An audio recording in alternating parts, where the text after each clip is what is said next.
viatjar una mica, però no vam baixar del bus. Això vol dir que encara tenim l'honor de tenir-te involucrat en alguna cosa. Sí, sí, sí.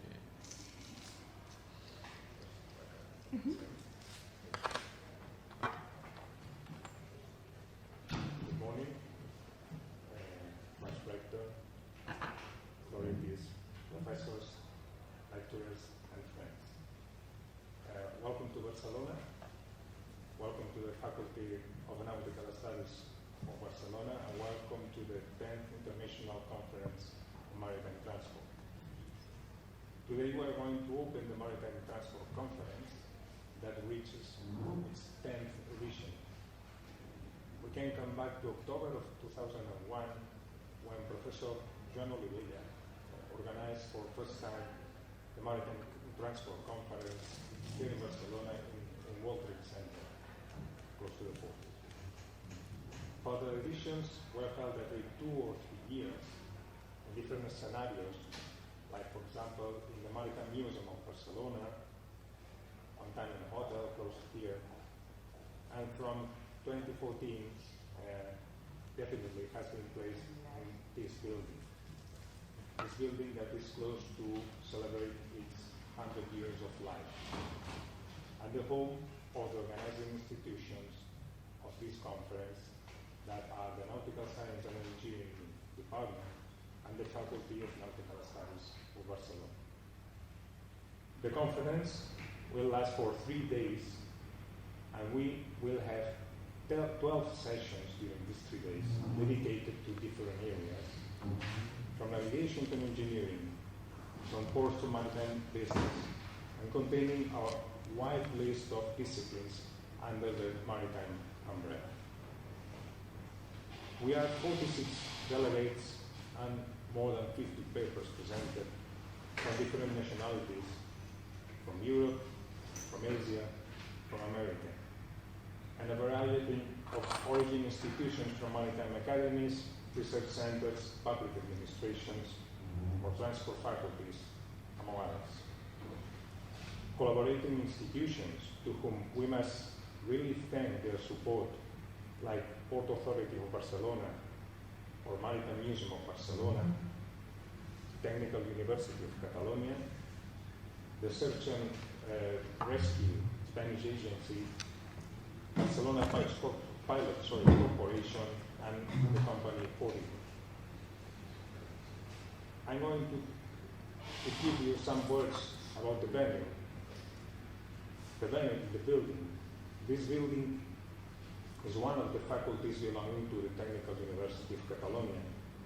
In our case, we have 255 years of history where future captains, chief engineers, officers, naval architects get their competencies to support the related industry. We are in the space of the Port of Barcelona with more than 70 million of tons moved in the year 2022, and leader of different business areas like cruise, traffics, car export and imports in the Mediterranean, and this year organizer of the America's Cup. We are in Barcelona, a city historically open to sea, very close to its port. From the first testimonies when Iberian people, the first testimonies that we know, placed under the Montjuic mountain that is close to the faculty, established their fishing and navigation activities up to the Greeks, establishing their commercial places, or Romans, definitely establishing its commercial and naval positions in Barquino, the old name Barcelona. This role was maintained during the Middle Age expeditions in the Mediterranean, the building of the Royal Dockyards in the 14th century, where is placed now the Maritime Museum of Barcelona, and that is a place that you can visit freely as delegates in this Congress. All commercial exchanges open also with the North of Africa, America, and further steps, like for example the building of new docks close to the port, afforded to widen the space for hosting the ships, or in the last century, the doubling of the space, multiplying by 2 the space of the port of Barcelona only in 15 years, in order to afford to grow the commercial activities. You must mention the logistic area zone that also was enlarged, or for example, the growth of the port to the south with the new docks close to the airport. Finally, I want to thank also to the team that has been that has permitted to do this Congress possible, that have worked very hard in the preparation of the conference. And I want to especially remark to Professor Castells, Marcela Castells, Dr. Clara Boren also, and the technical staff, technical and support staff like Mrs. Montse Margaret or Jordi Mateo, together with all the staff of the nautical faculty and our collaborating students. Thank you very much.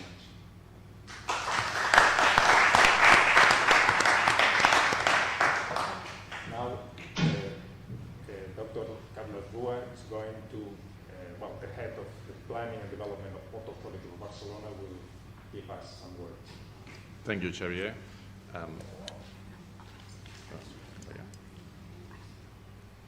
Yeah, see? Thank you, Xavier. I'm not a doctor, I have to say, but as we are in this institution, I have to not to put in my head some elements I do not have. No. Okay, I would like to welcome you to Barcelona, to this faculty, and also to the Port of Barcelona, because this faculty is in the land of the Port of Barcelona that you will see in the last day during a visit organized by us, by the Port of Barcelona. And secondly, I would like to thank you. To thank you because we need your research. We need your look to the future. You need your investigation related to the maritime transport, the ports, the operations, and so on. Because I started in the port business about 30 years ago. And at the beginning I thought, oh, this is a very static sector. Nothing happens. Vessels go, the port operations are more or less the same every year and so on. So I thought, this is a very static sector. It's very comfortable because things not evolve. No? And the last big thing we did was to invent the container, no? in the mid-50s, and then, okay, everything it's finished. We have not to do anything more. I was very wrong, no? And there has been a lot of acceleration of the innovations and the changes during the last year, the last years, and especially after the pandemics. I don't know exactly what happens, but there has been a revolution in the maritime sector in the last 5-6 years, because the apparition of new fields, because the changes in the patterns of the new vessels, biggest, and so on, that also introduce new challenges for ports, how to manage a 24,000 container ship. This is a very big issue, because let me tell you some examples. 5 years ago, when a vessel arrived to the Port of Barcelona, it did about 3,000, 4,000 maximum movements in a call. Nowadays, when a big container vessel arrives to the Port of Barcelona, it does about 15,000, 16,000 movements in just one call. That means that you have to be prepared for all the logistic inside the port has to be prepared for this big quantity of movements. Before the pandemics, a vessel stage in the port takes about few hours, 1 day, 1.5 days. Now it stays here 3-4 days in the port. So things are changing a lot. Also, if you talk about the emissions, the new regulation related to the port environment and to the maritime environment, the geostrategical changes in the routes. Maybe you don't know, but now if you want to send a container from Asia, China as an example, to Arabia, the movement is to go under the Good Hope Cape, enter in Gibraltar.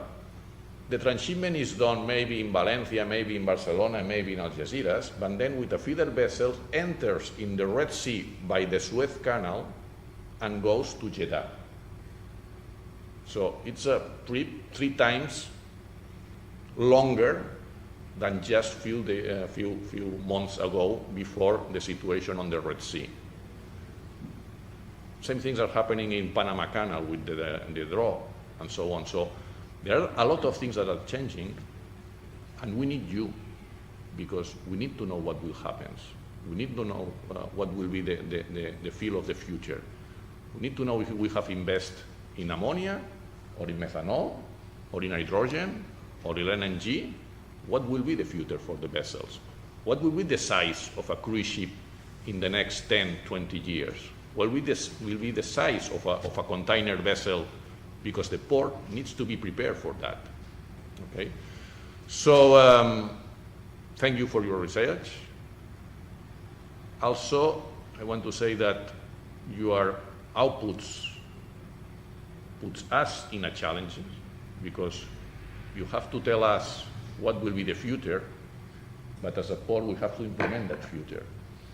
So everything, all the outputs you are providing us, it's a tool and it's a challenger for us, because we have to implement them, we have to make a bigger maritime transport, we have to improve our operations, and we have to become more sustainable and more resilient to the new challenges that will appear in the future. Thank you very much.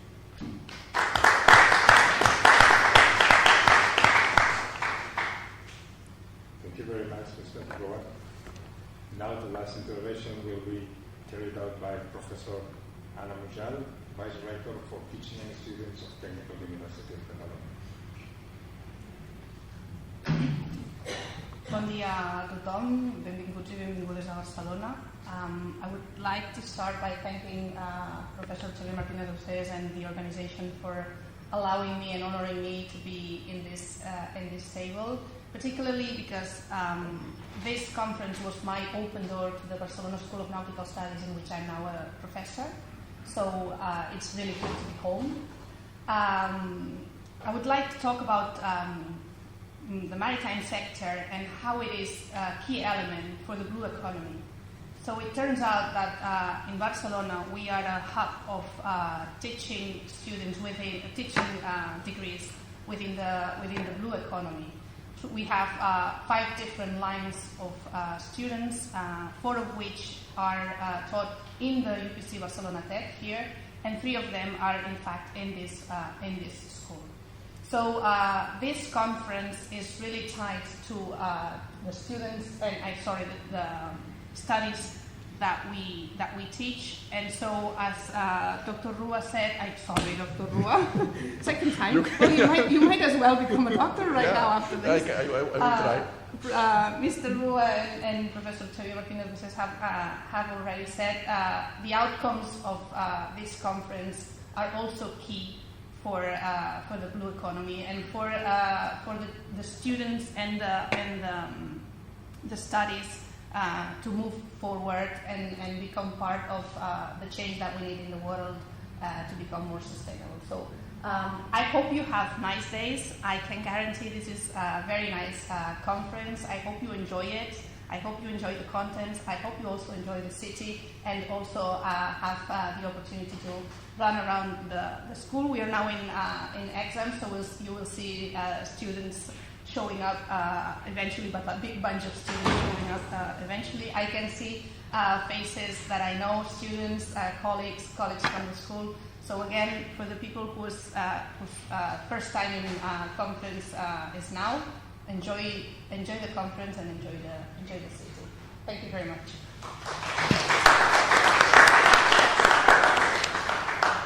Thank you very much. The conference is open, and well, the next step will be the first session, but we have some minutes before beginning at 9:30. So we are free. Thank you. Thank you.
Vale, ya, no.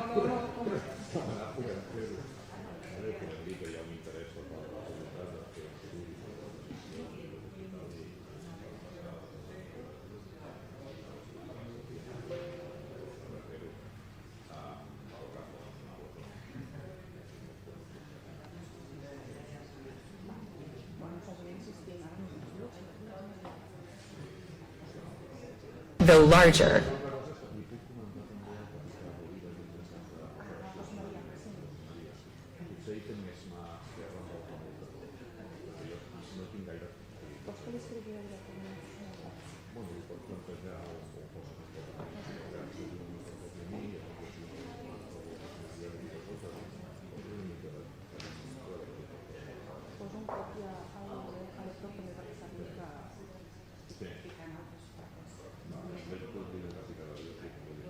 Vale, dígale que os insistir, por favor, si podem trobar aquestes dades. Vale, pues ya miraré de veras. Perquè, bueno, de fet, la llei de refugi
No.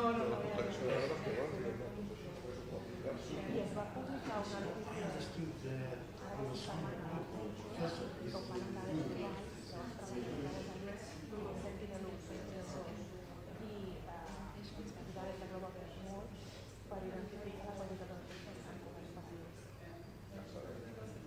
Nosaltres volem mirar de millor. Llavors, això més o menys,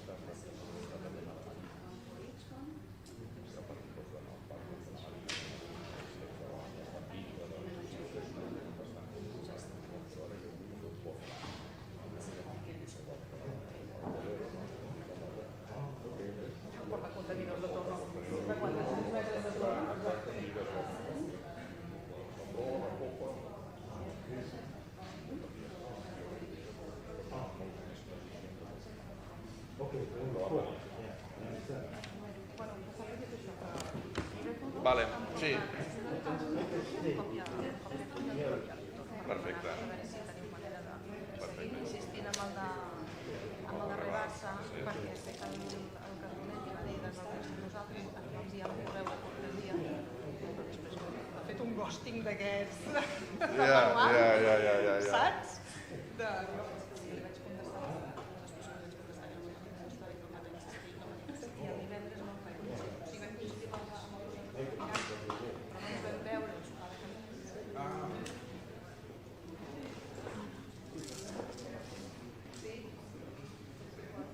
Jo no soc caminero. Jo sí que...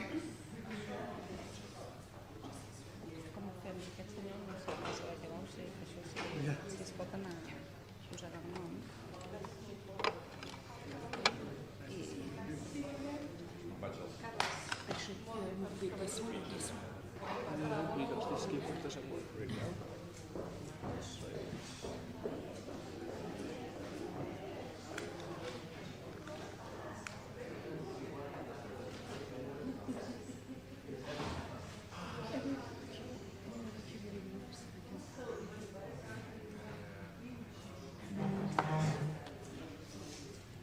yes. This one. So this one works. But I didn't.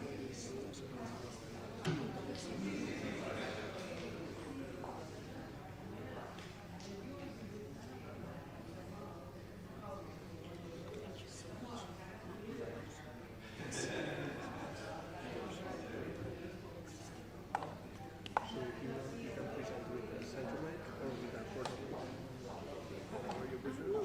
This one is okay. Can I use it? Yes, of course.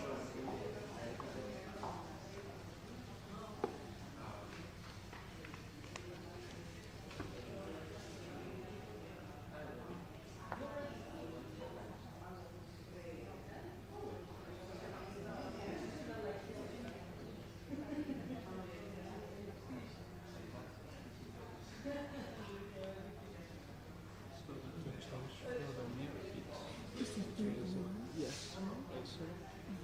You can like alt tab and it's ready for no alt and tab. And it's like ready. It's just alt tab and it's ready to play with spacebar. And it's muted. So it should be okay. This one, this one, and this one. Yes. Thank you And so then you much. can, and if you want that, I can for you. No, I think Yes. it's okay. If I have a problem. Yeah. Thank you so much. Yes.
this one?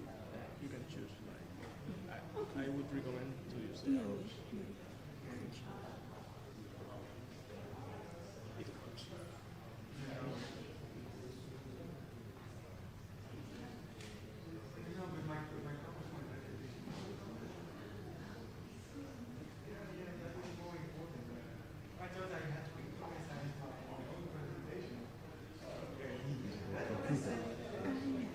And all the presentations are in file in computer.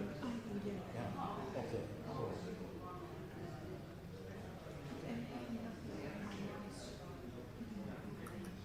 Yeah.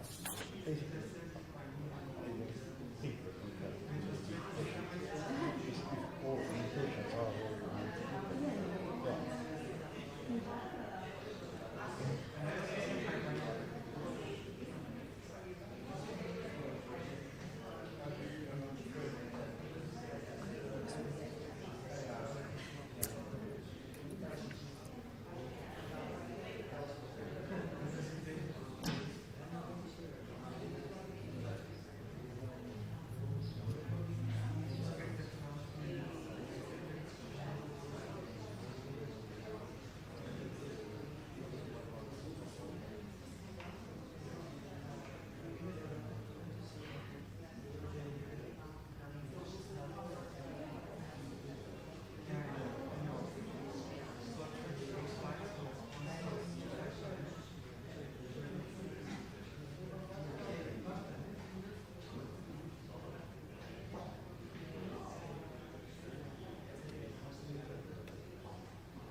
Because you have to check if Sanya is the chairperson.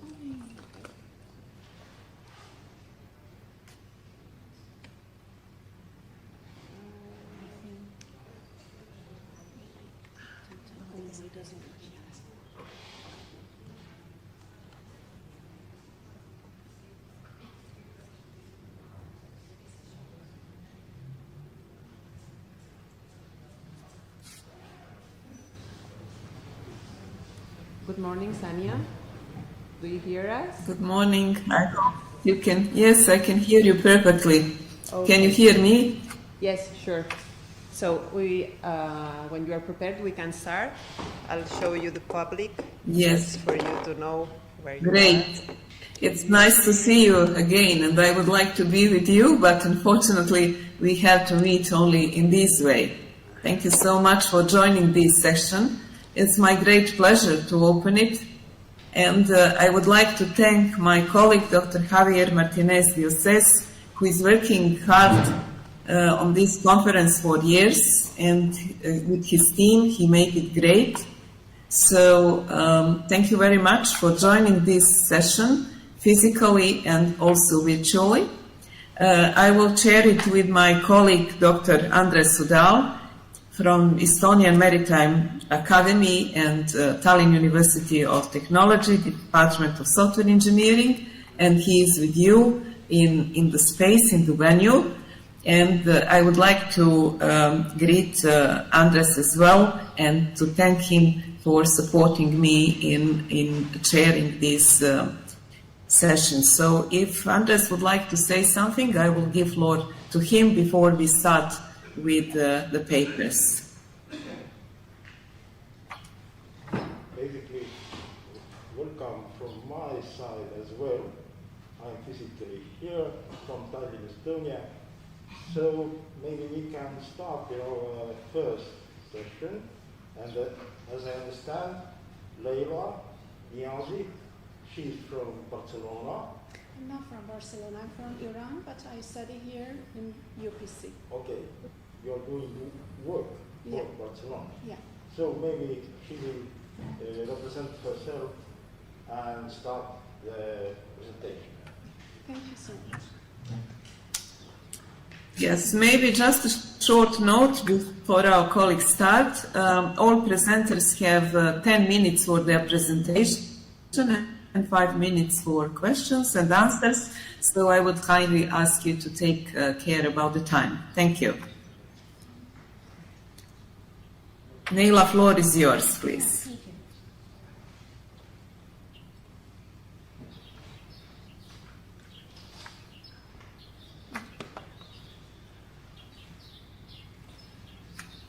Good morning, everyone, and welcome to my presentation. My name is Leila Niazi.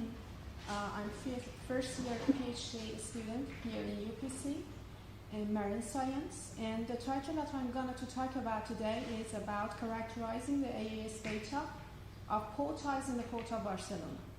As you may know, tides are small and powerful vessels designed to assist larger ships, and because of their maneuverability, because of their safety, they can work as salvage boats and icebreakers, and they can have some firefighters, firefighting actually accessories to assist in ports because of their efficiency, maneuverability, and environmental protection.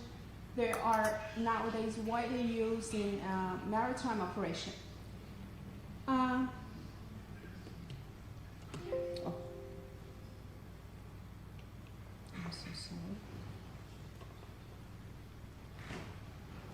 Though larger, offshore tugs do not boast quite as high a power to tonnage ratio. Though larger, I'm so sorry. Here I've brought a brief video showcasing the operation dynamics of port tides in port areas in open seas, their maneuver, pulling, pushing, towing the line side, accompanying, other vessels, larger vessels to enter or leave the port areas, or help them for somehow steering in the crowded places. And as you can see, and as we use in our study the AAS data, I think it's better to know a little bit about AIS. AIS, or Automatic Identification System, is a short-range coastal tracking system which is currently used in ships, and it provides very valuable, positioning information to both vessels and to shore stations. In our study, as the first step, we try to analyze the AAS data of 7 port tides, somehow characterize the trajectories in the port of Barcelona in March 2023. As you can see here, I brought the characteristics of a study port tides. We study 7 tides: Sabra, Calauyo, Calasacar, Calaverde, Iso Vasquez, Montbrillo, Ability, with a length overall range from 27 to 32 meters. And in this slide, I brought their pictures. You can see their pictures. I've downloaded it from marine traffic websites. The methods that we use for studying our work, we try to characterize the AAS data. Data includes navigational status, longitude, latitude, speed over ground, course over ground, ping frequency, MMSI, IMO number, and so on. We utilize Python and Jupyter Notebook to reading our data, and then we clean our data, we summarize them, and somehow interpret our data. At next step, we utilize different libraries in Python, such as Pandas, Visual Pandas, Seaborn, and Matplotlib, and so on, for visualization. And at last, we compare our data conformity with the interval reported in a recommendation of International Telecommunication Union. The AAS data, we want to explain a little bit more for you. I have to say that AAS data transmit from vessels at a variety of rates. And vessels send position update depending on their SOG, their COG, and the navigational status, which is given in recommendation. The course over ground, or COG, is the actual direction of progress of a vessel between 2 points, and speed over ground, or SOG, is the speed of the vessel relative to the surface of the Earth. Maritime Mobile Service Identity, or MMSI, is a 9-digit number which is used in maritime traffic monitoring system for identification purpose. It is not a permanent number. It can be changed during the lifespan of a vessel. And IMO, or International Maritime Organization number, is a 7-digit number. It's a unique permanent number assigned to each ship for identification purpose. In navigational status, it provides us the real-time information about its current operational condition of the vessel, and it ranges from 0 to 15, each indicating a specific status. For example, when we say that navigational status equals 5, it means that the vessel is in moored status. Here I brought the AAS data recorded by class BAS antenna located at the vicinity of Port of Barcelona, at the rooftop of this building. And the upper right figure presents a zooming of the red square in the main figure, which is the Port of Barcelona. I try to bring, in this slide, a brief and general results of our study as a first step. As you can see, we studied, their speed, their navigational status, the ping frequency. Kawasaki with 13.8 knots has the highest maximum speed, and Ability with 11.9 knots has the lowest maximum speed. 3 out of 7 tugs had the navigational status equals 5, which means in moored status. It cannot be true. It's a little bit strange, and I will show you in the next slide their trajectories, and you will find that it's a little bit rare when we say that during whole months the navigational status of tug is doesn't change. And the ping frequency, the minimum ping frequency range from 0 to 5 seconds for the tugs. As I've mentioned above, you can see the Afabra, the Kalasaker, and Calaver AAS trajectories here. And the blue points are their trajectories during the March 2023. And we can see their movement, obviously here. And it is not true that we say that the navigational status is in 5 status, because moored status means they are secured by a cable, by a rope in a pier. It means that the crew, navigational status is a parameter which is recorded by crew manually, and it means that they didn't change it during whole months of March. Here I brought the Class A shipborne mobile equipment reporting interval from the recommendation of International Telecommunication Union.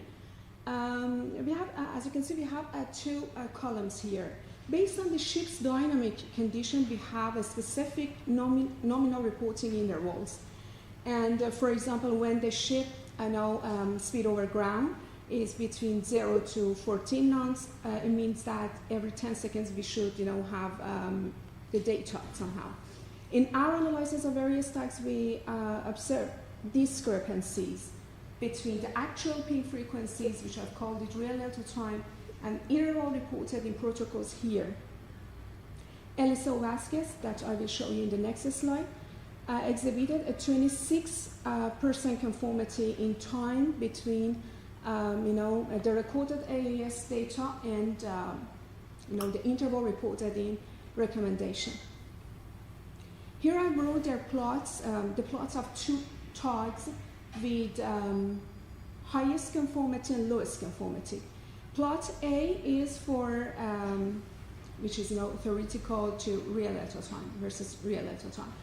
Plot A is for Eliseo Vasquez with 26% of conformity between data of recorded data and the interval reported in recommendation. And plot B is for, somehow belongs to reality with only 0.2% of conformity. And the color map represent their SOG, but not. As a conclusion, to sum up, we have to say that the average SOG of TOTS range from 1 to 4, and notably, Kawasaki has the highest maximum speed and reality the lowest one. And when we see that the navigation status does not change during a long time during the navigation, it means that it is not updated manually, so it cannot be a reliable source of information. And the discrepancy between AES data, AES reports and protocols in the recommendation, it may lead to unreliable information being transmitted or received by AES station, and potentially impacting the safety and efficiency of navigation. And all of these things that I've explained for you, and you did me a favor and listened to me, was the first step of our work. And we hope that as we progress, we could find out the maneuvers, pulling, pushing, or better planning, timing, and assessment of TOT services. And all of these wrap up together for us to later computation, the TOT's fuel consumption and their greenhouse gas emissions as the environmental part of our work. And ya está, gracias por la vuestra atención.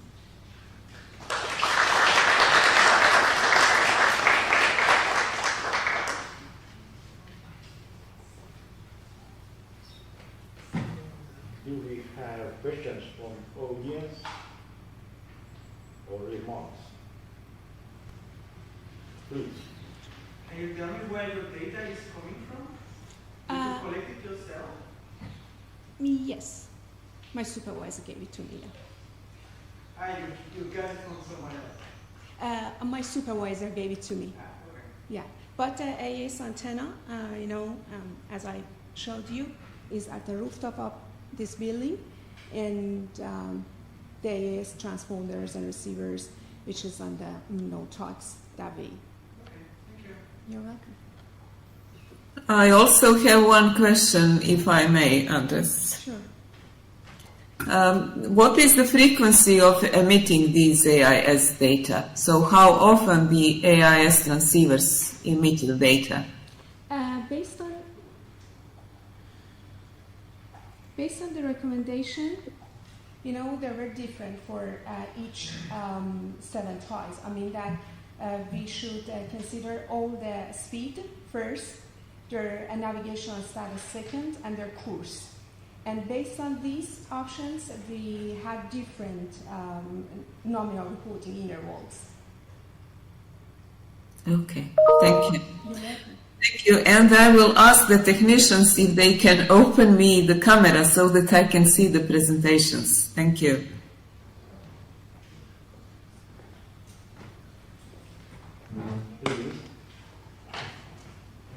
Currently, I'm seeing the audience only.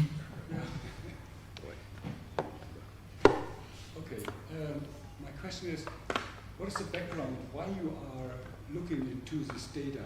And if you see some deficiency in the standards of the performance, are there any consequences which are put into this situation? You mean, for example, as we have in our data, the navigational status doesn't change, something like this? Yeah, it is.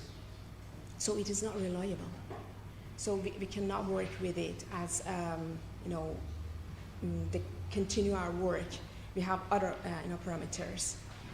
We have 3 parts in our work. First of all, characterize the data to find out, okay, they are reliable or not.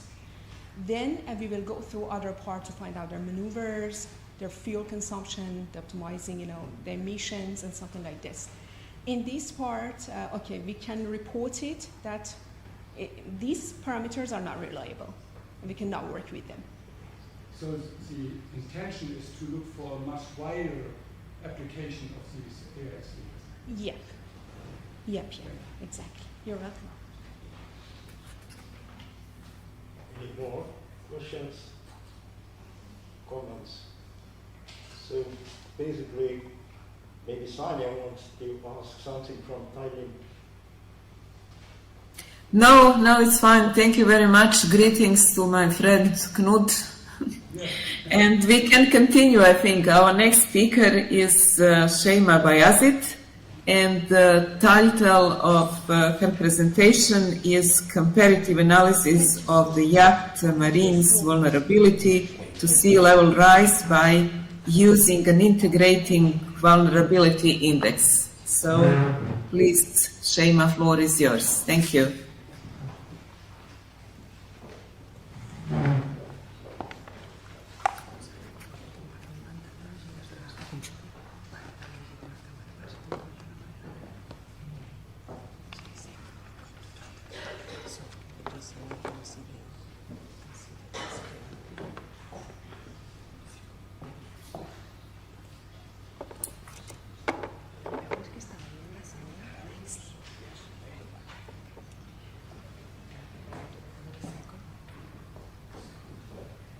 Sanya, can you confirm that you're seeing the screen? No, I can't see the presentation. Please, if you can manage it for me so that I can see Sheima's presentation.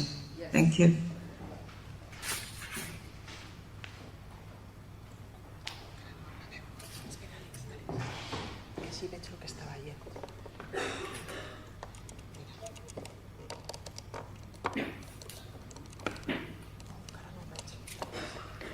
Yes, now it's perfect. Thank you.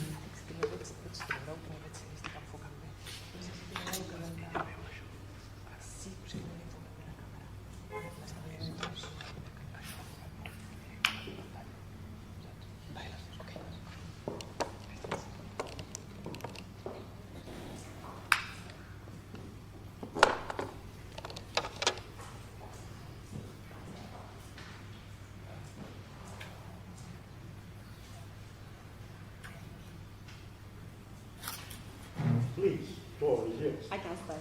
Okay. Thank you, Sanya. Thank you, Andres. Thank Hello, you. everyone. Good morning. I am Sheima Bayazit. I come from Turkey. First of all, I would like to introduce myself in a few seconds. And I hold a master and PhD degree in maritime transportation engineering.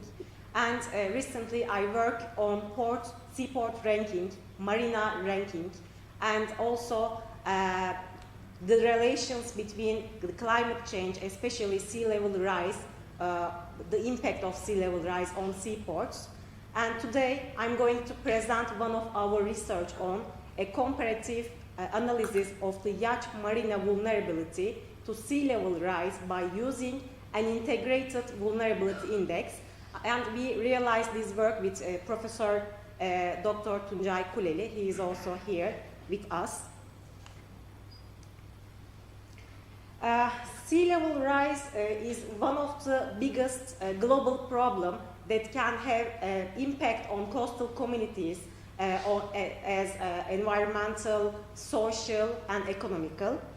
Climate change has speed up the pace of rising seas, and it is observed, the level rising, it is observed in the Mediterranean significantly, in Adriatic, in Aegean, and Levantine seas even faster than the other part of the Mediterranean. And sea level rise poses impacts such as coastal flooding, coastal erosion, and extreme weather events will damage coastal infrastructure, but also will damage coastal ecosystem. Seaports and yacht marinas are vulnerable to sea level rise due to their location. They located in coastal areas. After a comprehensive literature review, we also see that seaports are critical infrastructures, and also the previous studies agreed on that they are vulnerable, especially the sea level rise, climate change impact.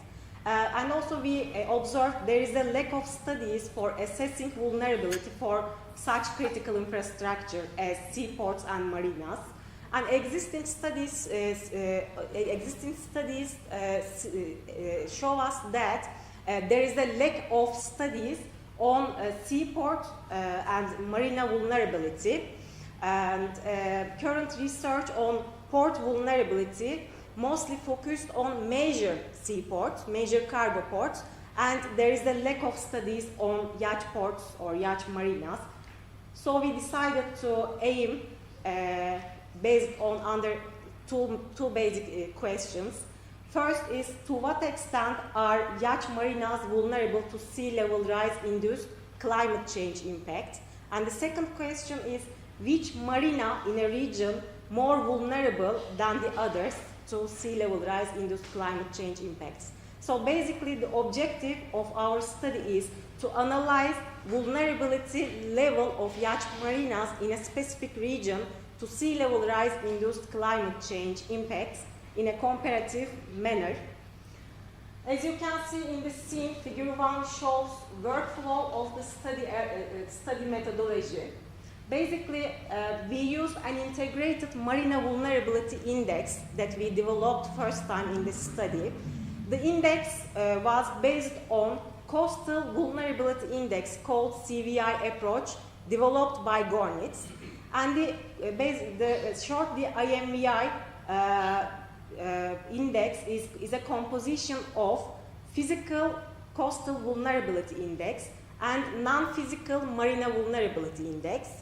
And 7 physical spatial parameters we use to calculate physical vulnerability index for marinas, and 8 non-physical and economic attribute data we use to calculate marina or socioeconomic marina vulnerability index. Before the analysis, we developed a geodatabase, and we used geographic information system platform, and it is tools such as subset, buffer, slope, reclass, and MapAlgebra in order to realize the analysis and also proceed our data.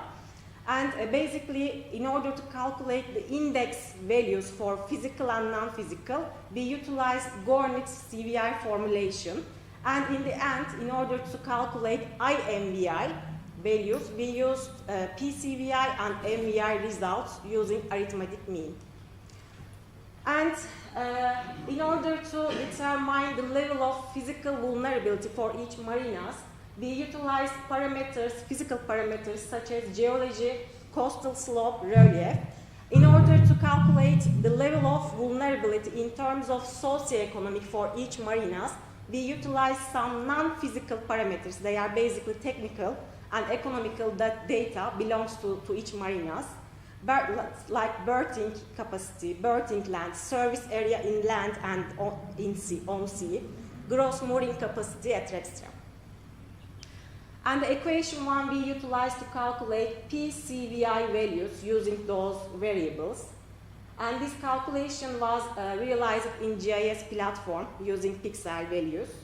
And this table 2 illustrates us vulnerability levels in 1 to 5 scale based on Gornitz ranking. And similar calculation was done for IMVI or socioeconomic marina vulnerability index using equation 2 and the parameters on the left sides. And these tables show us the intervals and the ranking from 1 to 5, which shows how vulnerable a marina based on 1 parameters. 1 means very low vulnerability, 5 means very high vulnerability. And equation 3 is used for calculation IMVI results, which is integrated marina vulnerability index values.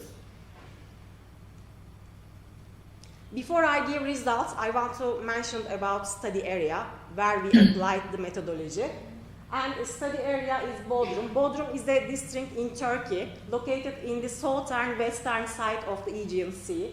And it is a peninsula, as a geographically. And it has a 125 kilometer coastlines and 689 square kilometer land. And it's a touristic area, so like Barcelona, but small size. It is crowded in the touristic season. And you can see in those figures 7 marina layouts. And the top on the right, the 3 marinas are 5 anchor marinas, which are Yalıkavak, Turgut Reis, and Marina. And the others are Ortakent, Bites, Gümbet, and Bodrum Castle marinas are managed by municipal and relatively smaller marinas than the others. Now I would like to present the outcomes, the results of our findings. I will present it in 3 parts. First, how physically, spatially vulnerable a marina. And as you see in table 4, Ortakent, Turgut Reis, and Yalıkavak has PCVI values 5, and it means that they are very high vulnerable compared to the other marinas. And Milta and Bodrum Kale also high vulnerable marinas. And for non-physical socioeconomic parameter results in terms of socioeconomically, Turgut Reis, which is the largest marina, and it has a more important economically than the others. So we calculated its MVI values as 5. So it is the topmost vulnerable marinas in terms of socioeconomic. And the runner-ups Yalıkavak and Milta. Ortakent, Bites are not vulnerable marinas because they are very small size and according to the non-economic parameters, we found they are not significantly vulnerable. And you see that holistic outcomes of our studies. And according to physical vulnerability parameters, Ortakent, Turgut Reis, and Yalıkavak are very high vulnerable marinas. However, Turgut Reis among them are the most vulnerable marinas in terms of socioeconomically. So as an integrated approach, we saw that Turgut Reis and Yalıkavak are the most vulnerable marinas, top vulnerable marinas in terms of integrated vulnerability index results. So, overall results are shown in this map. A map can provide more integrated and visualized data results for us. And one can easily understand by looking at the map, these round icons are where the marina located. And the color scale shows us that the red means very high vulnerability, and orange means high vulnerability, then yellow moderate, yellow low vulnerability, and dark yellow is very low vulnerability. And we calculated 1 kilometer buffer zone from the coastline, so we can basically understand the physical vulnerability distribution around the port. So, for example, Turgut Reis is located, is a site location of Turgut Reis, basically very high vulnerability in terms of spatial, physical, coastal dynamics. However, it's also very high vulnerable in terms of socioeconomically. On the other hand, we could say that Ortakent, which is a small marina, is low vulnerability in terms of socioeconomically, but it is located in an area physically very high vulnerability. It may mean that if decision makers or marina managers wanted to enlarge the marina for Ortakent, they should rethink or they should make a construction using some adaptable facilities for that area. And we observed that coastal slope relief parameters are most decisive parameters in order to calculate physical vulnerability. And also greater economic value means that higher vulnerability in socioeconomic terms. So in conclusion, we could basically say that comparative integrated method was used to assess the level of vulnerability for yacht marinas, but it does not mean that this methodology cannot be applied for seaports. Also, future studies may study and regenerate the methodology for large seaports and other marinas in other regions. The result may provide measurable quantitative results that can encourage marinas to make adaptation strategy and plans. Also, the outcomes of our research can be a call for regional cooperation because the climate change and its impact, the vulnerability of a marina, it's not a problem of the marina, but also a problem for the region. Gracias. Thank you very much.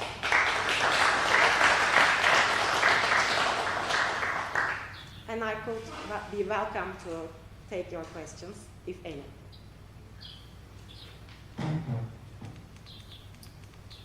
Please. Have we any questions from the audience or remarks?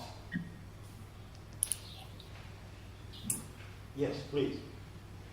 Can you go back to that formula where you calculate the PCVI? PCVI calculation. Yeah. The formulation, right? Yeah. Okay. Yeah, that's formula. This one. P1 to P7, is that a number between 0 and 1?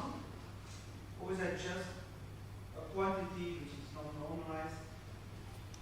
Sorry, can I? The value of P1 to P7, is that something okay. between 0 and 1 or something like this? No. The values comes from this table. We have, for example, for the physically area, we have coastal slope value.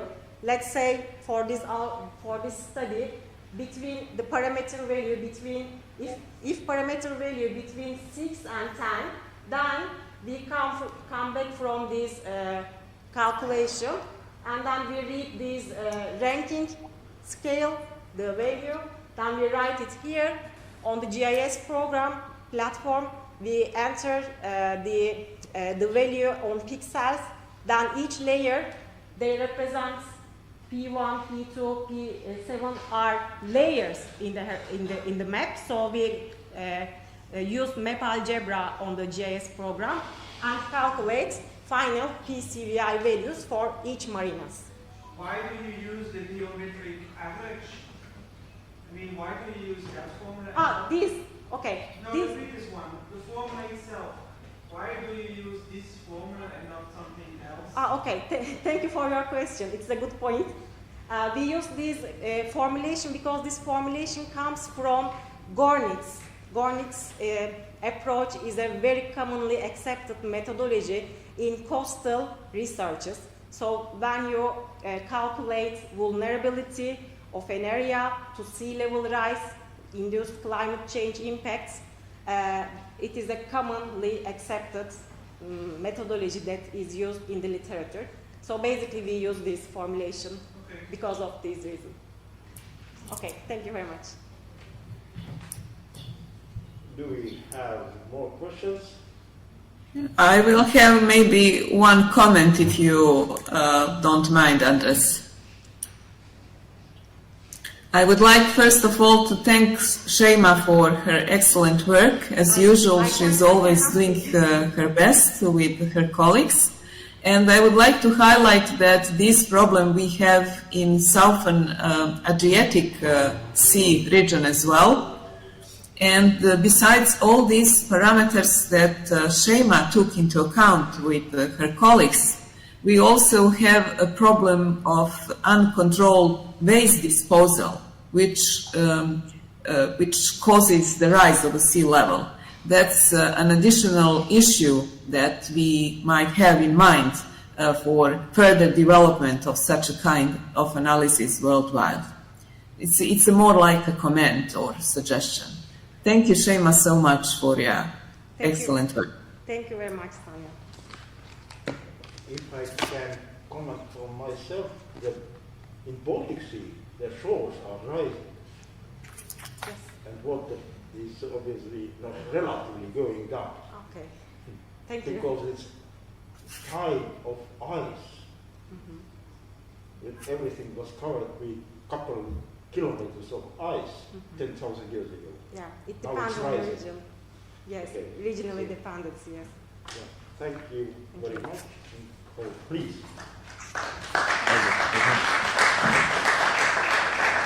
Thank you.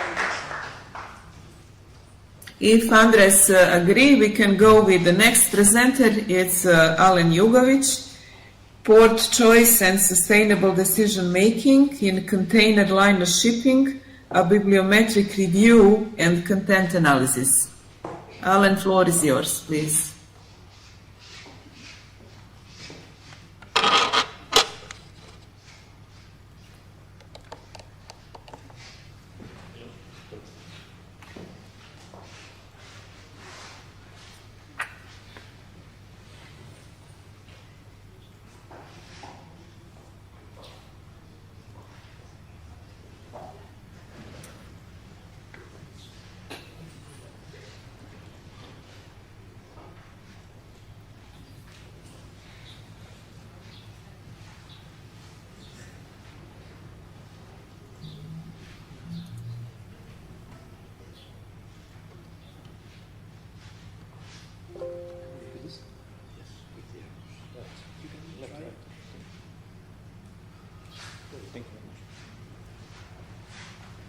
Hello everybody, one more time, regards at this point, I'm very glad to be here with all of you.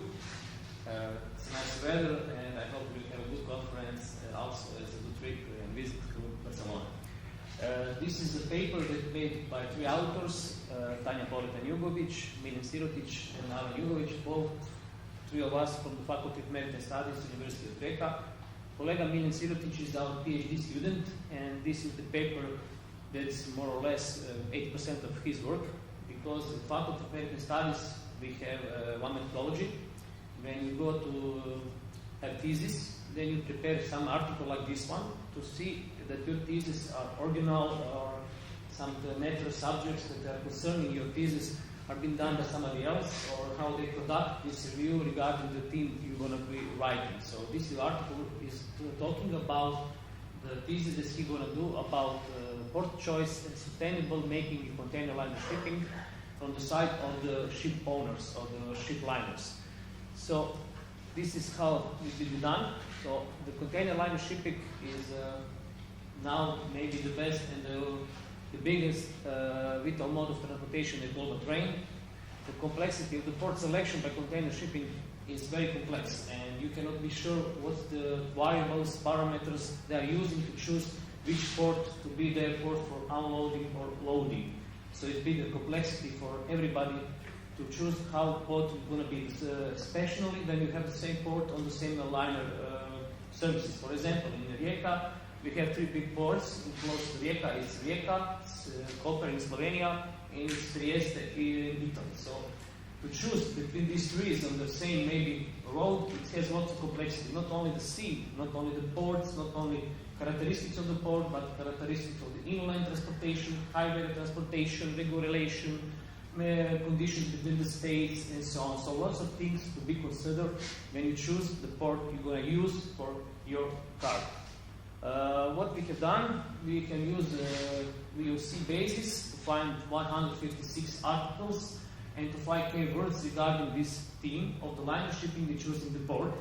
Then try to find citation from all of this work, authors, studies and everything, to see which one of them and what they are talking about when have to choose what port from the liner shipping business you want to choose.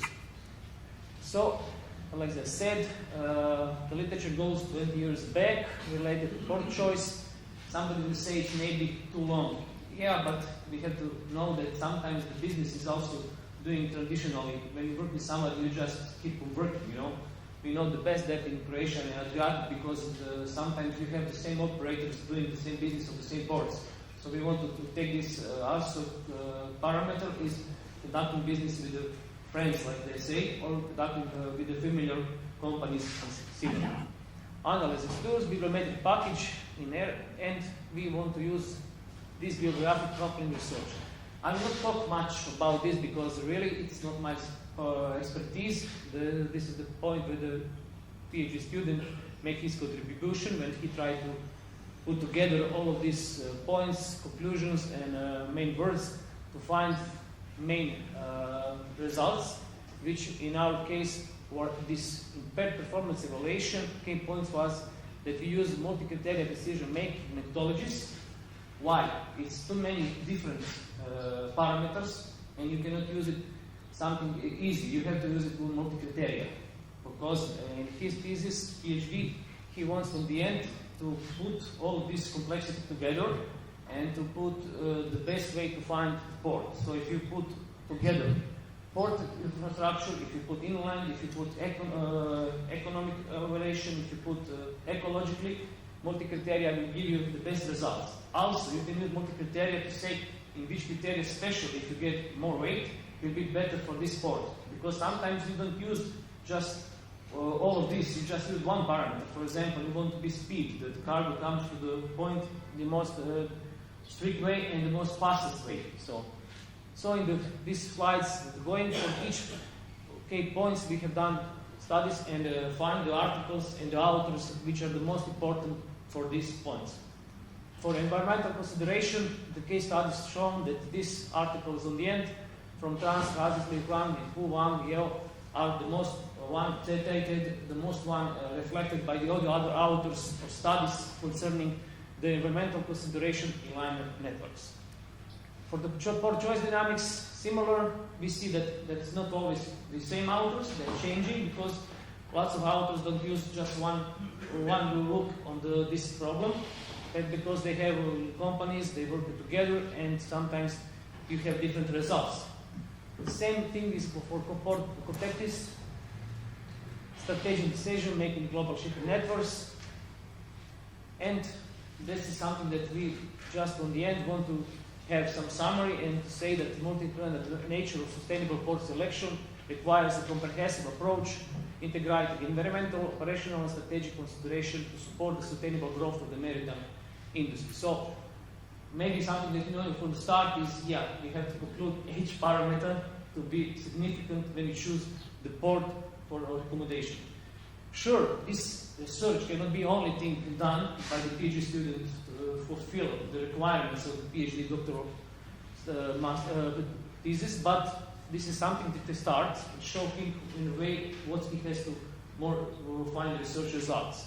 He will then make some inquiries to find some other results to confirm, but for this way, how we do it in Faculty of Maritime Studies in Rijeka, it's a big help for PhD students, for mentors, to become mentors, to see how it's in the world. Some theses are complexity done, research by other different authors.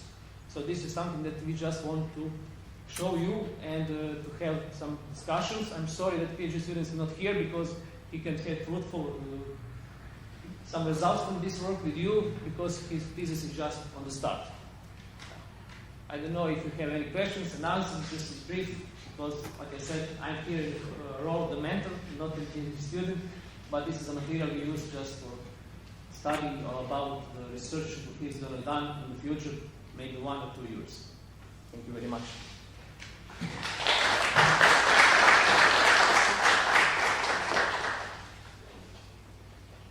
So maybe first audience recommendations to the doctoral student or questions.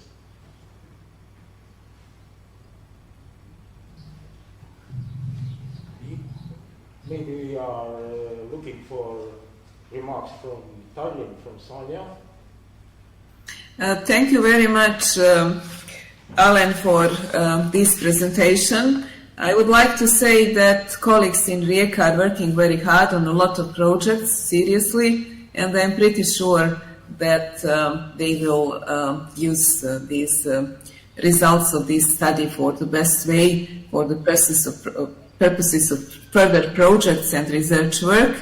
And I'm pretty sure that Alan and his colleagues will find a way, their way forward. I'm not a specialist in this discipline and I can give direct recommendations, but I'm pretty sure that they will do good work and continue in this direction. Thank you, Alan, very much for your presentation. I have one question, maybe. Maybe it's reasonable to transfer everything to money, because this is a multi-million business. Yeah. And if it makes some profit for money making, then it's very practical and very important work. Yeah, one of the parameters for sure has to be the finance, the money or the price of these services, but also we have to have in mind that sometimes, or more or less, line shipping companies also conduct the concessionaire of the terminal. So sometimes they don't just, they can put the price of the port services to the price of the line of services. So they are like playing with these prices, and they conduct the choose of the port differently.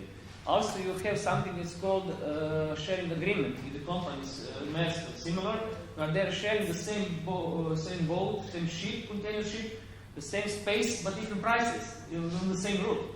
So they are trying to do it differently. So the prices sometimes is not the best way to say what's the best route of choosing the port, if you all understand what I want to say.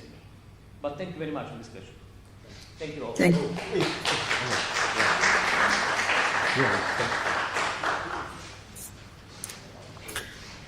Yes, I think we can proceed with the next speaker. It's Marilyn Jahiera Lopez. The title of the presentation is The Design of an Optimal Model to Improve the Efficiency of Container Carriers in Panama Pacific Ports. Please, Marilyn, floor is yours. Thank you.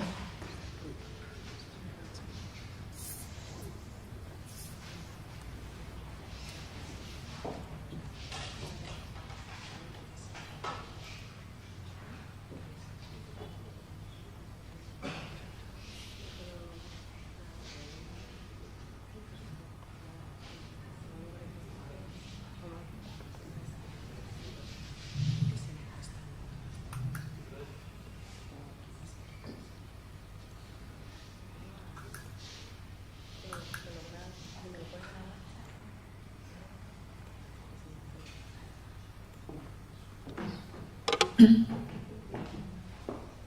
morning, ladies and gentlemen. In my presentation today,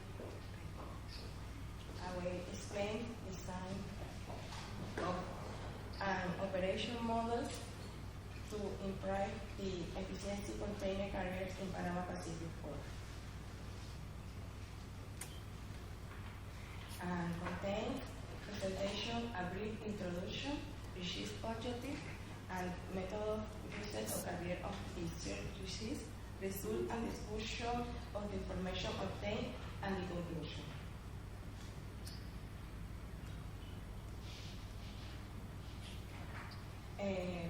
Panama, American country, by excellent strategic geographic localization that has placed Panama at the top of the both maritime years connected with almost 500 years in history and transshipment of Asia. It connects to ocean, providing the world with 144 routes, and there is more than 1,700 ports in the 160 countries. Panama contains and delivered in the infrastructure in Latin America more than 12,000 transits in the last years.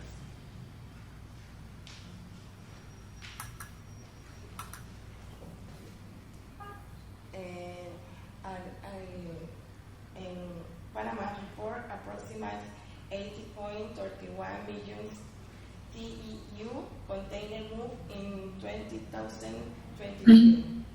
At these times, the space in northern growth, there are serious weakness in the reception of container cargo.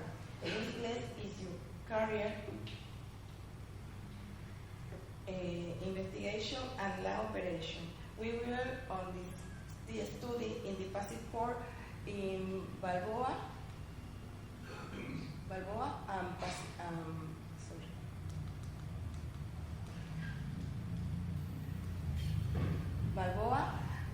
PSA is the Panama Pacific Terminal International. The objective of the project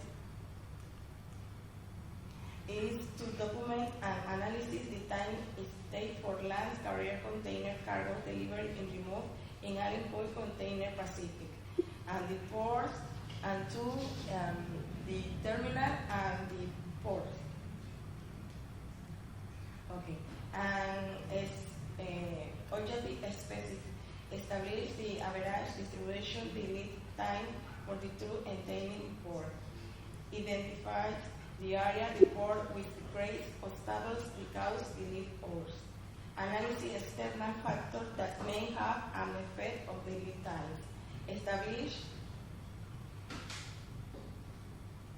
recommendation of the options experienced carriers with the entering the port, evidence course, new the information obtained, process, improve, provide, same optimal, and method investigation is deployed the principal data management and the group students for the Technology University of Panama. Conduct a place the survey, locate different strategic points in the two installations, the Port of Balboa and PSAs. In results is two phases. In the first phase, the interviewed viewer career of the site in this facility, and 2 seconds phase, they were different points that transported a stocking carrier in the two shells in terminal. In the Port of Balboa phase 1, in results obtained opinion of the carrier of the experience it had is the time made delivery pickup on the cargo port in 8 observation in points operation abilities the port equipment, and in B where the weight in the loans and the point more result is the yard. In the first one in PSA is the option carrier present the bar graph the experiences that have the age times in the mail delivery collection in the cargo in the PSAs, and the B graphics is the place in the port facility where they must wait. In phase 2 in El Valor is the point in terminal internet is settled as four transactions. A settled is for import lab 6 and ranking. In the point 228 in Balboa and 151 in PSA. Result management within in the port and the in Port of Balboa standard deviation and the average time in the yard in PCA is in office governmental.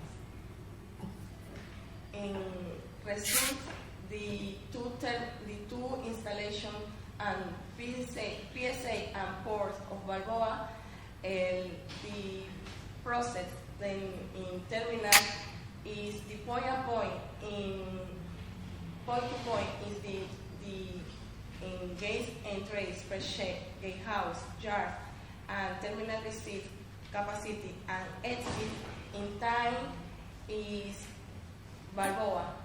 In PSA in force in situation, and 228 in case Balboa, and 151 in PSA. And discussion is the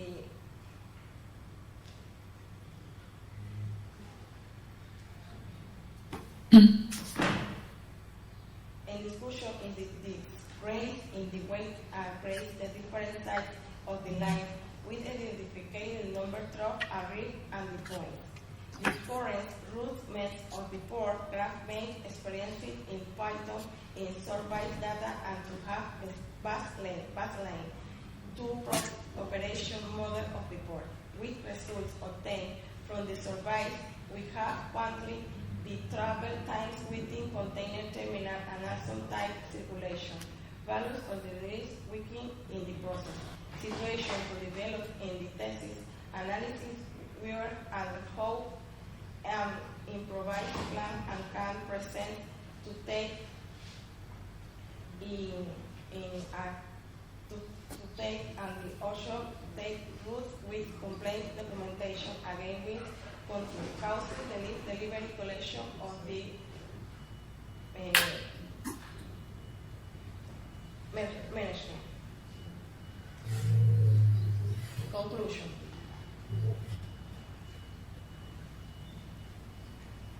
In the conclusion, by means the time service by possible draft in the port. And the with average time enter ports 30 minutes time outside in the facility. And the funds more on the waste is the containing yards.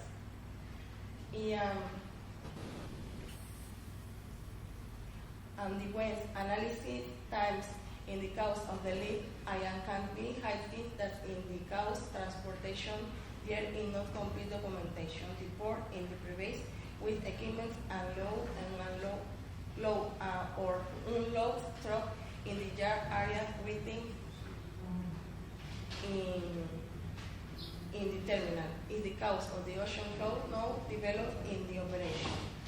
I am highlighted that in the top phase or reach extreme technology level and the place very important to speed and improve in the port process. Thank you.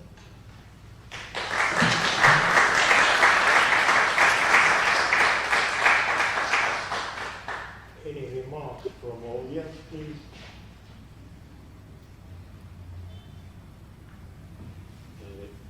Any remarks from Thailand, from Sanya? Yes, I would like to say that this is a very important empirical study in terms of supporting optimization of supply chain, and I will encourage Marilyn to continue in this way and also maybe to extend this methodology to another important ports, let's say, and make maybe some comparative analysis and improve methodology through it. And otherwise, I will say that it's a very, very relevant study, and it can be important one because it is based on empirical data. Thank you. Maybe, Supervisor of Marilyn, thank you very much, Tanya, for your recommendation. You are very welcome. That's my pleasure. And if, Andres, you agree, we can continue with the next speaker. So our next speaker is Natasha Tomic-Petrovic. The title of her talk is Urban Waterborne Public Transport in World, an overview of past and existing state and possibilities of development in city of Belgrade. Natasha, floor is yours. Thank you. Sorry, Sanya. Yes. I got from organizer information that we have not the presenter here. Okay. So we can comment more the last presentation. I would like the connecting keyword is digitalization. More digitalization is needed. Okay. So I would like to present.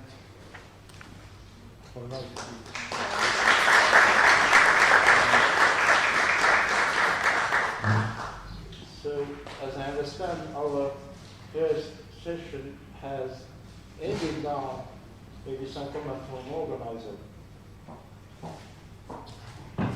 Yes, thank you very much. The first session is over, so we can go to take the coffee break, and we will meet here again at 11:30. Thank you so much, all. It was a pleasure to meet you. Bye. Thank you, Sanya. Thank you very much for your support. Thank you.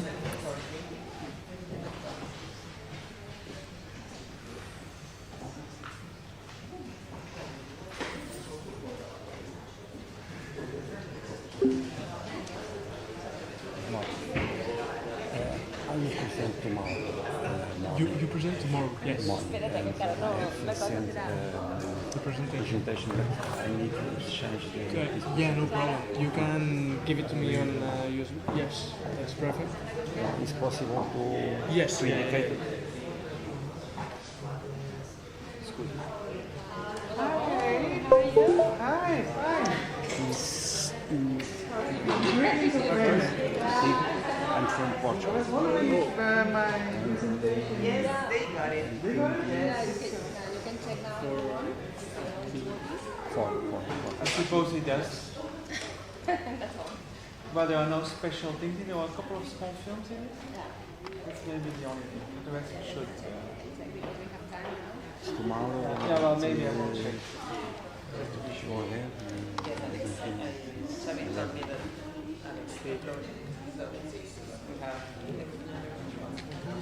Alex is Alex. He's the boss. Helping us a lot. Okay, good.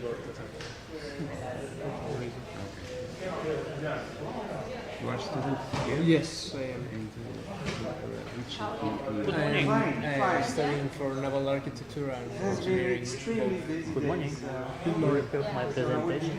Yes. Yeah, but normally it's the beginning, but after that we have all the conference free. Okay. It's You can. No, well, I had yesterday a big brainstorm session, and then at 10 o'clock I went. Déjame a to Oscar Barcelona. Rodríguez, yo soy del Yeah. siguiente bloque, el Sí. A bit too much. And I'm happy that I managed it. That's the best thing. We are happy that you managed it. Yeah. Now, if I make a promise, I have to fulfill it. Alex, would it be possible to check my presentation? Give me 1 second. I think I am the first one. Yes. I wasn't sure if you're looking for my name, but I know more or less by memory. I can imagine.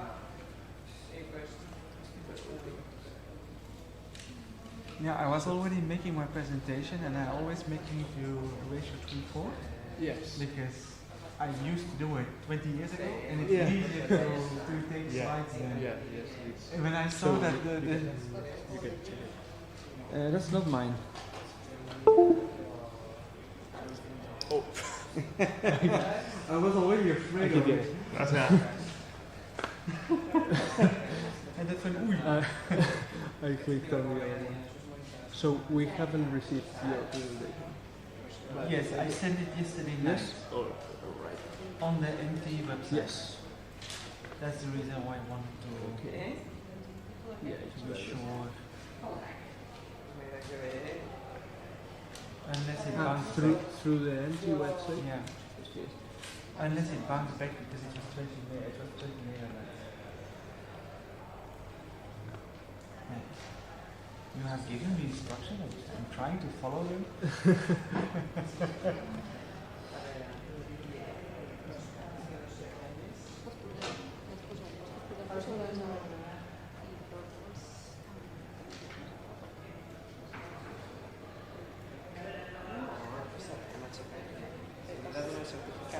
Sí.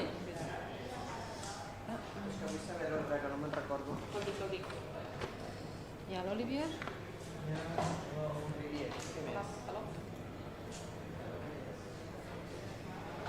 And where? Is that the biography or is that because I also sent a biography by June 3? Probably that's it because I sent it at This is your paper actually. You send it as a new submission maybe.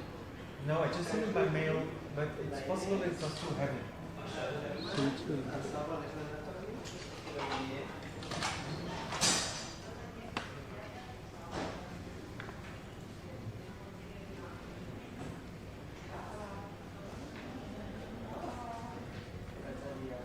I have it. Yes. Great. Okay. Let us see.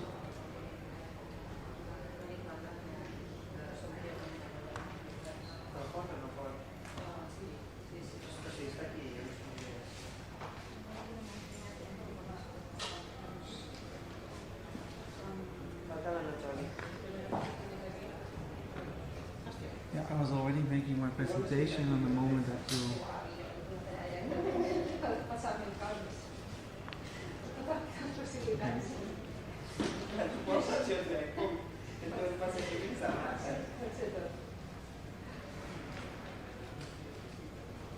Una preguntilla. El tema de proceedings, jo no soc capaç de veure-ho.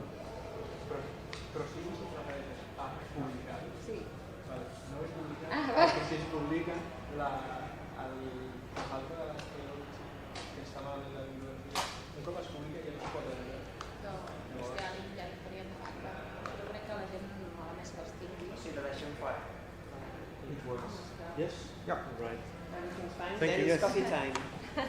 No? Yes, indeed. Coffee time. Yeah. Jo necessito... Aquesta és la de la Lila. Sí, jo crec que... Perquè la gent el que vol és tenir les seves conferències. Llavors aquesta noia no corregir les cites. Per cert, aquest és el meu. Mira quantes cites té, que no existien, no sé quantes cites una tenen barbaritat. inventades. Llavors, mira, tinc obert la... El Xavi va dir que tiréssim milles. No. Vale, doncs Llavors, tinc obert si no, l'issue. ja li farem... Llavors està tot ja ordenat i tal, però no és no. Llavors jo entenc que per publicar-ho no... Sí. L'issue... Ah, vale. Què? Estàs nerviós o no? És un moment No. no. No. No, molt bé, no. Està molt bé, molt bé, molt bé. Però Sí. eren els primers, a veure, que No, hi ha hagut alguna flipada, però està bé. Jo és que m'he d'imprimir un paperet perquè jo no sé la meva pròpia Llavors, opinió. ho diu com fer el... Un cop està l'issue, per muntar-ho, està l'ordre i tal, les dades amb la menció a la biblioteca i tal. Llavors, jo entenc que és el Gali. Ara vinc. Clar, no tinc ni idea. Espera, sí. És que potser això anava a dir, potser el Fran ho sap fer directament, perquè no sé si li ha d'assignar algun DOI ni coses Clar, per d'aquestes. això, espera't, i a veure si trobo el Fran, que no sé si té un telèfon, saps? Aquestes coses que encara no m'he d'activar el telèfon, no es posa. Però no, jo no sé, a veure si no has escrit, perquè hem de fer també el de...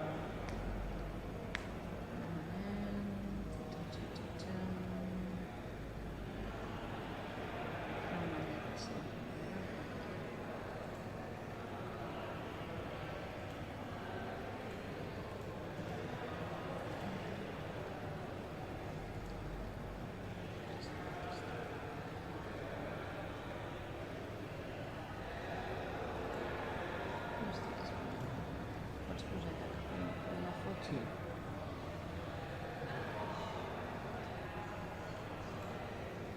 És que clar, el problema és que no sé com es publica.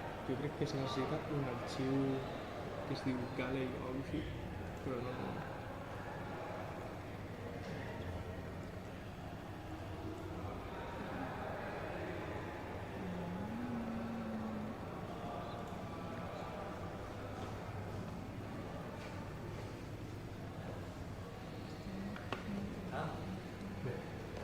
Hi ha menjades sobres, eh? Sí? Sí, no patiu. Sí, no he vingut moltes de cop. Llavors, per aquell primer dia deies... No, Déu-n'hi-do. Home, Déu-n'hi-do, però No hi haurà no més l'has gent. posat, però és aquesta tarda, sí. No hi haurà ningú a la tarda. Jo... A la tarda no hi haurà ningú. M'ha fet molta gràcia el Bernadit, que està aquí en el portàtil fent la seva presentació. Perquè jo vaig veure, Aquestes coses, sí, vaig passen. veure que no havia enviat presentació i vaig dir, segur que mínim 2 o 3 la Jo encara l'haig de fer. O sigui, que jo soc una d'elles que no posaré al final de tot, però no sé si ens fa.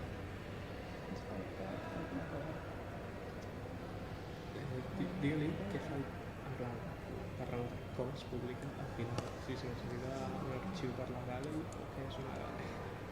Esteu gravant encara? Es grava tot. Vale, doncs vindreu als comentaris. Vale.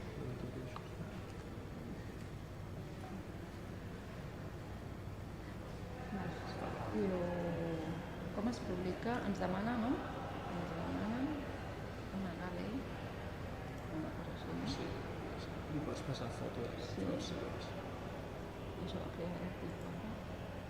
Amb un carrer blau i un carrer de paz, És no? l'arxiu aquest el que demana que la resta.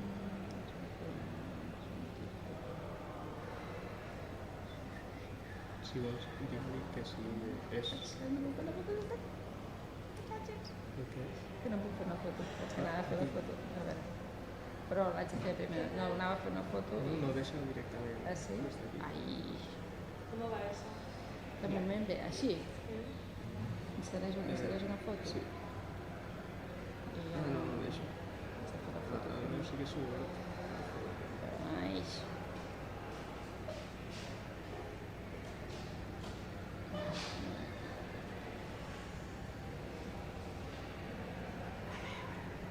I ara el que haig de fer també és... Vaig fent fotos per tancar-les amb un link que també posarem des Sí. d'aquí. Com he dit que el faria, que t'he enviat aquest matí, en aquest matí d'aquesta. Digue'm que si aquest any és per publicar, que si pot publicar, que... Sí, aquesta no pas era possible, no és la veritat. Aquest any, bueno, aquest any tots els... Si pots, pues publicar. Si vols publicar.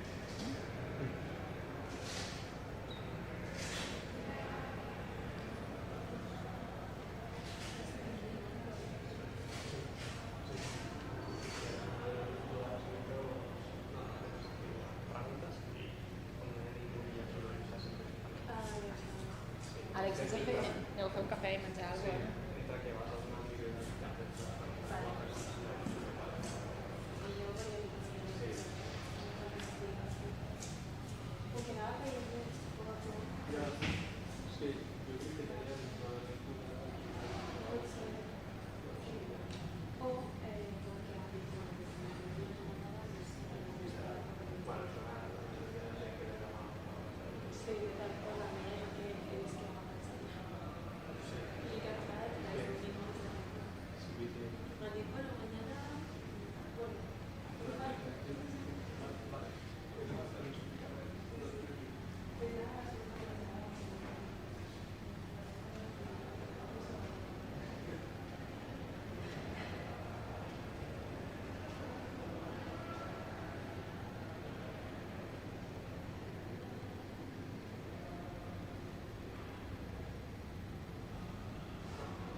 Sir, I would like to take some photographs from the system. How I can take? I cannot answer because I am not in the local. organization from Estonia. I'm from Estonia. Just occasionally.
young anymore.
Mr. Chairman.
get this message to email.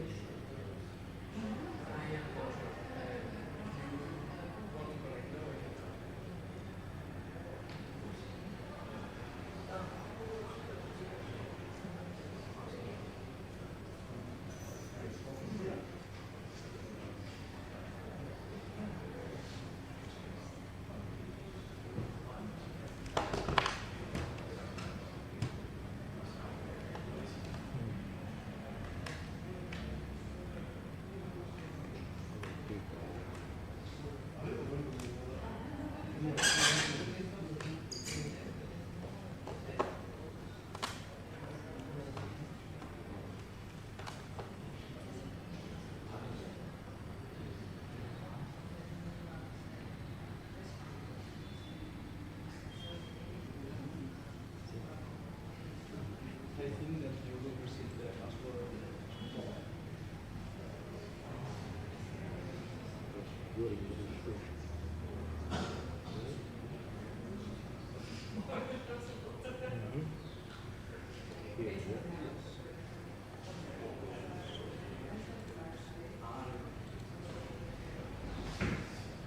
Super. This is super. There is no password, right? As I understand. I think that there is like a firewall that.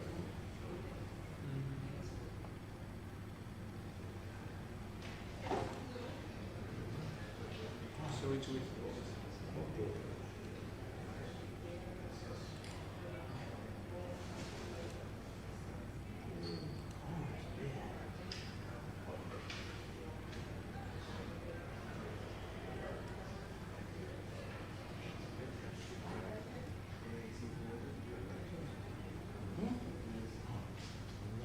Something for the year.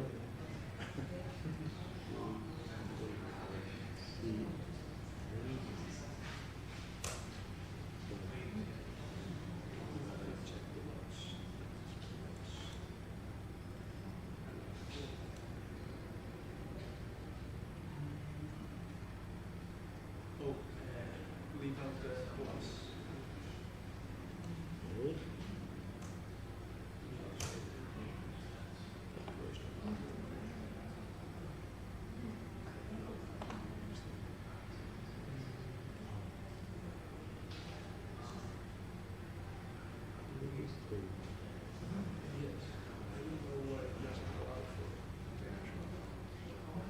No,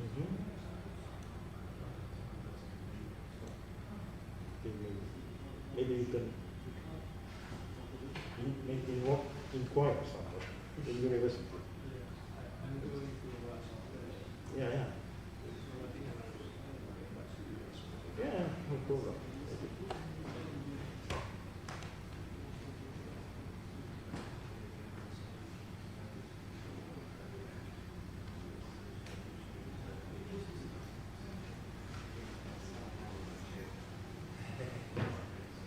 Where is my friend?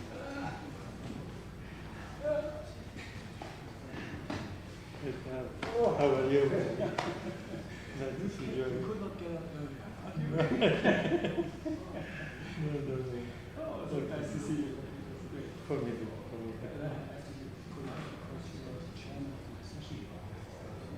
Yes? Maybe, I don't know exactly. I don't know. No, great. Are you happy here in Barcelona? Yeah. Where is your wife? Here. Yeah, I remember. Because when she I will come with you. Yes. I have not sent you people. You should. Okay, that's No, great. You give my business. Yeah. Will you be tomorrow at the dinner? No. Not with your wife? No. So send me at least your wife. I will try. You're not so important, send your wife. Okay, I will. I give my best regards to you. Yeah, thank you.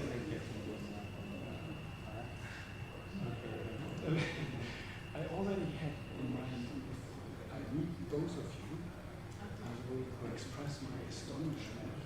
Are we still together? Yeah. 51 years. It's nearly the same as we have.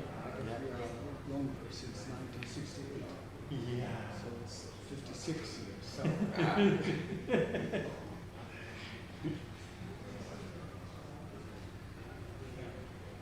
Hay poner el nombre ya, ¿verdad? Sí.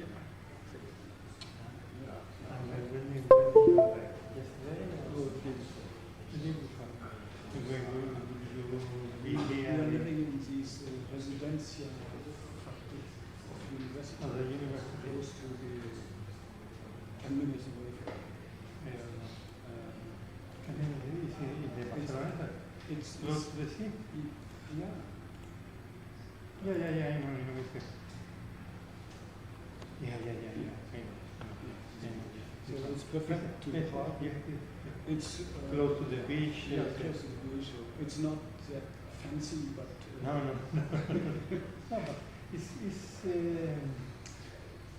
especially I booked with breakfast. Just saying. And 1 week before we got the information, sorry, breakfast will be served only from 1st of July. Otherwise, summertime. Yeah. But Barcelona is a city where you can get breakfast every No, Sí, esa es la de después. Sí. La de Optimis y la de Sí. Ser.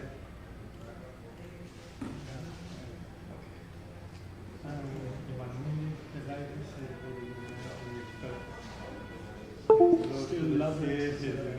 Very nice. I would like to repeat another time. Unfortunately, my colleagues now are not in the situation that they can organize a conference, as I did for IMSF and others, because we just get a new course of study. It's a master course for maritime piloting. That means you can get pilots if you have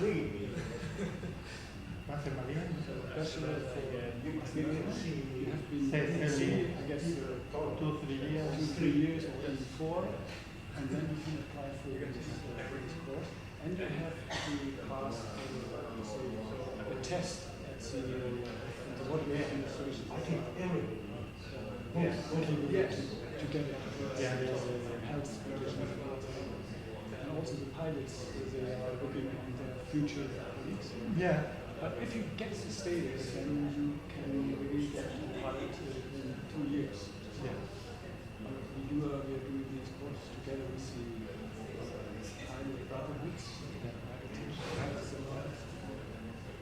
So my colleagues have a lot to do to organize these new courses. The pilot, how many pilots are there in I don't know, 150 or 200 maybe. So, but they need for the future, they need urgently, because there are a lot of people going to for the next years. Yeah. So they need new ones. Yeah. And I should mention that the pilots in Germany, they are not state officials. They are private brotherhood. So they have to pay the pension for their older elderly pilots. So they always need income. They need income to money. So they are very good organizers. Yeah, no, it's really different. They income money for them, and after that, the Spanish government pays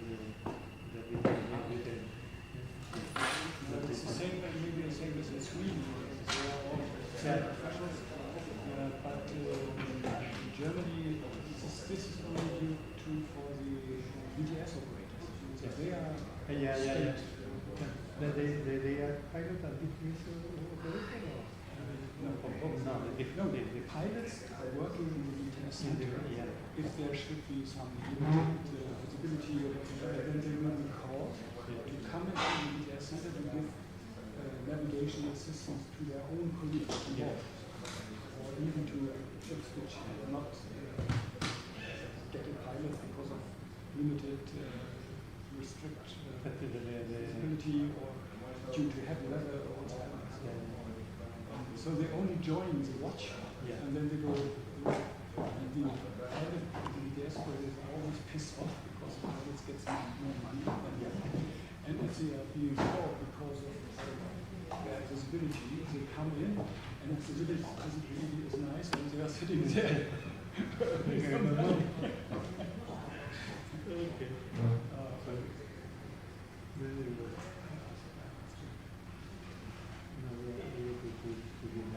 Yeah, concentrate.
To everyone. We will start with the second session of the Congress, which is related to environment.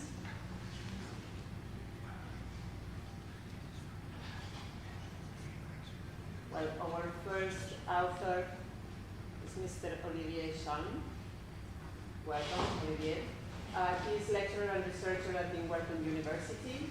He has expertise in project management for research projects. In the field of chemical analysis of materials and also on the sensorization of indoor air quality. And he's here to present his contribution, which is entitled Integrating Continuous Pollutant Measurements with Time-Lapse Photography to Evaluate Inland Vessel Surroundings Influence on Greenhouse Indoor Air Quality. So, Dr. Chalm, do you want to proceed with the presentation? Thank you for your introduction. Well, my story is about the indoor air quality in the wheelhouse of an inland tanker. So this is the photo of the inland tanker. And one of the things that we do, so we have a small sensor box, we have a lot of sensors in it. And this is an example of a couple of pollutants and the position of the ship that we also monitor. As you can see, there is some kind of background, a background that slowly goes up and down with peaks on top of it. And my story will be about these peaks and why peaks might be there. So what I did is, okay, there are three problems with this kind of graphs. Is one, what is the relation between parameters? Is there any kind of relation between these parameters? So what I show you here is a correlation matrix, where you can see so you have the correlation between all the parameters.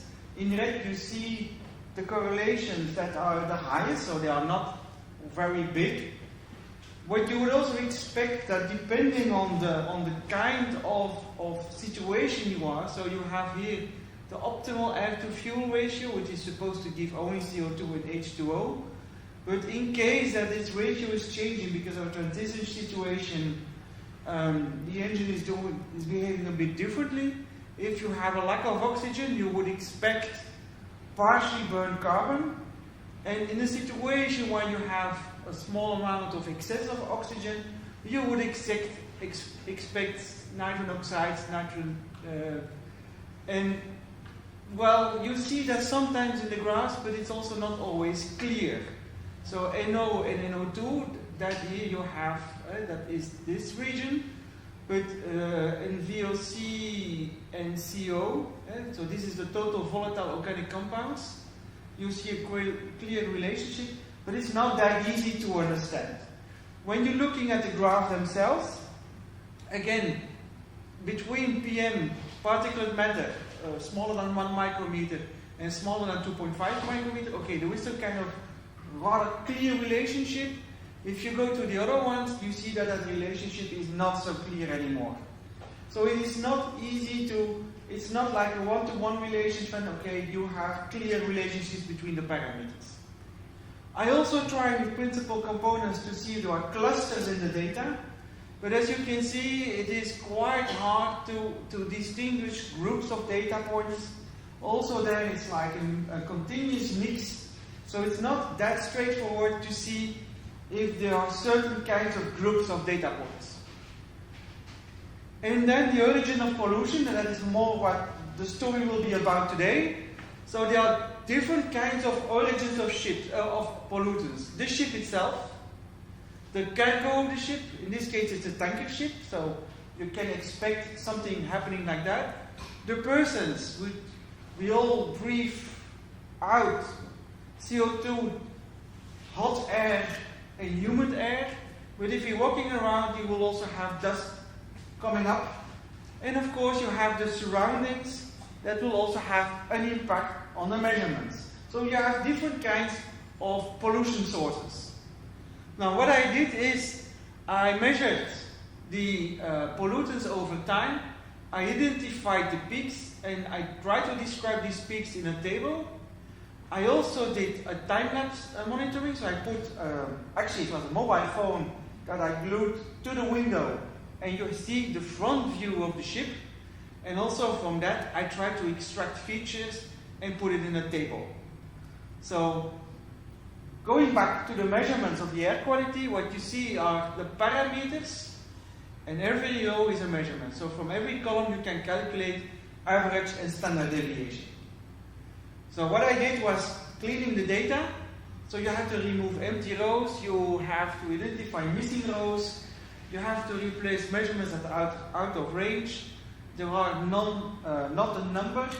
You have to try to replace them because they disfigure actually the graphs and makes the analysis of the peaks more harder. I also try to suppress the noise a little bit because also that they disturb the interpretation of peaks. And finally I calculated the Z-score, so I converted all the measurements into the Z-score because big peaks and small peaks you would like to compare them, so this is some kind of normalization that I did. So here you see an example of a peak in the Z-score. So you see a peak of ozone, NO2 and NO more or less at the same time, but I identified the start, the end and the max of the peak.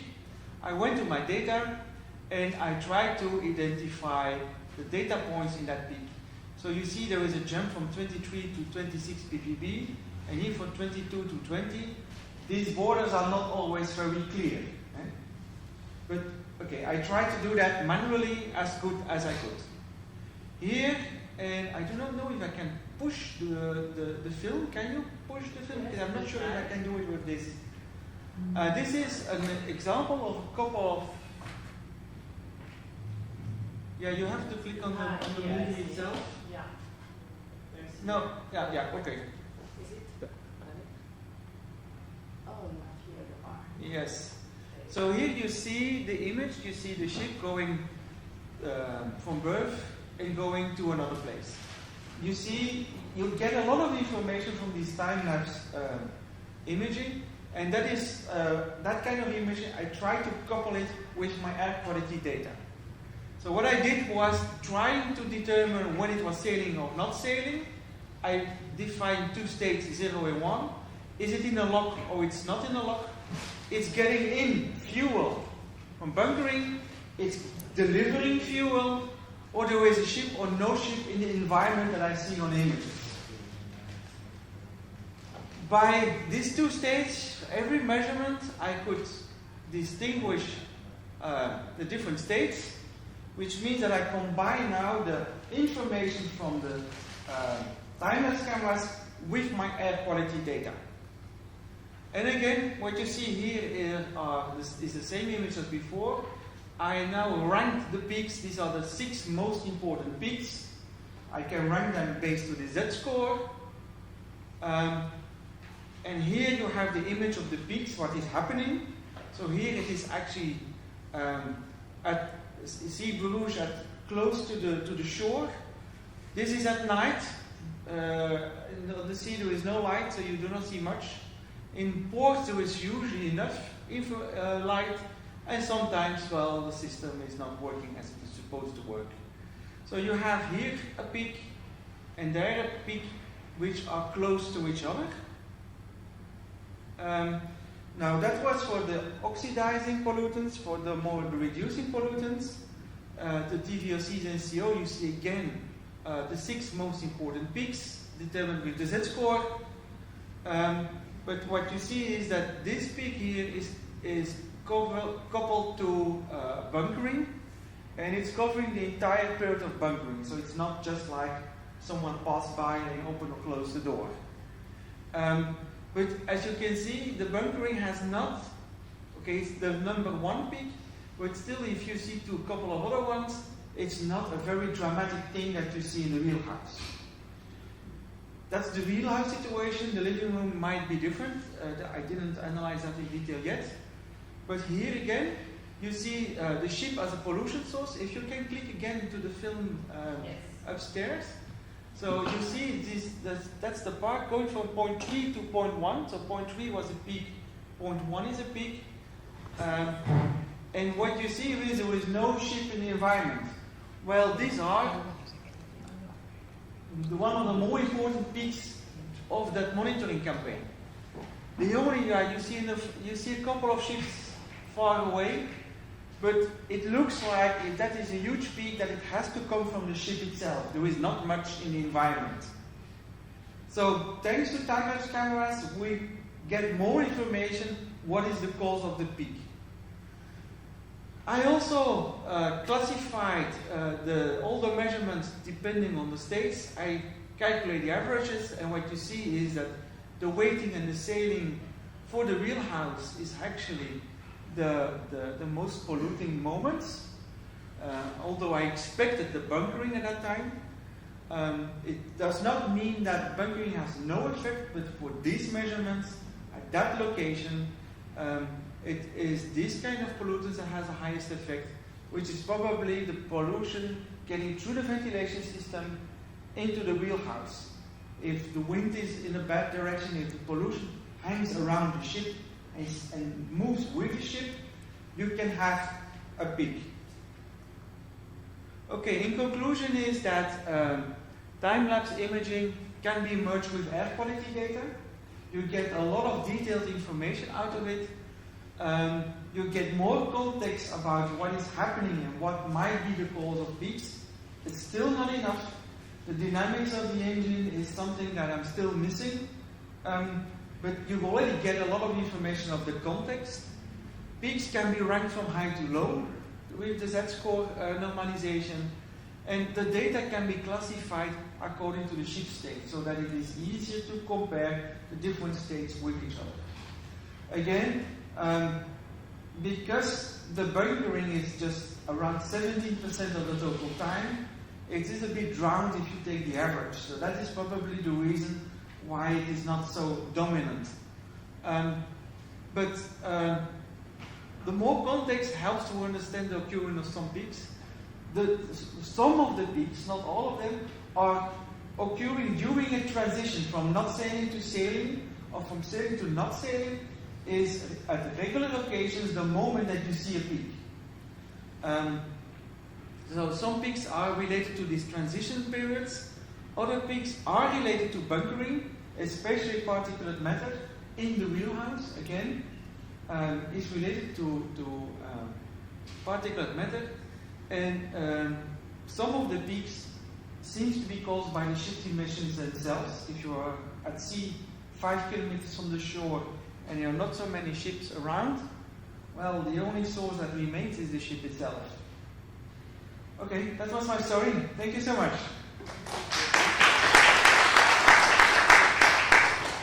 Thank you, Dr. Shan. Are there any questions from the audience or comments? Okay. I have some questions. Ah, fantastic. No, it's just, I'm wondering, how do you cross this data that you get from the sensors with your camera, the time-lapse camera? Is that a manual? Well, for the moment I did it manually because I wanted first to know what happens with exceptions, errors, and so on. So I wanted to build up the feeling. Okay. So the peaks have been done manually. It was a huge amount of work. The time-lapse cameras, it was 1 gigabyte of information. With a huge amount, it's only 1 week because it was every minute an image. I also went through manually, and I wrote down the transitions. Okay. So I made an Excel out of that.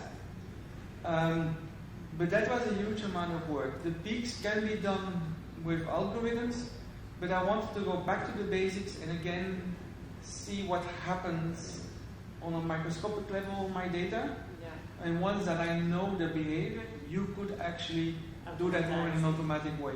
Yeah. But that was indeed quite a long work. Yeah, I can imagine. And are you willing to share this data with the company? Will they do something on it? Do you know what is the final? Not very much. Air quality has no economic value, zero. The only thing is what they know is that if they know there is a problem, they are getting responsible for the problem. They do not want to be responsible for the problem. If you do not give them the data, they always can say we didn't know. Yeah. That's my personal opinion. If someone wants to react on that, please do. Okay. So no comments on that? Everyone agrees, Olivier. Okay then, thank you very much for your presentation. And I have the certificate for you. Okay, thank you so much. You are very welcome. There you go, Olivier. Thank you so much. Thank you, Olivier. Okay. So we're going to continue with the next presentation. The author is Dr. Anatoly Alok. Welcome. Dr. Alok is professor at the Estonian Maritime Academy of Tallinn University of Technology, and he's a scientific assessor of the EC Framework Program in the field of maritime industries and shipping, and members also the working group of the Ministry of Economic Affairs and Communication of Estonia for maritime law codification. Dr. Alok will present a contribution entitled The Potential Impacts of the Development of Maritime Autonomous Surface Ships on the Maritime Freight Transport Process.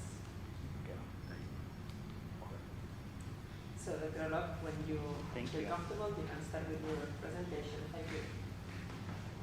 Good morning, or good day for all. Let me introduce some ideas, thoughts, maybe statements from this, from our paper title report we can see here. Be informed that my presentation will not be so scientific as philosophy. Sorry for that in advance. In my opinion, I mean humankind, now on the eve of Big Bang. I mean not universe Big Bang, but information technologies Big Bang. We are now maybe 1 second before Big Bang, maybe in first second of Big Bang. But the question is, what will be the result of that? Will it be common happiness and prosperity for everyone? Or will it be terrible collapse or destroying? We don't know. I think nobody knows. If anyone will say, I know, don't believe him or her. It's my opinion. And let's go to some philosophical minds.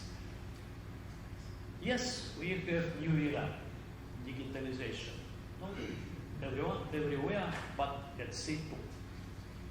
And so-called Gartner-Hyde diagram. And this is about expectations. Expectations have pieces.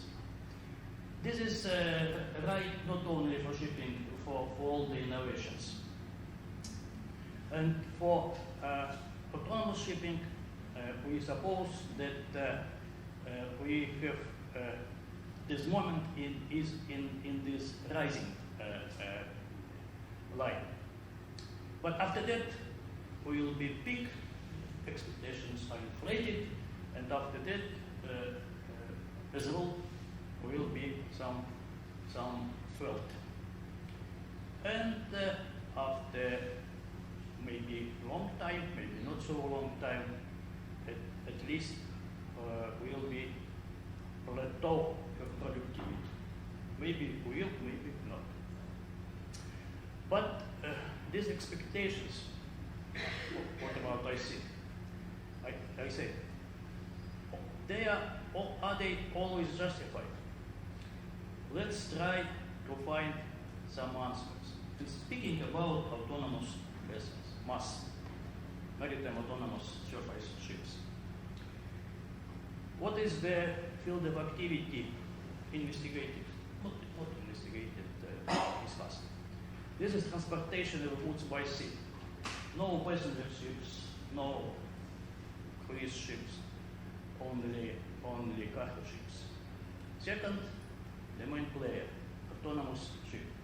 There are a lot of players and actors. This is ports, ships, ship owners, cargo owners, agents, and so on.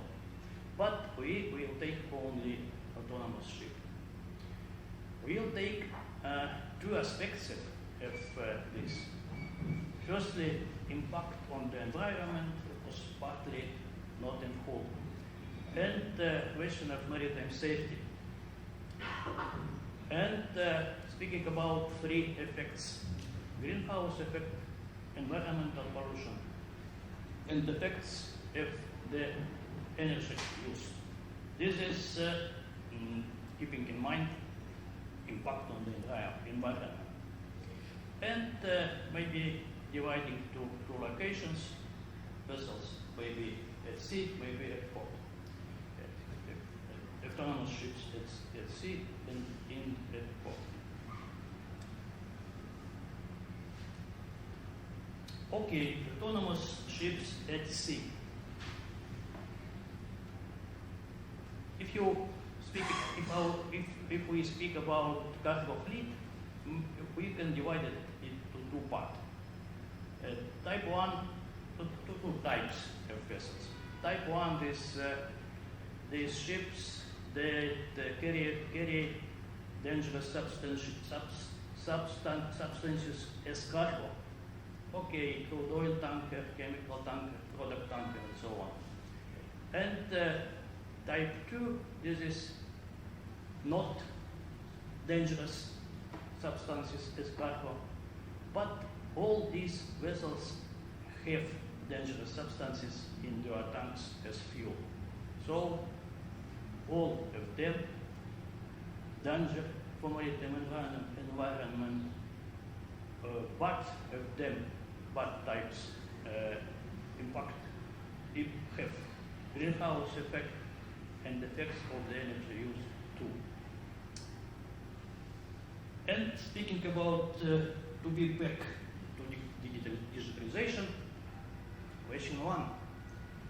Does the digitalization of ships as such, only digitalization, make hazardous substances carried in holds or fuel tanks of vessels any less dangerous? Answer is no, not really. Not directly at least. But question 2, what does? What does make they less dangerous?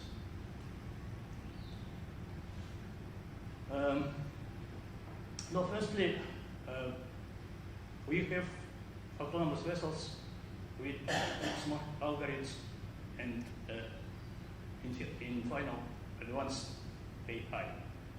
No people on board, and all the functions, all the control over vessel has AI, artificial intelligence.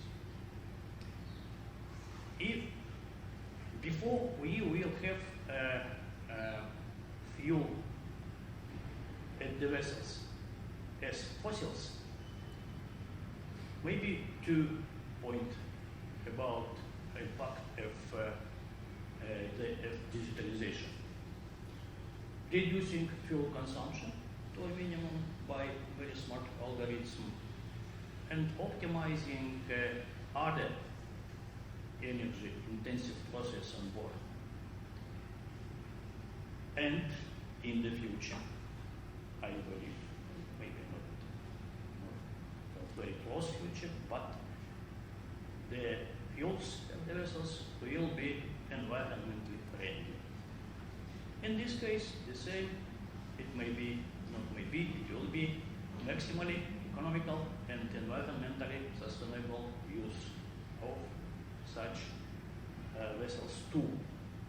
And speaking about this, it doesn't matter, manned vessels or unmanned. Manned vessels may have as well such systems, such algorithms, such AI, and they will fulfill the same functions.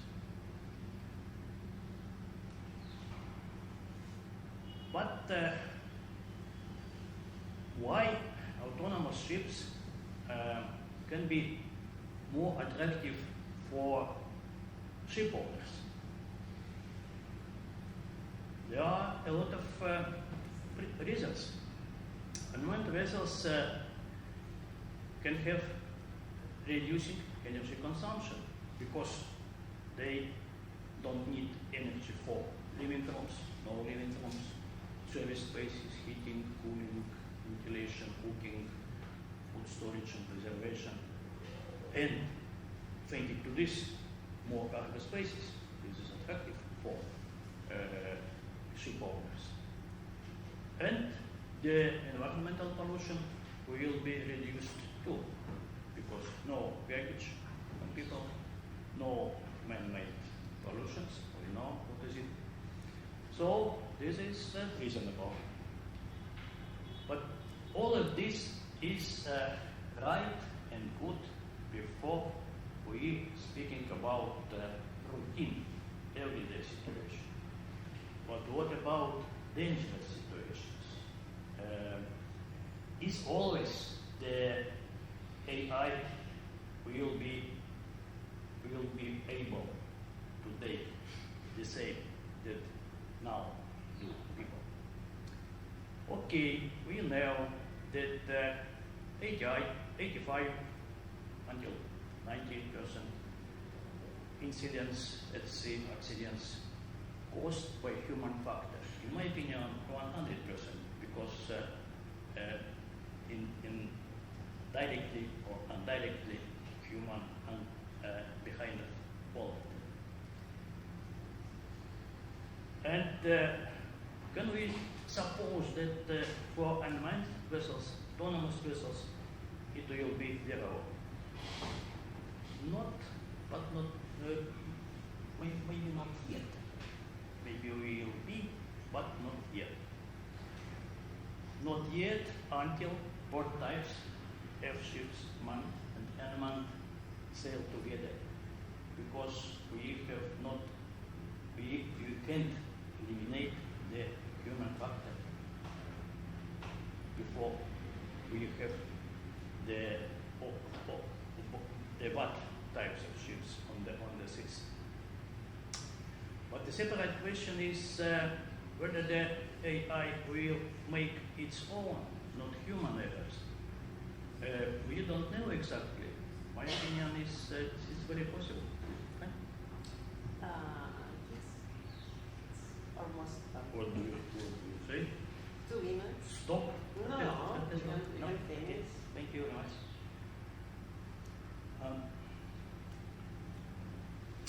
Okay, let's go. What about search and rescue or salvage? It's my statement. Ships are endangered at sea. However, people are helping to each other, not vessels. And we can imagine two situations, hypothetical situations. First situation may be that all the ships at the sea are autonomous or unmanned vessels. No people, no search and rescue, no problem. Okay, but what about property? What about environment? Who will be make service operation in this case? Can you imagine situation where one autonomous ship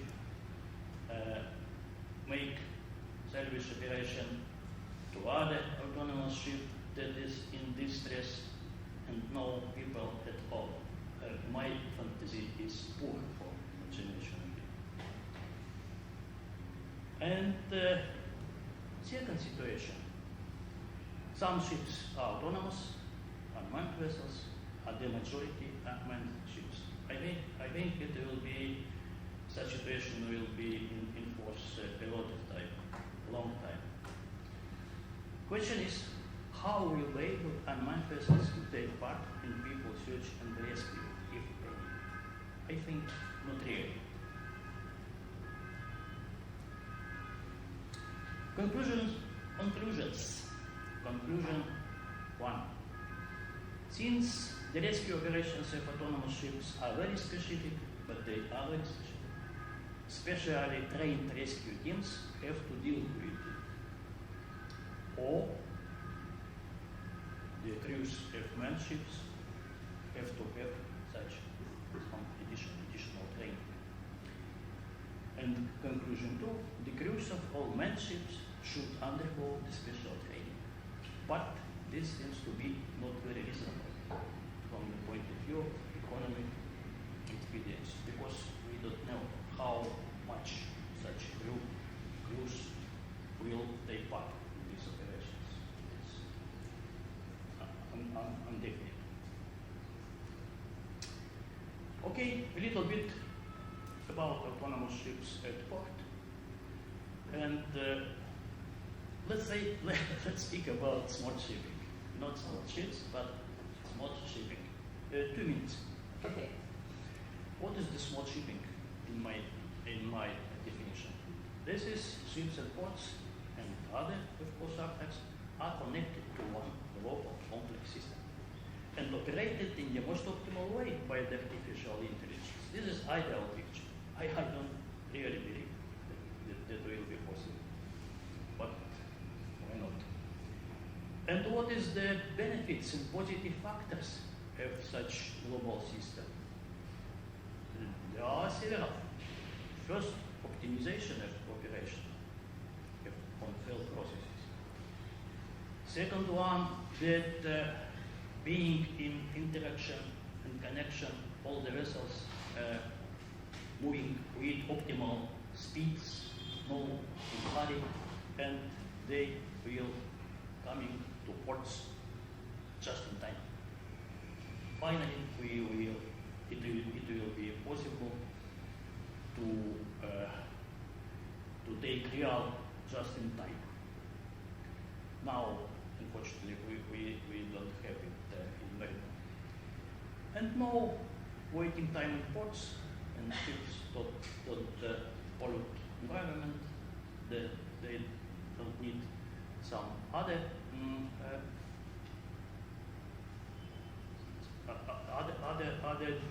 services and so on. And as a result, it was a direct variant in floating unloading for minimization of the amount and capacity of port work recovery. This is real conclusions. This is last conclusions. First one, the impacts of maritime digitalization on climate change may not be only positive and unidirectional. Maybe not only positive. Second, the influence of the human factor on maritime safety does not disappear. Even with the widespread use of unmanned ships, it will never disappear. And third, it's necessary to evaluate the impact of the changes on the entire scale of the participants in the digital transformation and evaluate all required processes and their need to change. This is very short or brief conclusion of our paper. Who are interested may read it. Interested, I imagine. And thank you. Thank you, Dr. Alof. I don't know if there are any questions or comments in the audience. Okay. Yes? Oh, sorry. I didn't see you. Let's say, realist presentation. But at the same time, the people are looking for the subject, unmanned or autonomous ships, only for the navigation and navigation both sides. But there are many things to do on board the ship, especially cargo operations. Well, cargo operations, who will operate? Who will open the holes? Who will arrange the valves? Who will arrange the pumps? Who will coordinate with the terminal? We have many documents about loading, unloading pumps. Okay. And for ship terminal interface, for example. And these are very dangerous ports. And the danger is in the port. The danger in the sea is easy, but danger in the port is something terrible. So, many authors are looking at the subject just thinking about the navigation and navigation. But shipping or ship handling is not only navigation.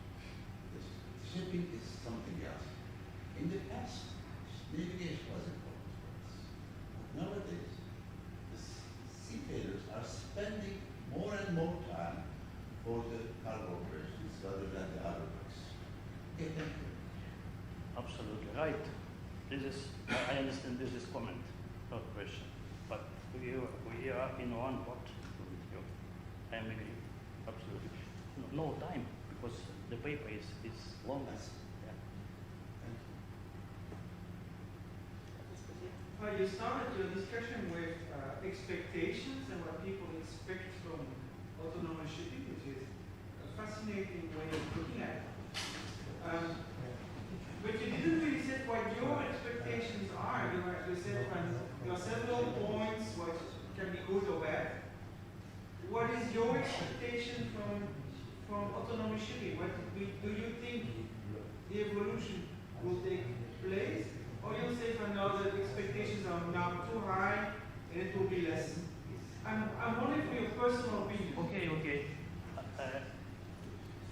will know very, very, how to say it, I will know waste to time, but my aspects, I understand. Okay.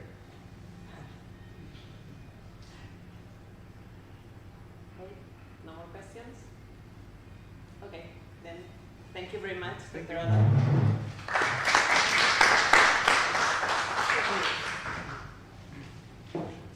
You have your certificate. Okay.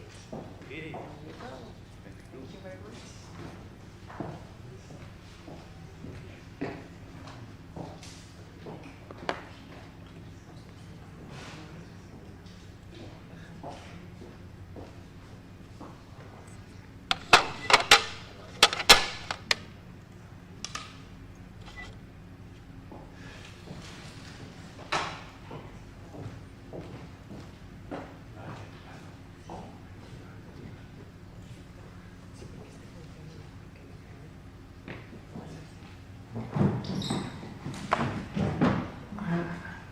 Okay, now we will continue with the third presentation of this session. I'm going to present the author. Dr. De Mello is marine civil engineer, merchant marine PhD, and he has been also the dean of this institution. In addition to being IMO consultant, he is also president of the Officers College of the Spanish Merchant Marine. Dr. De Mello will present a contribution entitled Safety at Sea and Maritime Environment Protection with special references to training needs for the emerging new wells. So, okay, thank you very much. This article belongs to the Erasmus project. It's an Erasmus project that the name is online program for training. For training on international management of international safety management. What happened with this working? Of ISM, the acronym is OPTIMS, and the consortium has in 3 universities: the Maritime University of Szczecin, the Polytechnic University of Barcelona, of Catalonia, and the other university is the Finland University, and 2 Satakunta University, and 2 private company. And the motivation for the project is to assess and improve the what happened?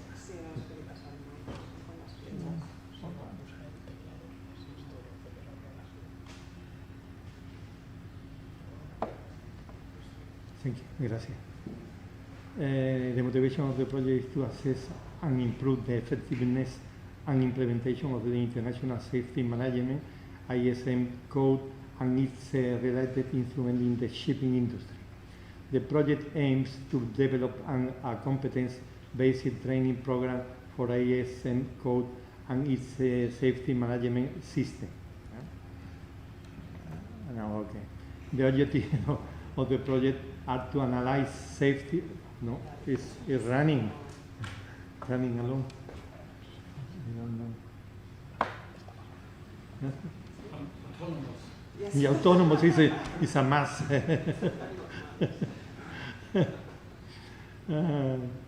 And to analyze safety management system both on board ship and in the company, identify any difficulties, gaps, flaws, or failures resulting thereto, and evaluate the effectiveness of the implementation of relevant instruments.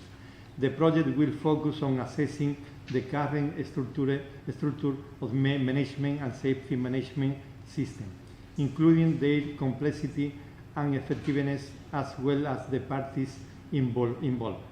The application of the risk-based approach, the human side of the management procedures and criteria for establishing minimum safe manning of ship, management faults contributing to or causing serious marine casualties, and verification and certification practice in the context of the ISM code by administration and recognized organization. the ISM code and the STCW convention are considered, I don't understand nothing, are considered to be the most important IMO instrument that contribute to safe, secure and efficient shipping. From the safety and marine environmental protection point of view, they should be considered the two sides of the same coin. The ISM is not just about compliance to obtain certification, it is about both fitness for purposes and compliance with rules and regulations. The ISM code is a procedural system that outlines how to manage operations rather than dictating what to manage. It does this through a system of policies, processes, and plans. Its provision covers areas such as quality assurance, including risk assessment and control through verification and certification. Several emerging topics such as new fuels and decarbonization require a comprehensive review of the STCW code as well as the ISM code. This paper primarily focuses on human element and the impact of the new fuels, ship emission, and mean to achieve the IMO and EU net zero target. Specified references are made to key safety issues for inclusion in a e-learning course on ISM code implementation, as it is with a view to help companies, particularly a small one, to develop high-quality safety procedures. In this picture, you can see several ways to reduce the uptake fuel on board. And you can see operational auxiliary power, aerodynamic thrust efficiency, engine efficiency, and hydrodynamic. And the most important is the operational speed reduction, because you can reduce till 30% of the uptake fuel, the fuel on board, and for that the emission, the contamination.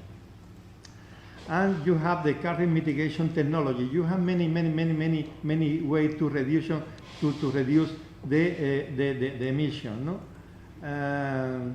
And you can see engine modification, pre and wide combustion method. For example, water addition. When I was start to sailing in the beginning of the 70s, we use this way to reduce the emission. Add water to the fuel, and now it's a very good technology. And post-treatment technology, energy efficient method, alternative source of energy, alternative fuel. This is the focus of this article, and indirect. And then there are many ways, but the most important way is, for me, in my opinion, reduction of the speed of the vessel, and use the new fuel that the contamination in the greenhouse gases be zero. Right? And the IMO has implemented many ways to reduce the emission through the efficient design index, energy efficiency design index, the ship energy efficient management plan, the ship efficient energy management plan, assist the shipping company in providing an approach for managing ship and fleet efficiency performance over time with the help of the energy efficiency operating index and energy efficiency existing ship index, and the carbon index as a monitoring control. No? And they want to get every year between 5 and 50% of the reduction of the emission of the greenhouse gases. Now, speaking about the new fuel, we have the ammonia. Ammonia is poisonous and is a practical way of storing large volume of hydrogen. Ammonia is a liquid below less 33 Celsius degree or at room temperature. This is the temperature, ambient temperature, at a pressure of 10 bar. Volumetric energy density of liquid ammonia is a third that the diesel and can be burned directly in diesel engine with suitable catalysts that provide long-term pathway to fuel cell. The most important thing, speaking about the new fuel, is the energy density. The energy density and the risk of the new fuel. That is the two important concepts of the new fuel.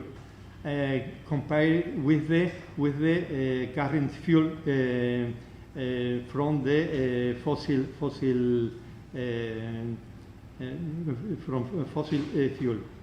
The use of biofuels on ship may also require improved and more frequent crew training requirements. The research so far carried out show that another promising option available is the use of methanol, methyl ethyl alcohol, as a fuel. It is reported that the number of the new shipbuilding order for shipping ship technical equipment to use methanol as well is 20 times those for ship with conventional technology in terms of the gross tons. Hydrogen has already been used as part of marine fuel mix using diesel fuel and ammonia.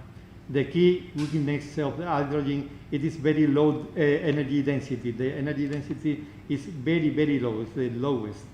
It should be noted that hydrogen is extremely flammable with a large ignition rate, has a high speed flame, and the big problem of is invisible combustion. It's invisible combustion.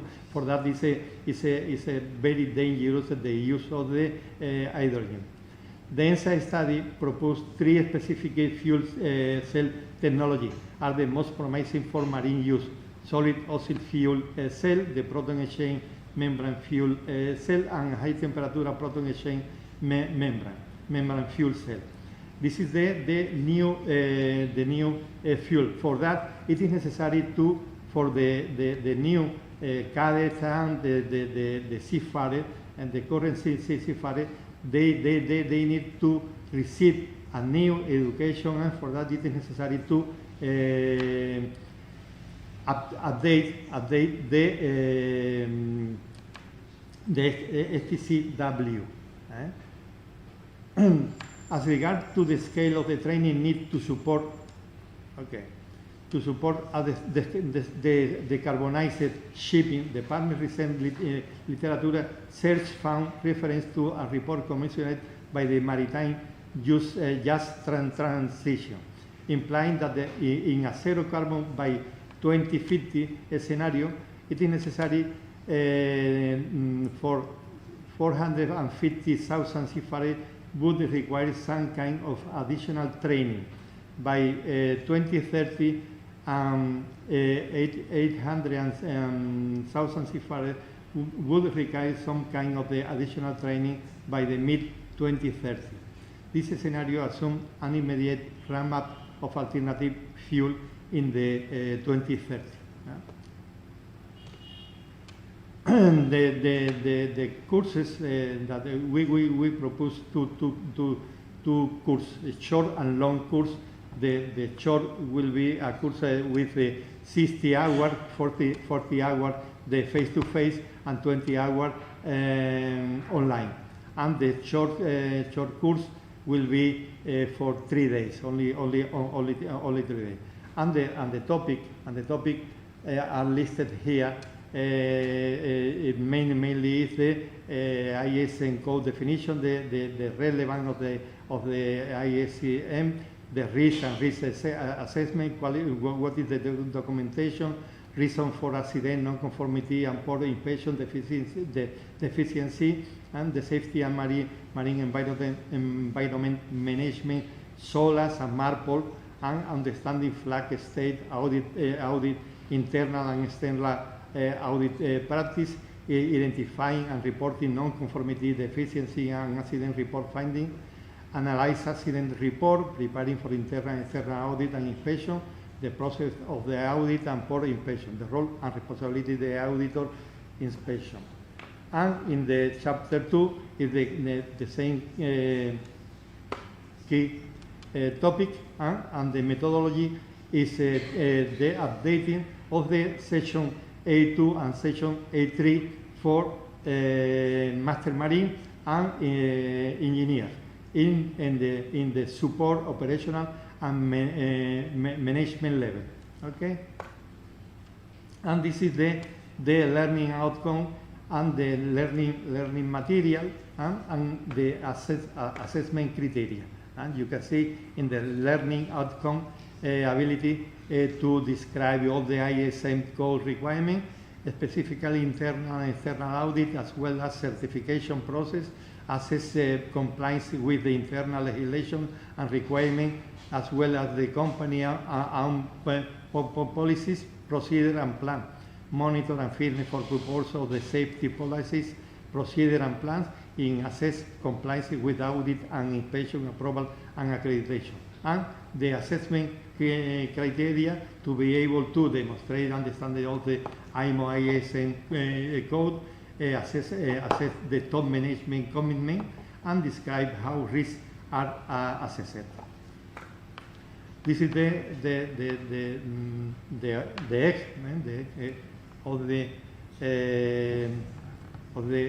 update of the SCCW, and that they say the skill and knowledge of the student, and the language learning outcome with the EDBET and SCTS, and language performance criteria, and the qualification with the EQF. And after that, the decision-making tool addressed to training needs, tool for authority to design training path, framework allowed for transferability and mutual recognition of competence. Individual can validate their competence, and the training center can submit course and recognition. And it is very important the quality of the learning, the teaching. From the candidate in the personal level, not able to take responsibility psychological test. We can see the Gruyère sheets. And institutional level, fraudulent practice, lack of a qualified teacher, and the national level, not sufficient pressure for better standard, STCW not implemented properly, and the international level, inertia in decision-making process, different in safety culture. And the result is the poor quality decimal. Is the poor quality decimal, and we must avoid this Gruyère cheese. And the conclusion: the application of the new fuel and misses in transportation, maritime transportation system is in its infancy, and it's new currently. The technology is progressing, and new fuel are emerging as a matter of course. To this end, a novel and thoughtful lifelong methodology is needed, which can be further developed on a continuous basis. In summary, the methodology used in designing the course, short and long, compiling the syllabus, developing the assessment system, and delivery arrangement are based on good practice and are developed through rapid prototyping techniques. This is to ensure effectiveness, doing the right thing, relevant industry related efficiency, doing things right, and innovation through sustainability are achieved. And that's all. Thank you very much. If you have any question, please do it. Thank you, Dr. Develo. Are there any questions from the audience? Okay.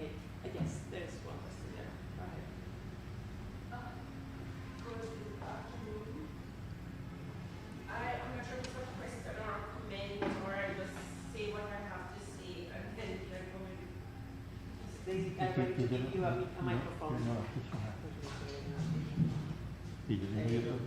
Hello. Thanks for that presentation. My name is Caroline. I'm from Jamaica. I'm a sociologist, and I found that quite interesting. I'm not sure if it's a question, maybe a kind of question, maybe a comment, but there are a lot of sociological issues with seafarers on board. And a couple years back, I know towards some studies that came out about the, let's say, failures of the ISM because of the social issues on board. Seafarers being afraid of speaking out. The ISM, they perceive it as being used as a tool to blame them. So there were issues of reporting. So the seafarers have some of the training, they know what to do, but because of that culture on board, they basically what the regulators are doing in the industry is defeated in a way because of how when you get down to the nitty-gritty on board the vessels, the social conditions or the interactions among the seafarers, basically they don't do what they're supposed to do. You know, we talk about destructive obedience and so on in the industry. So what I'm interested in from your presentation is how I see what you're saying and understand it, and there's a need for it. But what came in my mind is how the industry is going to address these, underlying issues that are very important when it comes to the interaction on board. I hope to understand all your questions, but I can say about the ISM code. We have the last January, we have finished one project to the IMO to up-to-date the ISM code, because the ISM code is a new code from the 1997. It's the 27-year-old, no more. And they want to know if the implementation and the effectiveness of the ISM code is working right, no? And the problem that we have found is that the ISM code is it is very open, and the owner and the seafarer can do that they want to do. They want the safety management system. It is very open, and the procedure can be comprehensive or short, and they comply with the IS code. But that doesn't mean that the IS code are working well, because the owners and the seafarers don't understand completely the 12 head paragraph of the ISM code, and some company, many company does not comply completely with the ISM code, and the university and the faculty does not teaching the ISM code, and when the cadets go on board, they don't know nothing about the application of the ISM code. And for me, is currently the most important code on board, because it's a code that reduce many accidents and many contamination at sea. That's my answer. Okay, thank you. Is there any other question? As you know, it's a two-quality management system, and there is quality control, internal verification, and external verification. The external verification is based on the ISM audit conducted by the societies. And what is your input related to ISM audit? The problem of the ISM audit is that the internal and external ISM audit are made by the same company and the same people. And because in our study, we have find that more than 80% of the company, the SMS, the safety management system, has been made by the classification society for the organization, recognized organization. And they do everything, and when the classification society go on board to do the external audit, they are doing the audit against them, no? And for that the audit is always very good, very good. And the most important problem of the application of the ISM code is the different interpretation in the for the maritime administration in the world. In the same country, the interpretation of the ISM code in Barcelona is different in the interpretation in Cádiz or in Alicante or in Bilbao, and they create a very big confuse to the owner, no? And for that it is necessary to homologate or uniformize the concept, the interpretation of the ISM code when the inspector goes to do an external audit on board of the ship. Any more questions, comments? Okay, then thank you very much, Dr. Denner. I'm sorry for the inconvenience with the No mouse. problem. So here you have your certificate.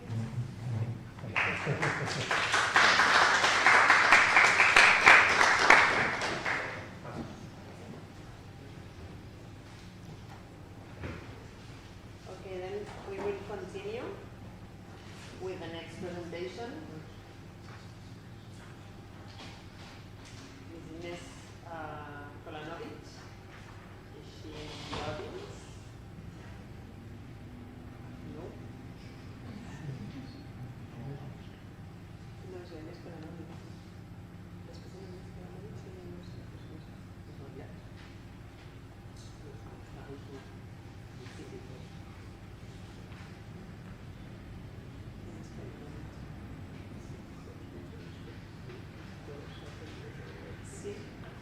Okay, so I am afraid that Ms. Kolanovic is not in the audience, so we will go to the next presenter. I hope he's here.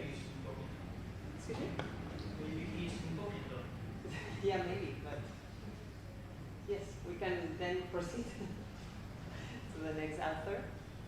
Okay. So, the next presentation is going to be held by Mr. Oscar Rodriguez. He's a predoctoral researcher at the Faculty of Law at the University of Huelva with a specialization in international law and governance.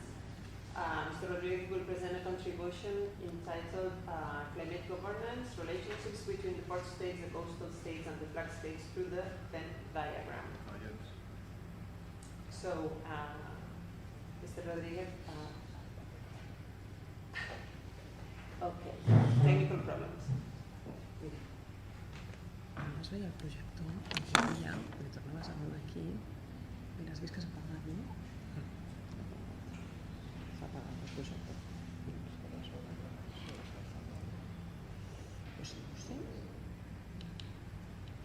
There is some problem with the projector. Can we call the IT? Yeah, that's what he said. Yeah. Can we call the IT, please? Because the projector doesn't work anymore. It's overheating. Yeah, it seems. Es que en teoría, ¿no?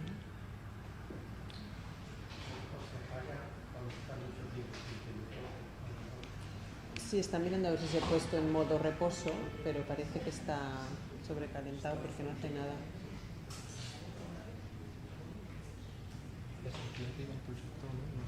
Sí, sí, arriba, perquè abans ho hem estat provant i el paràvem i no es veia. Està tot parant, no es veu cap llum.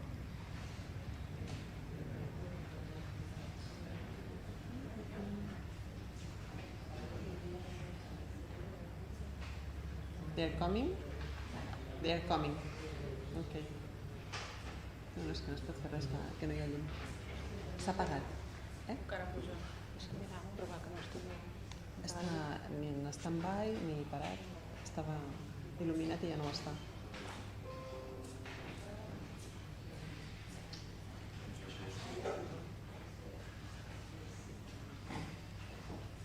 Se metes de baix.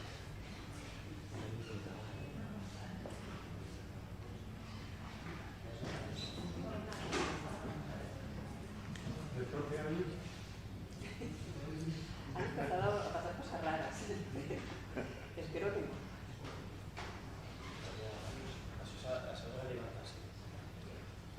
¿Algún Android? No s'ha de pitjar, no?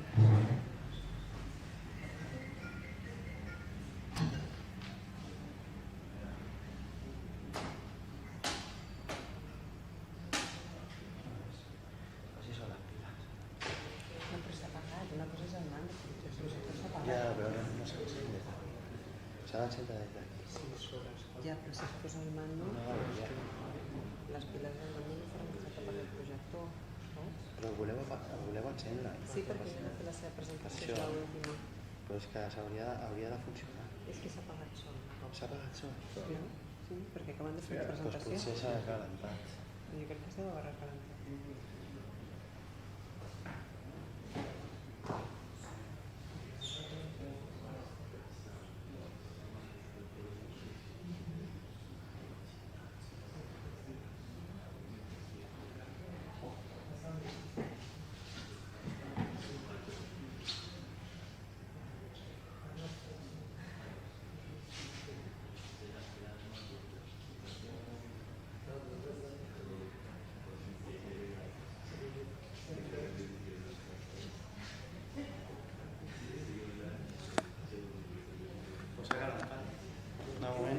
No puc accedir a dalt. De moment no s'ha mogut res, això era...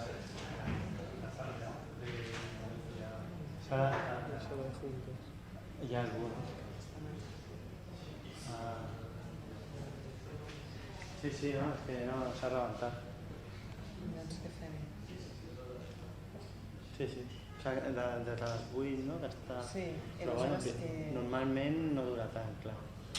Aleshores, què fem? O la sala de juntes o... La sala de juntes està però clar, si ocupada. està per el menjar.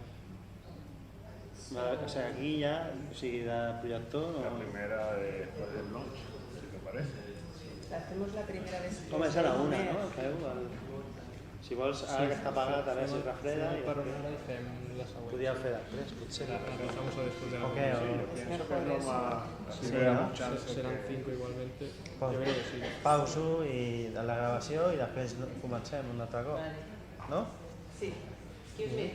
Due to technical problems, we will transfer this presentation first hour after lunch, okay? Because the projector doesn't want to work anymore.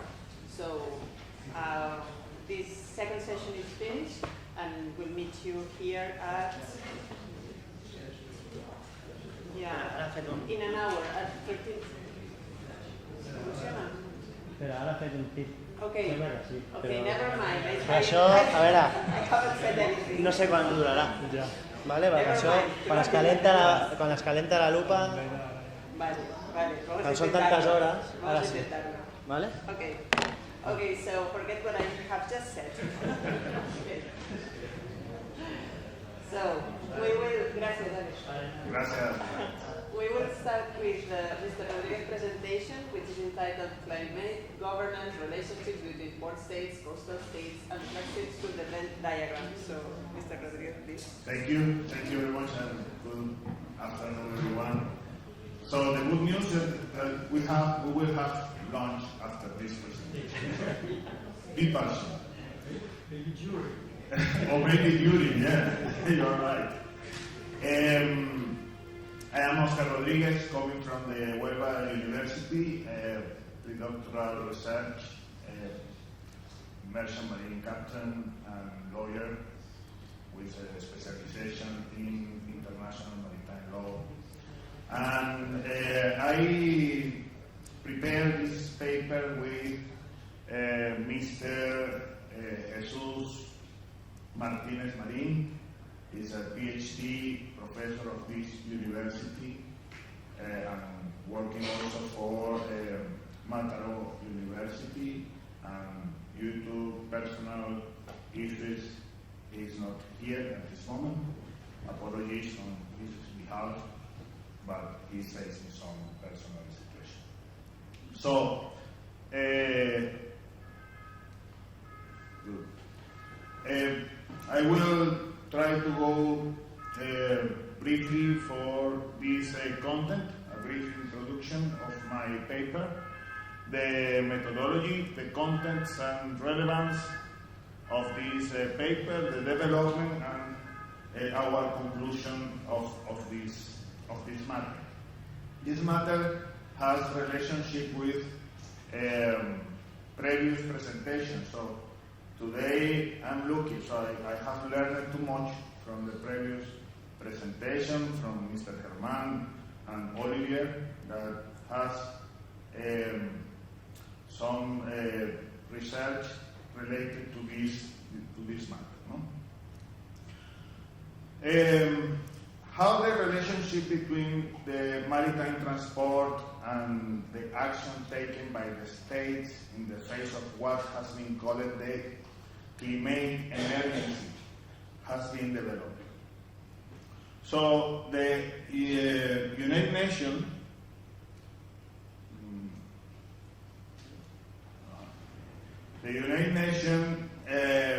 on 1992 adopted the United Nations Framework Convention on Climate Change. This convention nowadays has 198 states part. So, if you take into the account that the United Nations has 206, so it's almost 100% of states part of this convention. So this is our kicking off point, because this means that there is a general interest on the climate change actions worldwide. Even when we are human, and some of us maybe we are not agree that there is a climate change, or maybe yes, some of us support more, and also we have to say that the political has touched this matter, and if the political touch everything, it's a disaster. Then, 5 years later, this United Nations Framework on Climate Change was developed by protocols.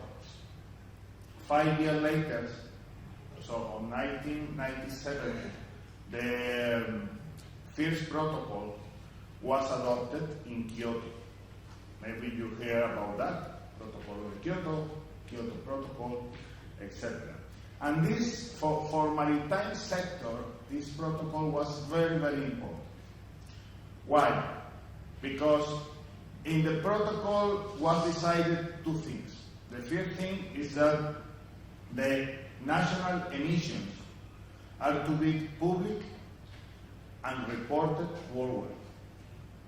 But maritime and aviation sectors are excluded to report, and they have to deal this matter through the international organizations that are in charge of the both sectors. So in our case, International Maritime Organization.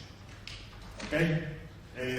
From that time, so from 1997, the IMO has been working with the subsidiary body for scientific and technological advice, that is a body created also by the United Nations, in order to report what is happening in the maritime sector, international maritime sector, respect to this matter. Okay? In the Paris Agreement in 2015, the maritime sector was not included into the text of the protocol. So the strategy adopted through the Paris Agreement, or Paris Agreement, yes, was not, the maritime sector was not in. So the IMO was a big opportunity for the IMO to develop their own strategy about decarbonization. And this is where we are right now. Okay? So we are talking about also governance. Mr. Xavier today morning spoke about one maritime sector was an umbrella, but climate change is an umbrella also. And there are multiple umbrellas, depends on what key issue is discussed worldwide in the interest of the states. So, maritime sector and climate governance are in touch through or coming from the Kyoto Protocol up to now. Okay.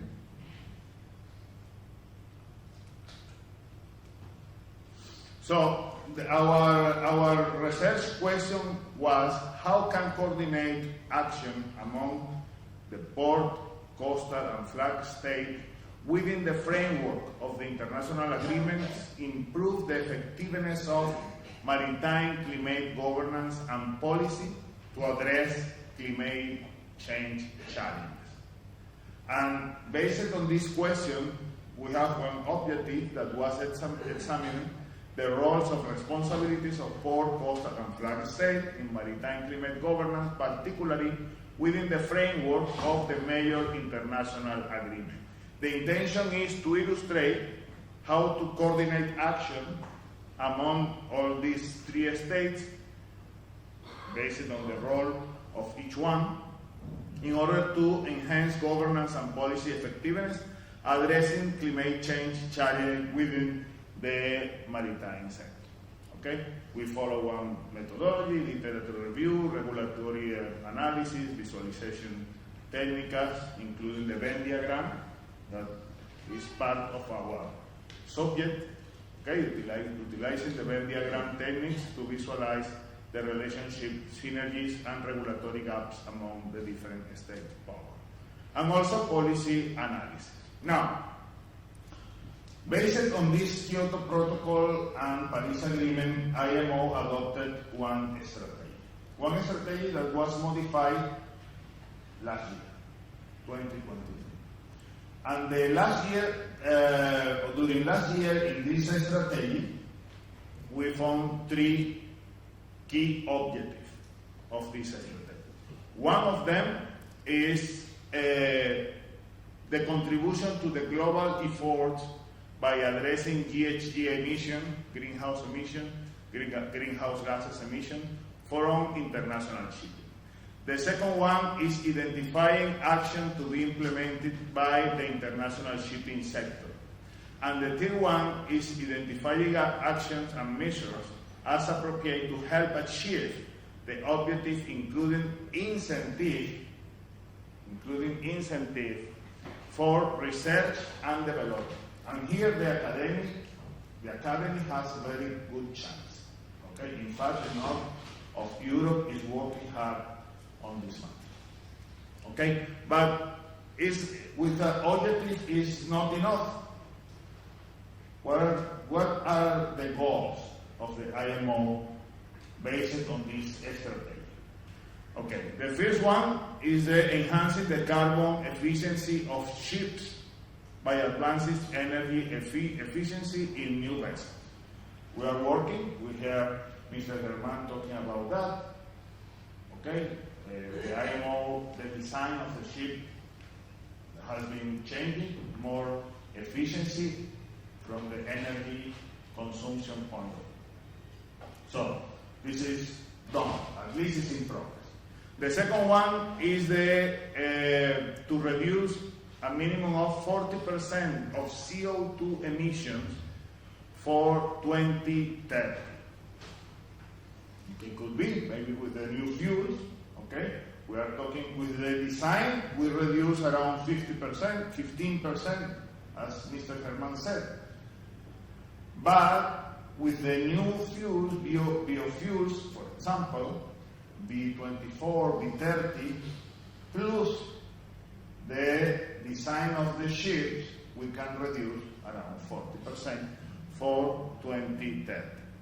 For 2050, the IMO is thinking in a net zero GHG emission. We'll see. And also, they are promoting the adoption of the zero or near zero GHG emission technologies and fuels. What this means? Ammonia, hydrogen. But at the moment, in the last order, we did a statistic from the last year, and honestly speaking, only methanol and LNG fuel vessels are ordered at this moment. So ammonia used, for experimental, and hydrogen also. So it's not in the market. It's not the reality. The reality is, at this moment, is methanol. We can speak about green methanol, and we can talk about biomethane. The biomethane is almost net zero GHG emission, and the green methanol. So we'll see. The industry is working. The industry is working hard on this. But the quantum leap is honestly this yellow highlighted paragraph. One additional indicative checkpoint. It's not a goal, it's a checkpoint for 2040, okay? Reduce at least 70%, striving for 80%. So the harder work is to be done between 2030 and 2040. This is okay. If the technology is going in advance, we will be looking. However, just in 2021, the MARPOL included GHG in the annexes. And the annexes is coming from 1997, entering to the fore in 2004. And in 2021, was including something with respect to CO2 emission. So it's not the best way. And the MARPOL has a way. It's not an enforcement convention. So in order, the only enforcement regulation into MARPOL is about pore state control and the no more favorable treatment in case of inspection of pore state control. But anything else? So MARPOL has to be held by the UNCLOS, by the law of the Sea Convention, in order to get them empowered to get a good sanction framework in case of non-compliance ships. And if we go through the law of the Sea Convention, then we have to speak about port state control and coastal states regulation. Okay, so we have different maritime zones. In high seas, the 100% of the jurisdiction is for the flag state, but if one ship is sailing through the exclusive economic zone, then the coastal state has competence to check what is the mission of the ship that is going through their space during the innocent passage. But if the ship is going to any port, voluntary, to any port, then the port state control has to be clear. So flag state, coastal state, and port state have to be working together. However, MARPOL Annex 6 has another challenge, that only 105 states have ratified the convention.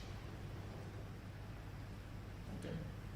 So from the 176 that are state parts of MARPOL, only 60% has ratified it in number of states. This means that we can find dark fleet, so vessels that are under one flag state, but the flag state is not enough strong, and sailing between two ports that has not ratified the convention. And then they can do whatever they want.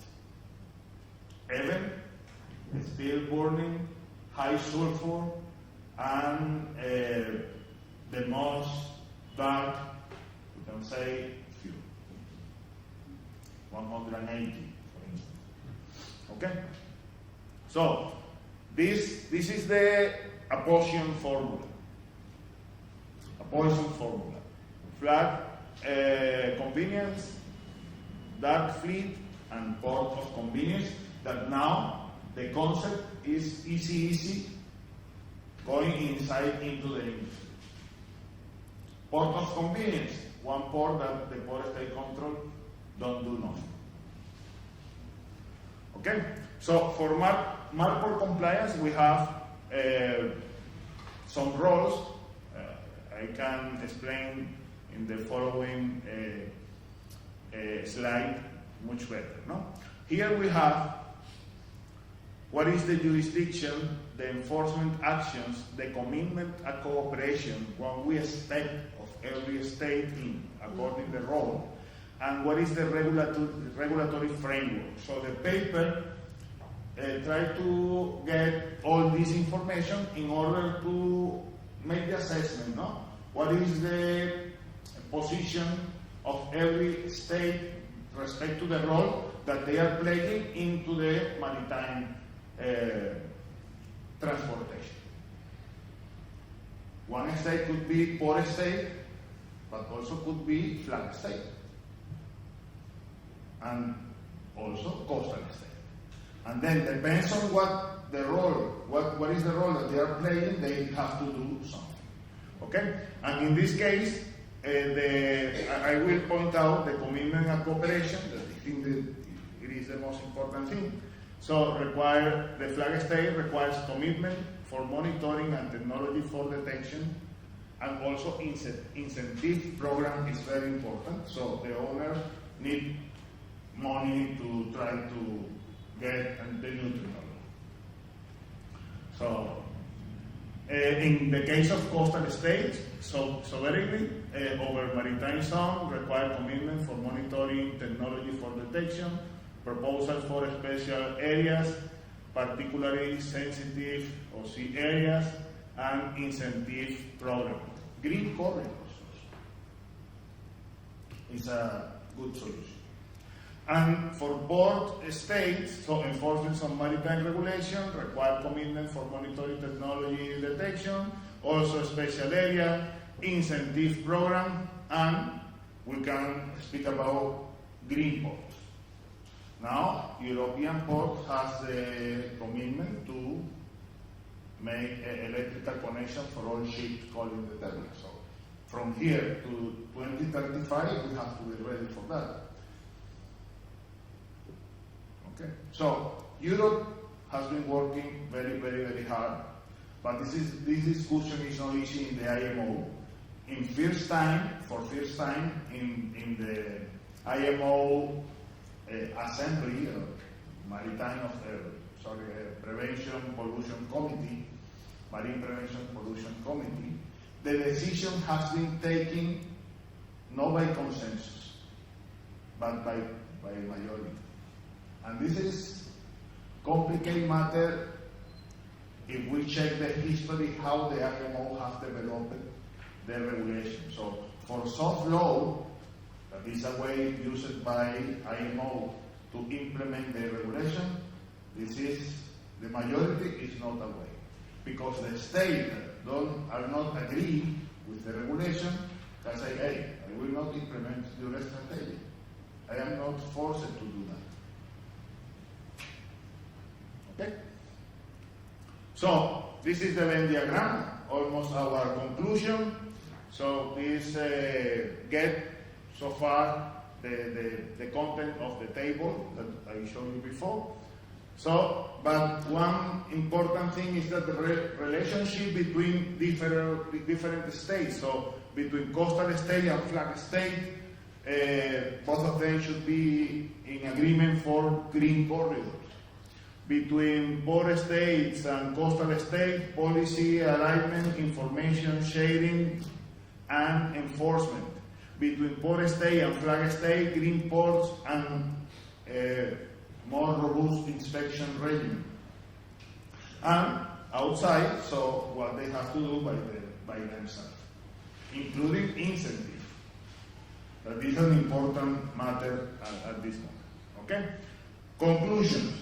So, port state, robust penalty system, coastal state, additional pollution prevention initiative, green corridors to mitigate pollution, flag state, incentive initiative, incentive plan, green corridor for coastal state, green port for port states, and at the end of the day, all of them, constant monitoring, strong cooperation, effective penalty system, and regular monitoring. I will let you this phrase from Jacques Cousteau: the sea, the great unifier, is the man's only hub. Now, more than ever, that all phrase has a literal meaning. We are all in the same boat. Thank you.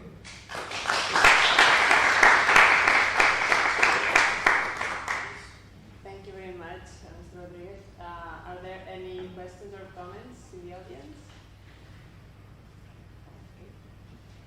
Yes, there is one. Well, I was wondering, how serious are these organizations? Because greenwashing is something you can pretend to do something, but at the end, you do not want to do something. So I was wondering what the role of greenwashing is in the framework of legislation that you described. And I was also wondering what happens with non-governmental organizations suing multinationals and the push bottom-up, because you have a top-down description. So two questions. No, very, very, very interesting. No, greenwashing has been, from my view, has been doing one interesting public workout, but there are serious projects running out. So the hydrogen project, at least I can work for Spain's point of view. The hydrogen project is, there are 3 or 4 projects already approved. So hydrogen is the feedstock for ammonia, green ammonia, and for green methanol. And biofuel is a reality. Let me tell you something. I work for CEPSA. And in CEPSA, we are selling already biofuel B100 with HVO. So the problem there is the response from the market. So the market is still not ready. Owners are still afraid about use the new fuels. What we cannot do from the oil majors' side. So I speak about what we are not doing actually. So all of them are projects. The most of them will start to work from 2026, 2027. Our biggest biofuel plant in Huelva is to be expect to be ready for 2026. So I cannot stay here to say we are doing green ammonia. It's not true. We are selling green methanol. It's not true. Still, the industry has to work a lot. And take in consideration, Mr. Olivieri spoke about the low density of the new fuel. And this is a big issue, because this means that the bunker tanks on board any ship should be multiplied by 2.4. Or the ship should call port more frequently for bunkering operation. So the autonomy of the ships are going to be reduced. Okay? So greenwashing, well done for greenwashing. I think that it's important to be honest. In this strategy, we are going step by step. This is not, this is not ready. I think that everyone is working on this matter. The only actual solution right now is the biofuel. Only one. The rest, experimental methanol, but it's not green methanol. At this moment, it's gray methanol. So we have to tell the people the truth in order that they can trust on what we are doing, what the industry is doing ahead. And the second?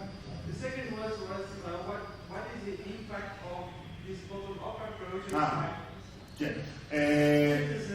See, IMO has a particular way, working way.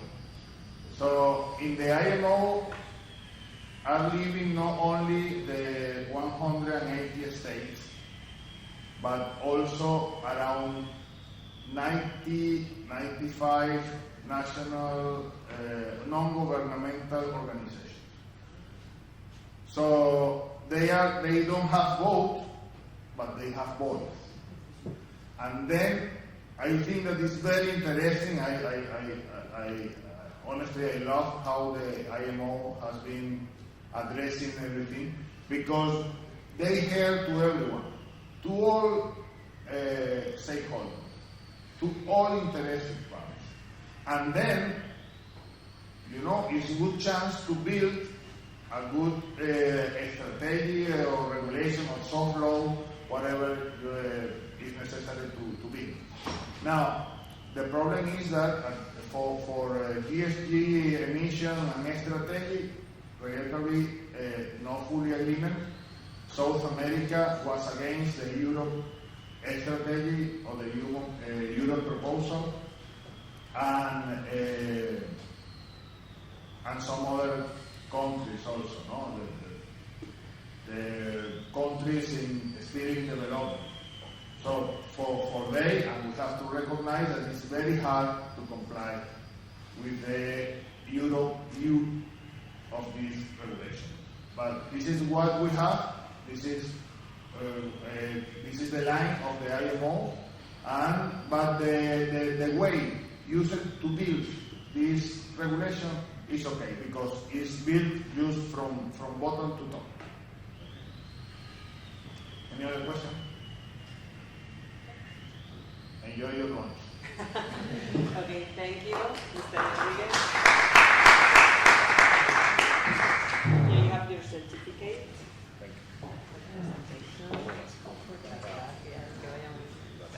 So now it's lunchtime, so if you want to go to the room next to this one, Sala de Juntas, it's called, you have the lunch there. And we will meet here at 2 p.m. again. Thank you, everyone.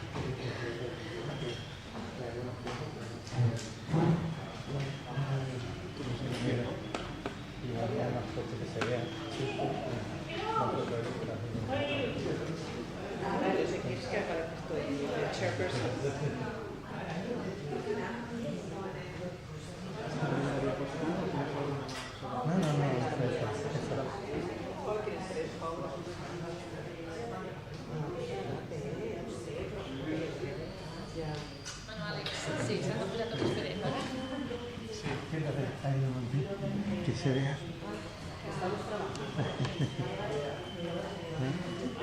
Y que se vea esto de aquí, la pantalla, fundamentalmente.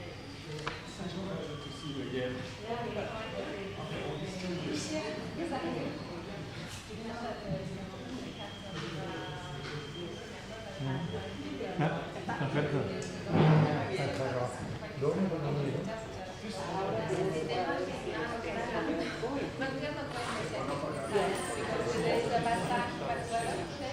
Mira, podemos dejarla, puedo dejar en la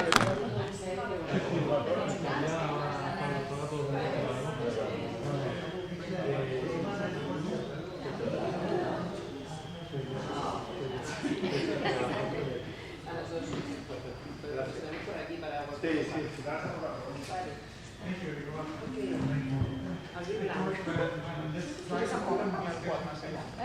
Con la Montse al blanc, que no tenim, que tingui al despatx. Ah, I que ens volen per la por. jo pensava que exagerada, no? Aquí al blanc, ja veia el blanc, No. jo necessito. Que ha sigut, a vegades potser. Per cert, amb aquestes coses tan estupendes que no he sabut que m'hi ha missatge que ja veuran. Que no els he canviat. Ah, el què? Que m'he oblidat 2 vegades. Ah, no. He posat l'Olivia i el Germán i m'he oblidat del... No, que els sembla que una serà a la taula 11, però no reservat, no,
Thank you very much. You're welcome. Yes. Can you present?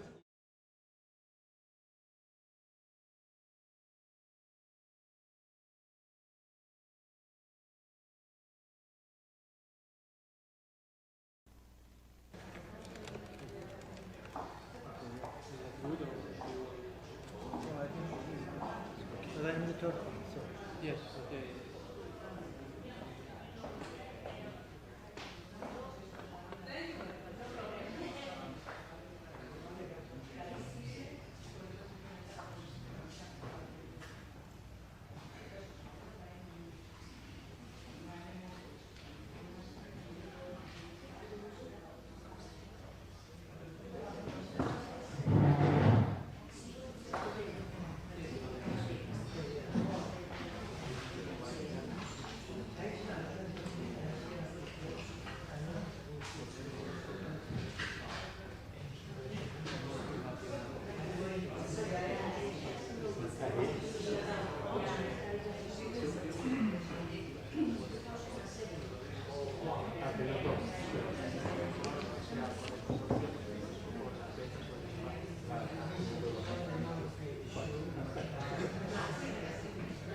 No, al final, cuando llama el ocurre, al volver ya no, él ya no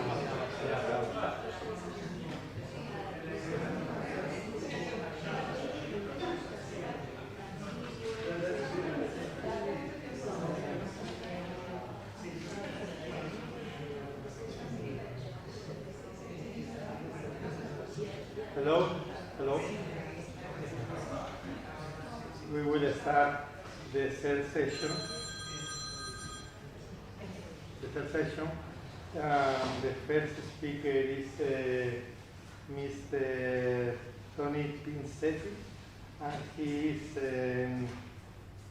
Maritime High School Split, attending the Faculty of Maritime Studies Split. Short scholarship by Ministry of Sea, Transport and Infrastructure, Maritime High School Split, Quality Control Board member, Faculty of Maritime Studies Split, Best Student Award, University of Split, Rector Award President, and one article is the application of interpolation in different branches of navigation in Carlo Harvey International Maritime Science Conference. The floor is yours. Thank you very much. Hello to you all. My name is Tony Pincetti. I'm currently attending the Faculty of Maritime Studies at the University of Split. I'm here to present a research paper under the title "The Role of Celestial Navigation in Modern Day and Future Navigation" by Zoran Milušić, Paška Esko-Kranjčević, and myself. And just before I start, I would like to thank the organizers for providing us with an opportunity to present this paper at this very conference.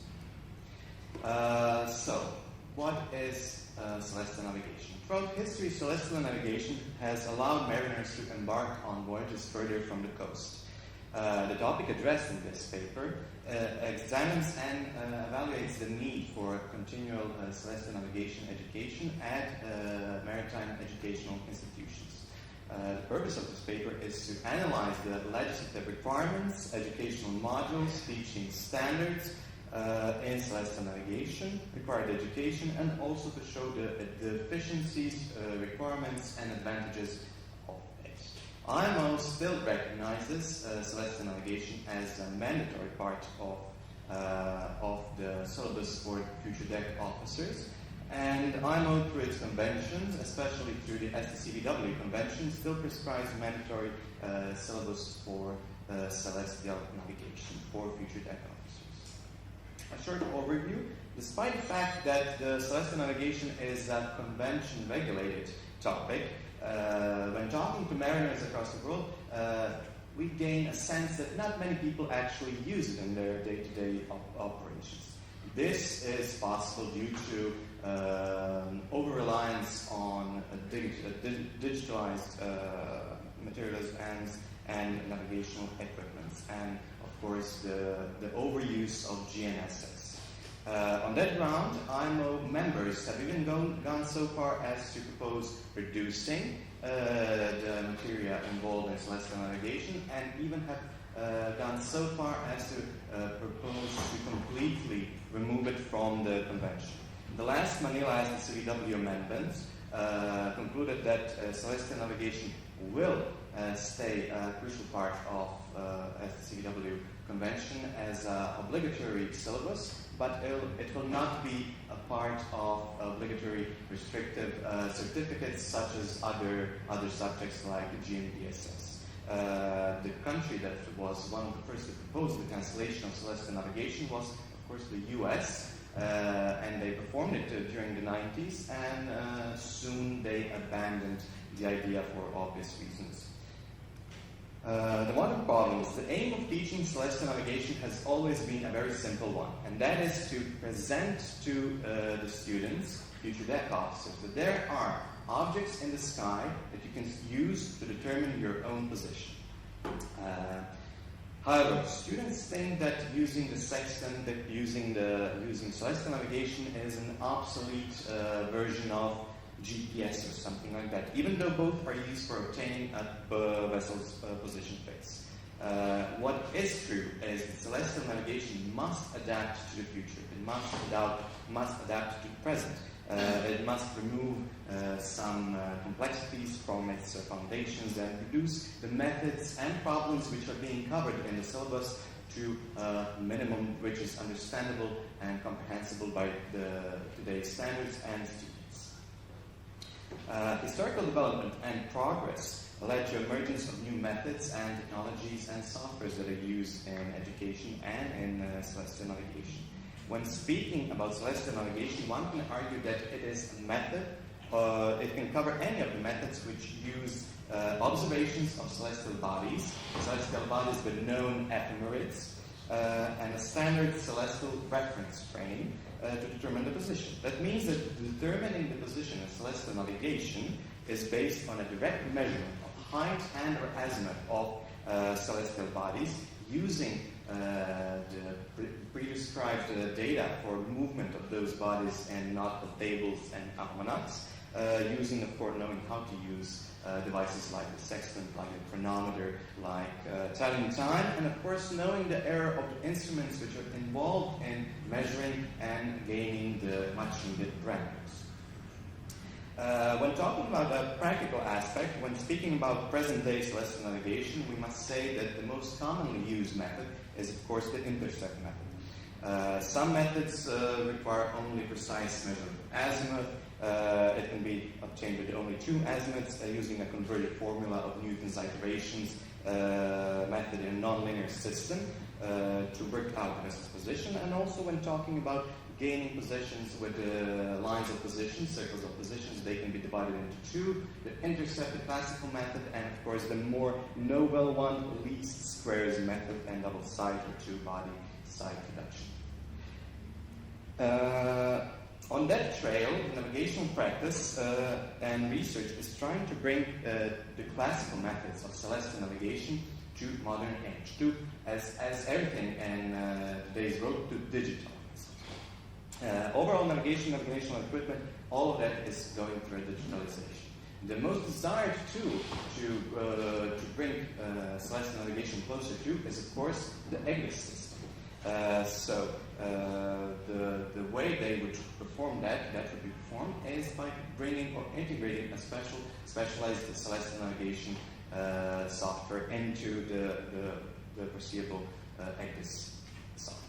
And today's EGNIS even allow drawing of certain lines of positions, azimuths, circle of equal attitudes, and other existing functions that can be used to plot the celestial navigation position on EGNIS today. Of course, some countries, more precisely as it always is, their naval services, in this example the US, have already developed different generations of different systems that use celestial bodies to determine and to give more precise positions using star tracking systems to determine absolute orientation of the vehicle, for their inertial guidance systems, and so on. The new star tracking systems are more simpler, smaller, draw less power, they're more reliable, and so on. And of course, due to their higher quantum efficiency, they can use more stars and thus provide a much more precise final parameter. Also, some of the future tendencies are using reusing older devices like digitalized sextant, or even making new devices for measurements of celestial bodies. Also, if we want to go really high-tech into the future, there are some research on using the pulsar stars to detect the pulsar radio signals, whose tiny reoccurrences can be used as radio beacons, but that is really in something that is in the future, even though the research exists. Of course, there is a lot of dispute today about celestial navigation and its position in the future of our profession. The one thing that we can say for sure is that it's one of the most reliable and independent techniques.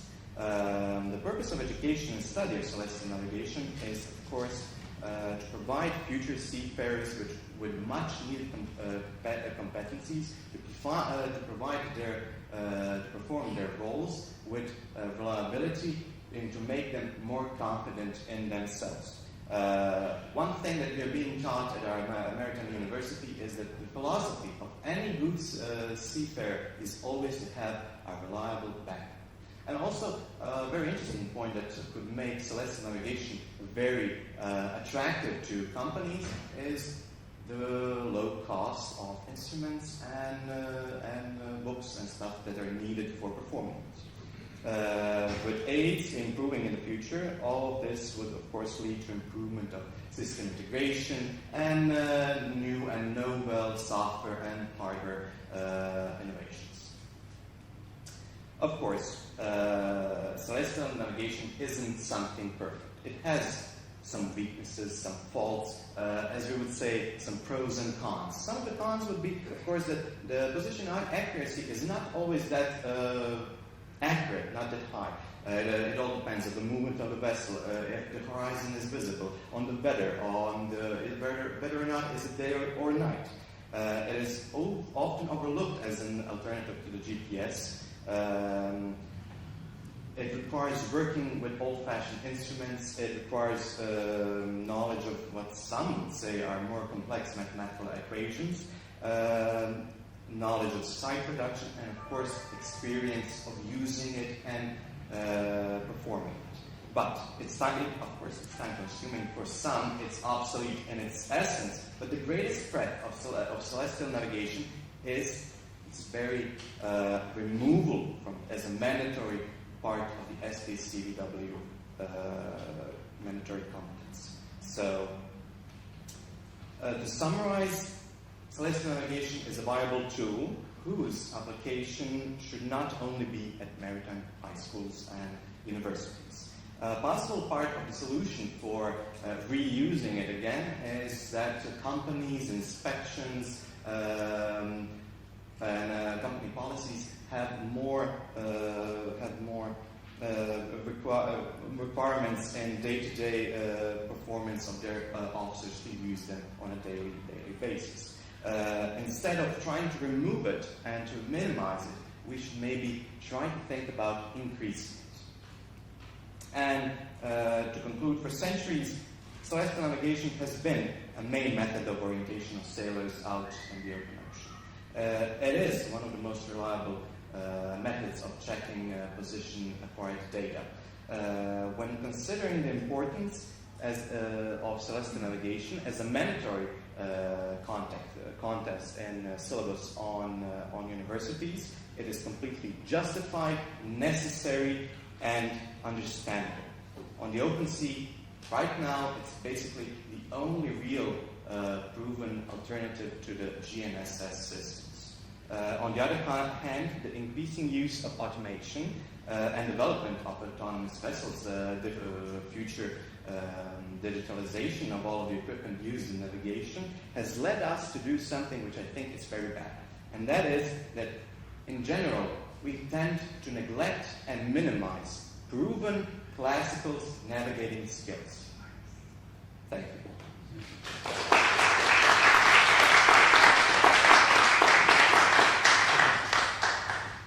Any question? Please. Sorry, it was a big question or a subject to discuss in the previous INA and the IFO conferences. Should we have celestial navigation or not?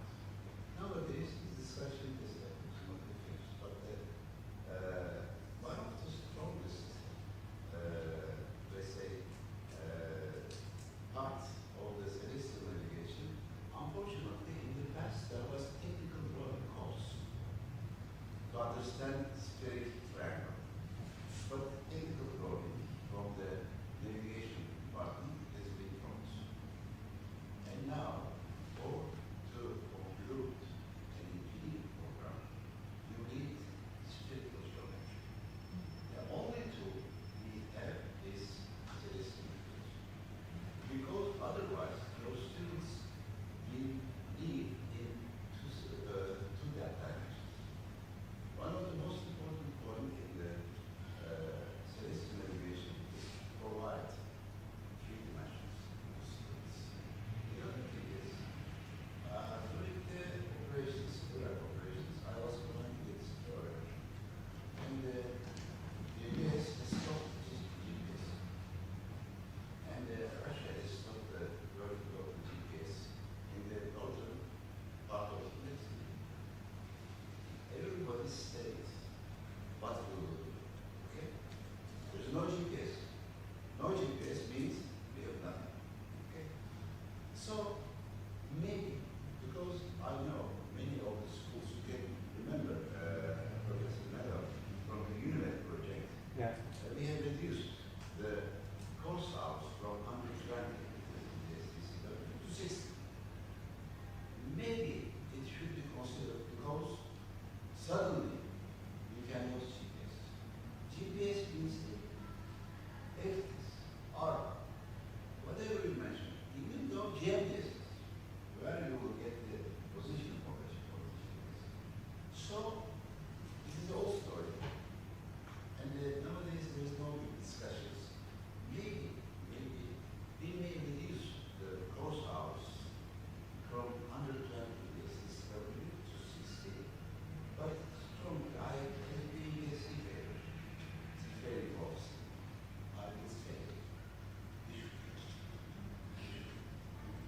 This is my position. Absolutely. Please. I'm going to heat up the discussion a bit. You are very passionate about this topic, and it's fantastic to see. But suppose you are the organizer of the maritime education over a period of 4 years. You've got a fixed number of hours. You know that there are many new topics coming up: cybersecurity, IT, autonomous shipping, where something also has to be done because it's not completely unmanned. How important is your topic?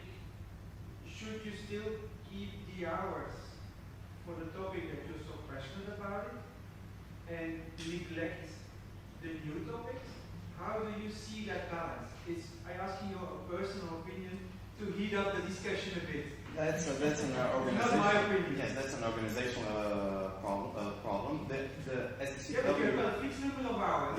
Yes. The SCW prescribes a minimum number of hours, but of course the teaching institutions have their own liberty, academic liberty, to perform different amenities to the program and to increase or to emphasize more on different kinds of subjects to bring closer celestial navigation or any other part of navigation. Please. That was my intention. Although we don't have on the backup the celestial navigation tomorrow when we get when we get English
question? Okay, that's all. Thank you very much. Thank you.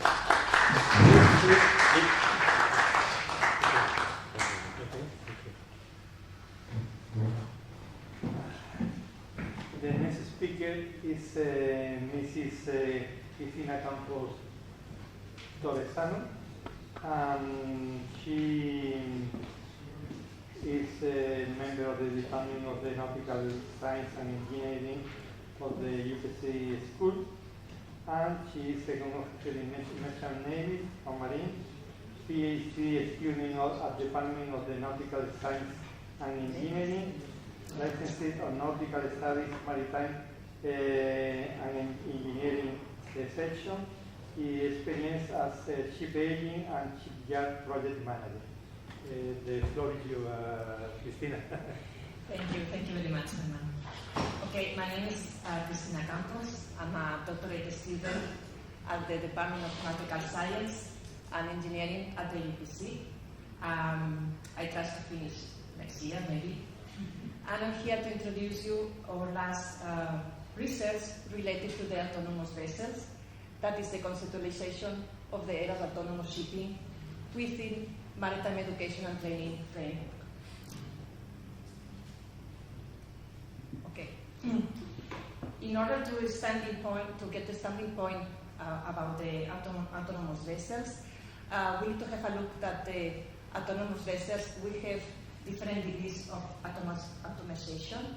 Okay, we will have some vessels that with crew on board, some more, some less. Okay, so far it's not allowed to go without any crew on vessels going on international waters. But we will see very near to get some vessels with no crew at all. Then in the other side, we have the remote operation centers. These operator centers, they will take care of the operations of the vessels. They will take care of one or more fleet, or even one or more kind of vessels.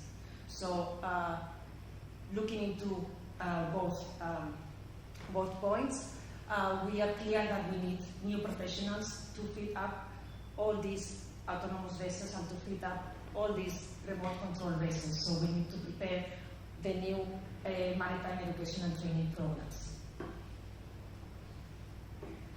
Follow up with introduction, we must have a look that there is already ongoing vessels all around the world. We have the Yara Birkeland that is well known, that already did field trips and it's all going all right. Okay, but in other side, not only in Europe, we have as well in Japan. They have already 2 container ships going with no crew. Okay, they have 2 crew on board because it's the international law, but they are already making full trips in autonomous shipment.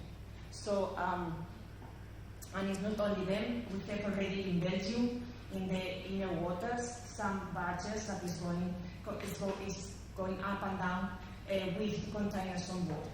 So we can see that all this, the future is just around the corner. Regarding the remote control operation centers, it's the same. They are already building in different countries, like in Norway, in Belgium, and of course in Tokyo they have as well one of the best, as you can see here in the picture, one of the best remote operators control center that is working already. So the main objective of my project is to get that concept, to get the concept that we need related to the maritime autonomous surface ships and the maritime education framework. So in actually is to develop and incorporate all the mass into the actual maritime education programs. First of all, okay, we follow the methodology below. First of all, we did a survey last year between different stakeholders, maritime professionals. We analyzed all the results, and with these results we took out one of the key points was the new topics, and we took all that new topics selection like here you can see an example of the new topics that we'll see later. And with all that, we are doing, okay, we try to do a proposal of a new subject.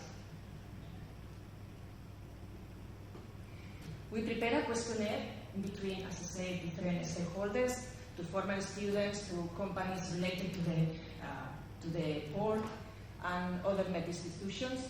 And we got some results that I will show some of them today.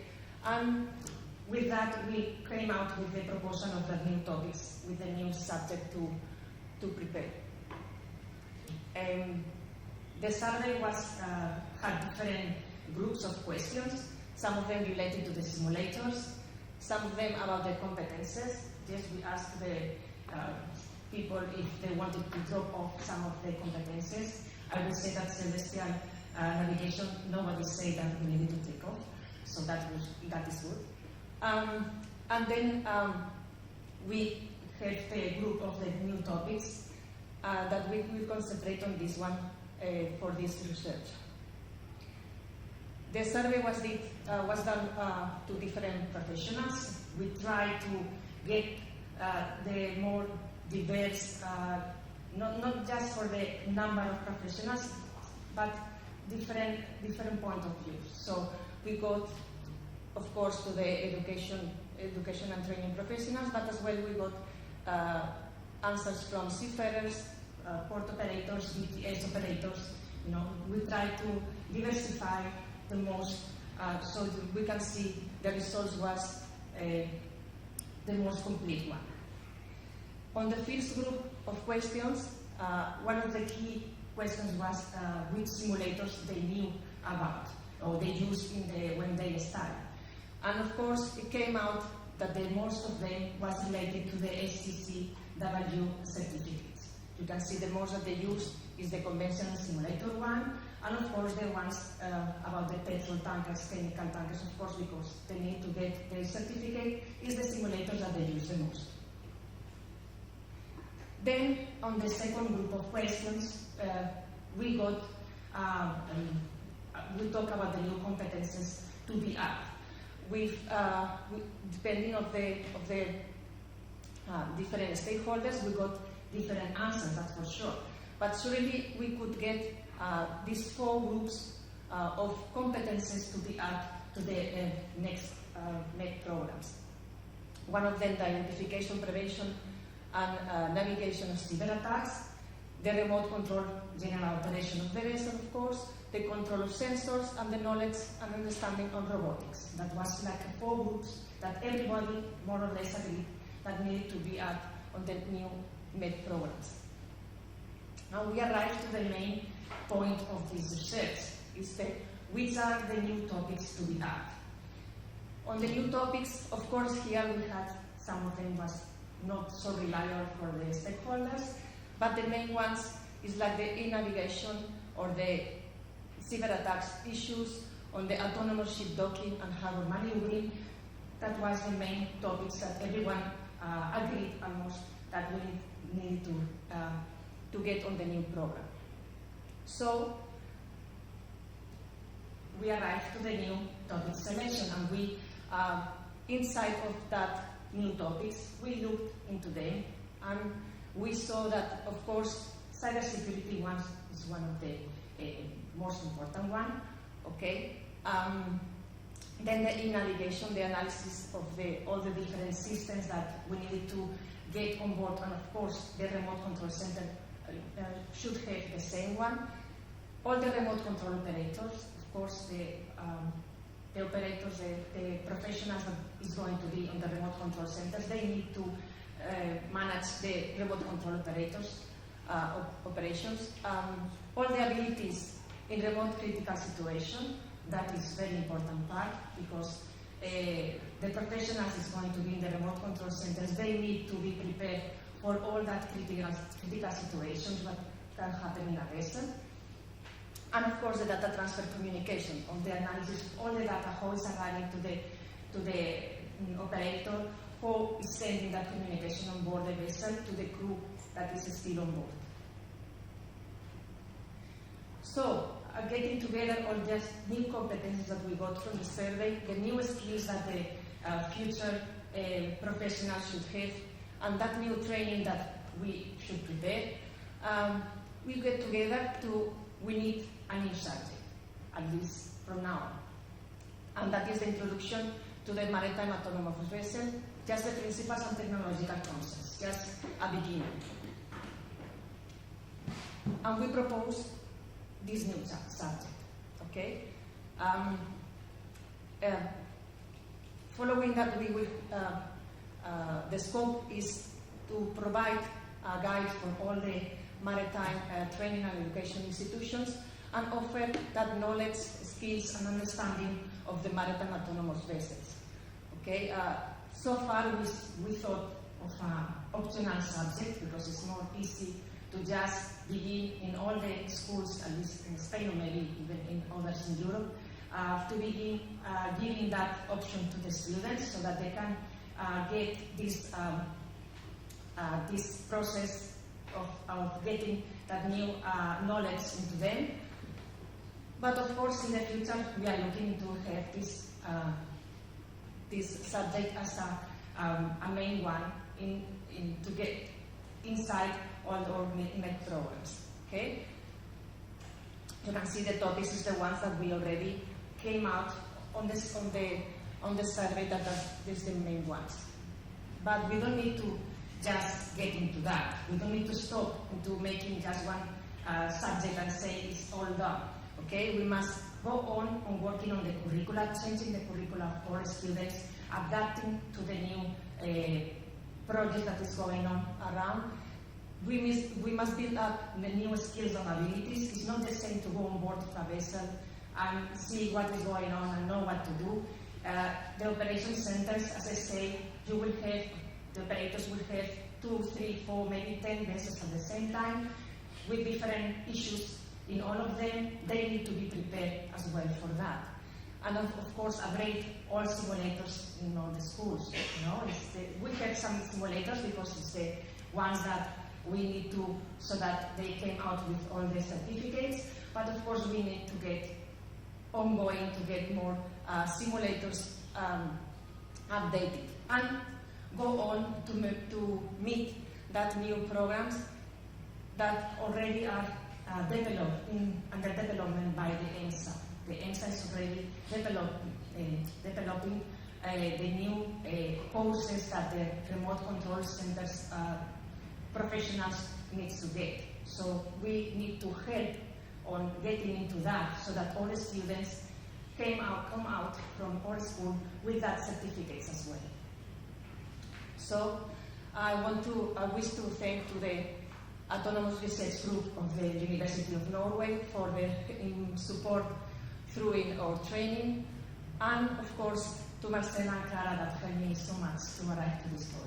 I want to thank you to all you to attend to this. Thank you very much.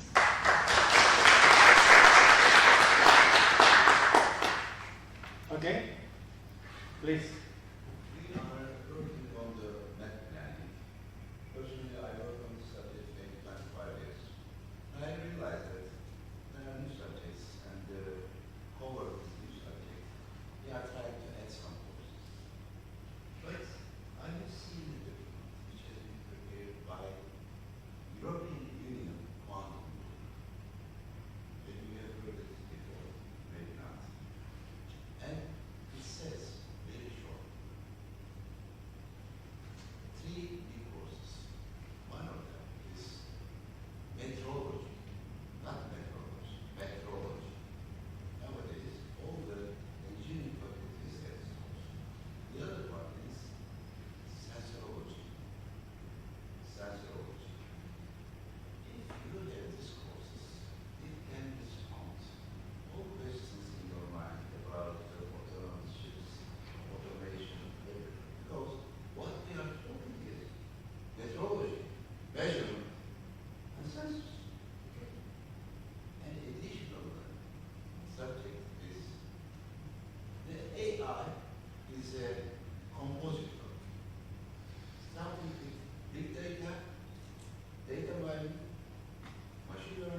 cannot find a solution. For example, cybersecurity. Why I should learn cybersecurity? Because, let's say, maybe a ship can be attacked or can make a cybersecurity. There's no need to teach everything about it. And the autonomous, the futurists are saying after 20 years. Two main futurists says maybe after 20 years, only 10% maybe they will operate in the fields of the Nordic. Fields of the Nordic. Let's make an interest to Barcelona. Okay. As with the autonomous ship in the south. Okay. They will not do it. What I'm trying to say is, instead of to make program case by case for every subject, it's better to create composite courses which assist the cadets to understand the new subjects. Thank you. Yeah, that's the, okay, the point of this research was that, is to have just one subject with all that topics. Of course, as you saw in the outcome of the survey, maybe our professionals doesn't think that the EI is so special, but I think it is. Yeah, I think it is. Our program, that program, there is no more than 5 hours. We don't have any professional course. 6 hours, credit. You should change all the program. 6 hours, credit. Okay, please. Were there any contacts with the operators in the Yara Birkeland Operations Center to get some information what they could contribute to this issue? Okay, we had Marcela and Clara, they went to Norway and they had the training there in Norway, the same that they did for Yara Birkeland crew and operator center. Yeah, they did. Thank you. Another question? Please. I can pose you the same question as the previous one. You're thinking about new topics, new courses, which is fantastic because education changes always. But you are bounded by the number of hours that you can teach. You cannot make it eternally. So that also means that all other things should get smaller in amount of hours or even skipped. So how do you think, because the topics you think is okay, I think this is a normal trend, but it will always be at the cost of something else. How do you think about that balance? Yeah. I know it's diplomatic, I know it's dangerous, but still, I think it's a normal, it's the consequence of what you say. Yeah, actually in this step, the point that we are now, of course we cannot say take out some hours from now or we take some hours from marine or engineering or whatever. That is because we say, okay, let us begin with the optional subject, something that we don't need to take out anything from anyone, but we need to offer that to the students because we don't know where they will finish. Maybe in 15 years, when they stop sailing, maybe they will go to a remote control operations center and they need to have at least that background behind. So at least to offer that as an optional one. If after all the ENSA team comes out with the new certificates and we need to then of course add some other subjects to the main training, then we will need to do. But then of course we'll go as per the ENSA that comes out. So. Yeah. Another question? Please. I would just like to refer to the question that the professor asked, and it was a similar question, but I think that we're having a wrong view on it. We're talking about, we have a deck officer educational module. We have n number of hours, and we are talking about putting something new into it. There is an old very cringe statement that 10 years ago the top 10 working places in the world now required didn't exist. So there is a tendency in our industry, if we have something new that is time consuming, we make a position for it.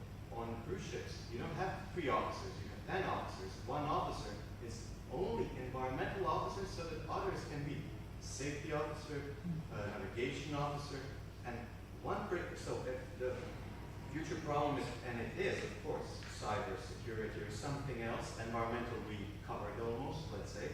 If the future problem is cybersecurity, maybe the answer is to have a cybersecurity officer rather than to put cybersecurity modules of education onto deck officers. Of course, they should be acquainted with some basic principles that they should be governed by in their future work. But it's better to have a professional who is responsible to their larger extent of education and training. That was a third solution I didn't thought about. You just create a new education. The only thing is, government will say we don't have money. But okay, you're right, there's a third solution. Please. I'm also believes that for this job to work in the control center, the short term, it must be, a new profession, the same as for VTS operators or those guys who are working in the fleet operation centers of the cruise line companies or whatever. It is too much new content you should learn and to operate. Yes, but they need to have the background from the beginning. Yeah, I understand that it's like a new training that they will do after finishing the master or whatever. But they need at least to have some background. Otherwise, they will not get ready for that biggest training. I'm fully with you. What I was curious about is that it looks like as it is an extra, module under SACW, and you get it as in your pocket if you're a nautical officer.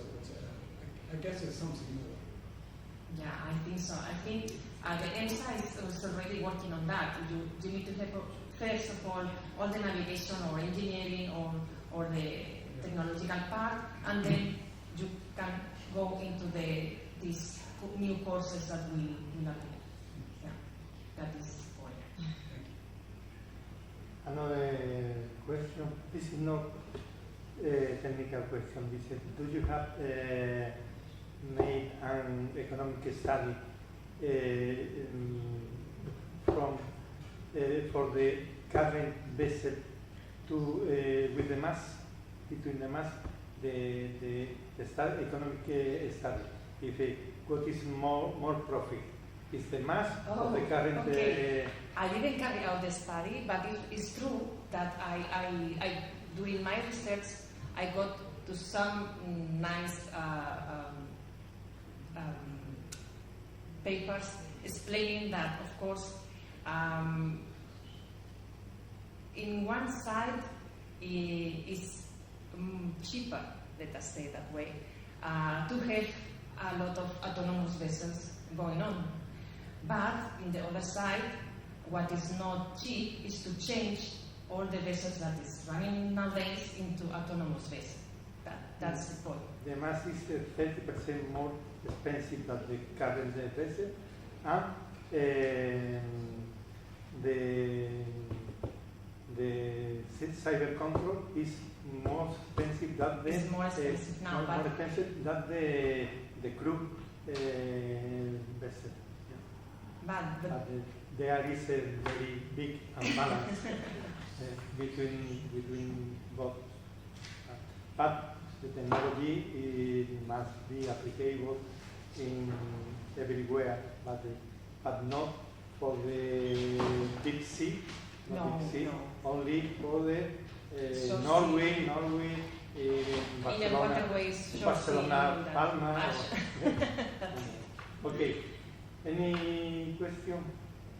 Okay, thank you very much indeed.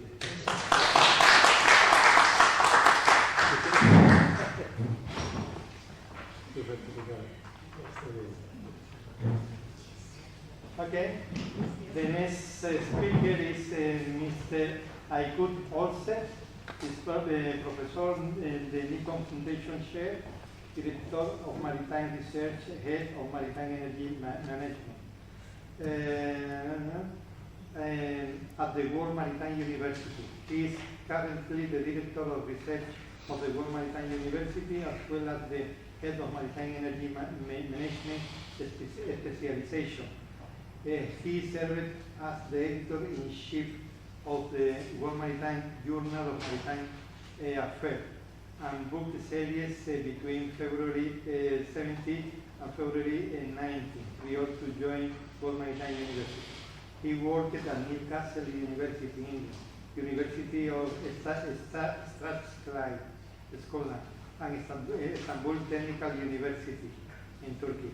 With the field of naval architecture and marine engineering, he played an important role in Newcastle University's first international branch in Singapore to help the university achieve its objective in teaching, learning, and research activities in the UG and PG program of maritime technology. For many years, he has conducted research independently, jointly, and collaborated with other research academia and students all over the world, in particular from Europe and Asia. Dr. Olsen was involved in numerous EU-funded FP 5, 6, 7, Horizon 20, and EU Horizon project and IMO projects, as well as IAMO and regional projects in Scandinavia. He currently leads the research priority areas, namely maritime energy management, and marine technology and innovation at the World Maritime University. He has published the result of his research in leading international peer-reviewed journals such as Journal of Cleaner Production, Fuel Processing Technology, European Journal of Operational Research, Computer and Operational Research, Applied Soft Computing, Transport Research, Part D, Transport and Environment, and so on. The floor is yours. Enough, and the letter is so short, so small for me. Actually, I asked the organizer to shorten, but thank you very much. Mr. Chair, distinguished participants and ladies and gentlemen, as the Mr. Chair will highlight, I'm a naval architect and marine engineer.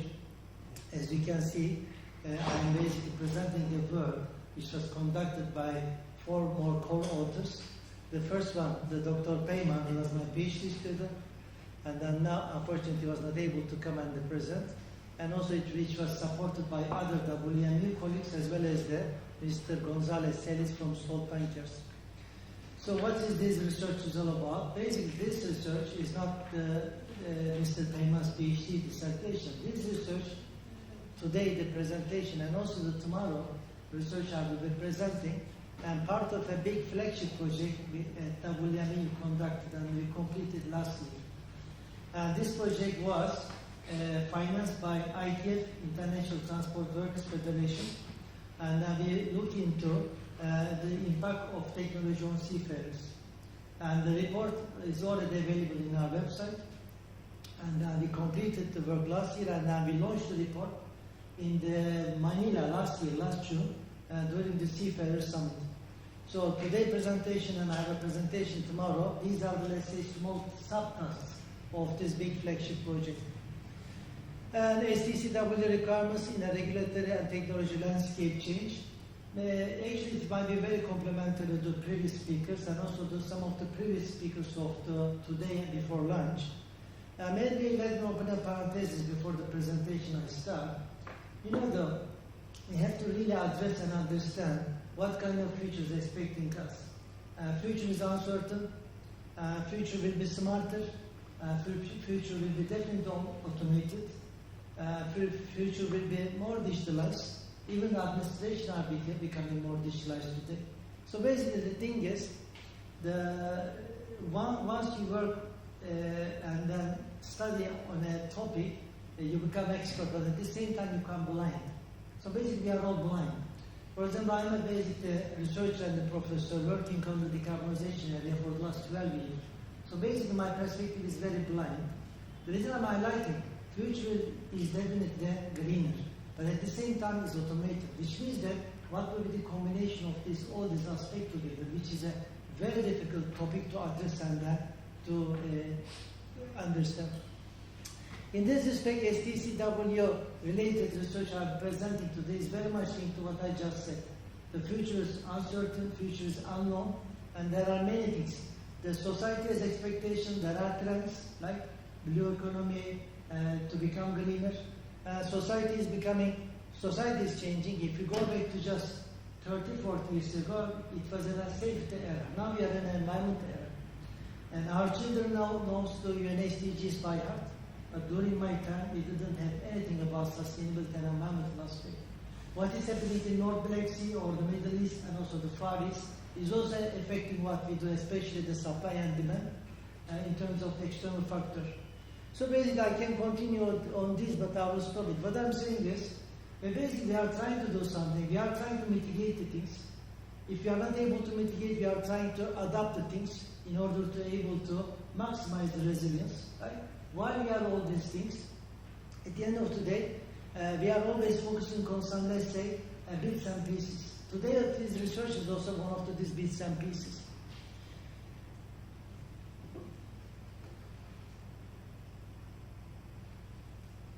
Okay, STCW in a nutshell is very much linked to competencies and what MET institutions, maritime education and training institutions are involved. And then, of course, they are involved in the assessment of the seafarers, future seafarers, and they are also very much linked to the certification. In a nutshell, the history, 1984, it was in place, it was enforced. There were two amendments, 1995 amendments and the 2010 amendments. The highlight for the 1995 amendment was it became from knowledge-based to proficiency-based. And the 2010 amendment was, again, it was a kind of to make the STCW convention better, but still there are some vagueness, in particular with regards to the MET's assessment methodologies. Okay, this is what it is today. Of course, like any other convention, every convention has pros and cons, drawbacks, and also the room for potential. And STC, of course, STCW is as important as SOLAS and MARPOL, is one of the IMO main conventions. Okay, in a nutshell, what I will present today, there are three items, right? What MET institutions are doing, and what is happening in reality, right? And also the STCW related skills and competencies and the key KUPs like knowledge, understanding, and proficiencies. There is a between these two reciprocal items. So that's why we try to basically the point out and highlight these gaps, these two gaps in our research. We work with two large shipping companies, and from the first slide you might easily notice that one of them is Stolt Tanker, and there was another one was a fleet of chemical carriers. What we present today, nothing new to any of you, but at least is a validation of the STCW ineffectiveness as of today, and also some drawbacks of the STCW with regards to responding to current challenges of today. Some of the things already highlighted by my colleague before the lunch, like decarbonization related, and also you already highlighted autonomous shipping related, let's say, gaps. What we did in this research, we look into we evaluate STCW as part of the flagship project I already mentioned, and we have chosen an approach in three criteria. We say attitude, and the approach, and the focus. I think this will be coming in the next slide. Yep. So basically, we assess STCW by looking into STCW attitude, and I will be explaining more in the next slide, and its approach, and as well as its focus.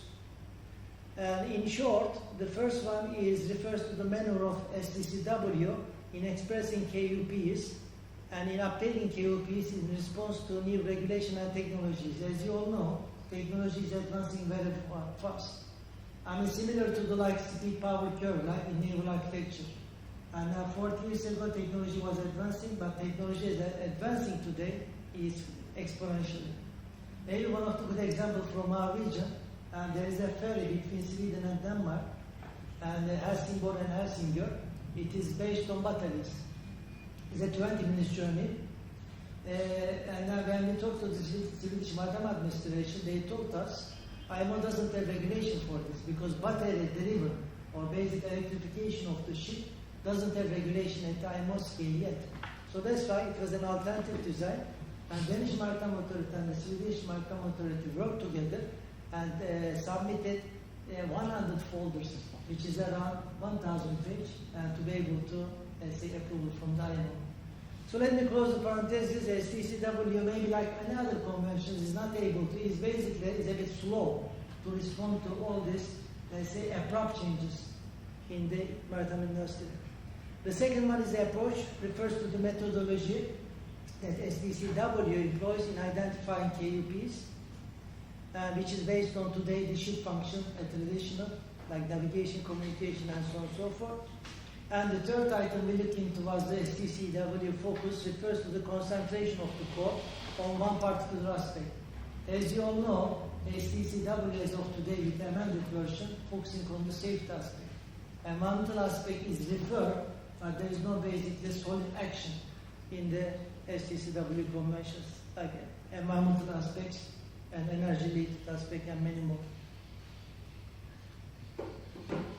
So as I just highlighted, we work with 2 large shipping companies, and they were very kind, and they opened their documentation, intended guidelines and the documentation to us for our research. And then we look into all this documentation from safety management manual, and quality management manual, environmental management manual, owner manuals, forms, and the checklist files. And those documentations are for real life, right? They go through, they implement, they follow all these guidelines and the manual on a daily basis to be able to operate and to make money, to be able to operate and to move the goods and the passengers safe and environmental friendly, which means that reality is there. But the content of all these menus was not reflected in any of the STCW related clauses. This was our first observation. And then the first criteria I mentioned, STCW attitude. STCW, when it comes to reaction, is very slow. STCW reactivity is very slow. Compared to, or relatively, let's say slow, compared to other conventions like the SOLAS and MARPOL. This is what the first item say, especially what is happening on the cyber security side. And to a certain extent, which was already addressed by previous speakers and some of the audience, what is happening for the Ballast Water Management Convention or Hong Kong Convention for ship cycling. So these are the, let's say, the missing elements when it comes to reactivity of STCW. The second one is the lack of details in the code, and the STCW references to updated regulation convention guidelines insufficient and their keywords. This may lead to divergent interpretation by the training institution. So basically, this might make a MIT institution life a little bit harder, and which is also happening as of today. We always talk about IMO, right? So we don't talk much about what's happening on the ILO side, especially. I mean, my colleague is also here. MLC is one of the very important convention for when it comes to seafarer life. And the third item is the unbalanced details in the STCW code. And what we found out based on our research, for example, KUP requirements related to ARPA ACTIS are 3 times more detailed than compared to the one leadership and managerial skills. And the research we did, the flagship research, not the research I'm referring now, we already identified technical skills, of course, everybody knows and everybody talks about, but the soft skills is the future. The leadership, managerial skills, and other soft skills is something definitely the convention has to address, and also training institution needs to respond. So these 3, let's say, drawbacks or the observation for the STCW attitude. The second one was the approach.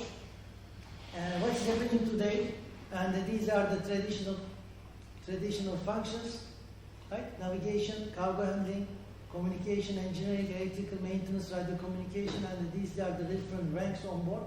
And these are the pertinent competencies and the KUPs. So this is the today approach. Now, again, based on the research and the analysis we did, and then we also found out that, so these are the skills and competencies are missing, and these are administrative skills, communication, vessel inspection. I mean, I can talk about this a lot, especially Marco-related and SOLAS-related inspections, and is an important aspect to be addressed. Response to emergencies, there is nothing in STCW with regards to response to emergencies. Management of change, ICT, digital skills, cyber security, retrofit, and the new ship deliveries. So these are the one basically we identified based on our, let's say, this comparative analysis. The last one was the focus. As you all know, I also highlighted just previously, and it's a very much safety focus. It's a very much safety focus. What is happening on the, for example, the decarbonization side, right? I mean, my colleague already, previous speaker already gave the full picture. Our journey started from UNFCCC and all the way to Paris Agreement and our latest GHG strategy and all these basic ambitious targets and the relevant regulations. So, but none of these are addressed and even touched upon in the CCW. What is happening EEDI related or EEXI related aspect? Now CII and EEXI just became compulsory 2 years ago, January 2013, just 1.5 years ago. So again, not only the decarbonization, but also what is happening in other conventions, ballast water, anti-fouling, ship recycling, and the water pollution, and the air emissions, both on the pollutant and the GHG emissions, and their machinery, the mitigation machineries, and their inspection and the procedures. And again, these are, let's say, the gaps we identified through our research. And that slide is not the research we've done. That research is the one we did as part of this flagship research I was referring. And it's already, as you can see, it's already in our website available. Okay, please go and then check. And we came up with midterm skills with regards to all these technologies. I will not go through, but I think maybe this is important. These are the long-term skill requirements we identified based on the research we conducted. Competencies to handle alternative fuels, right? Today, ammonia and hydrogen are the carbon-free fuels. That's fine. But when it comes to bunkering infrastructure, especially toxicity of ammonia, very nasty. So these are the, let's say, carbon-free alternative fuels. We have to be careful, and then we don't know really how to handle all these alternative fuels on board ships as well as during the bunkering. Proficiency to maintain, operate advanced electrified propulsion system. Proficiency to maintain, operate advanced electrical system. Know how to maintain, operate wind assistant technologies, right? We have really no idea about all these flat-line rotor or classical and the traditional wind assisted propulsion technologies. And energy efficiency measures, and real-time skills to operate, maintain real-time monitoring system, to work with advanced navigational equipment, and also more and more operational softwares we see on board, right? So it's not only basically the onshore support we got through the softwares, but also there are a lot of the onboard softwares to be able to help safety and environmental aspects of the ship. The last but not the least, skills to maintain, operate, pollution and prevention technologies. What are our recommendations? We just picked 3 recommendations for this presentation. Maybe the existing model courses might be modified to include all this, because these model courses, I mean, I have the list, but is in the paper, the details in the paper, like chief engineers, electrical engineers, and so on and so forth. Those model courses might be modified in order to be able to accommodate all the items I mentioned in the previous slide. And that is one recommendation. The second recommendation is, the one of the, again, the direction when it comes to GHG discussion, a GHG fund will be established. And then one of the basic, again, recommendation is to use some portion, or maybe the biggest portion of this GHG fund for R&D purposes. So these funds also can be used, again, for the training institution, the infrastructure, and to support the seafarers. And again, the last slide is the one, this is what it is today. Okay, what we do, we basically propose to change 3 items from safety focus to sustainable ship operation under the item 3. And communication, what we have today is much broader compared to 40 years ago. It's not only the radio communication. So basically communication need to be addressed in a both, let's say, broader manner. And the last one I just mentioned in the previous slide is the one, response to emergencies. So basically those changes, at least might be a transition, to be able to, let's say, have something in place which really responds and address all the needs we have. As you might be familiar, IMO is already working on this, and an STCW amendment is definitely in the agenda. Maybe if there is a question, I can also elaborate more on this for the project video. But thank you very much.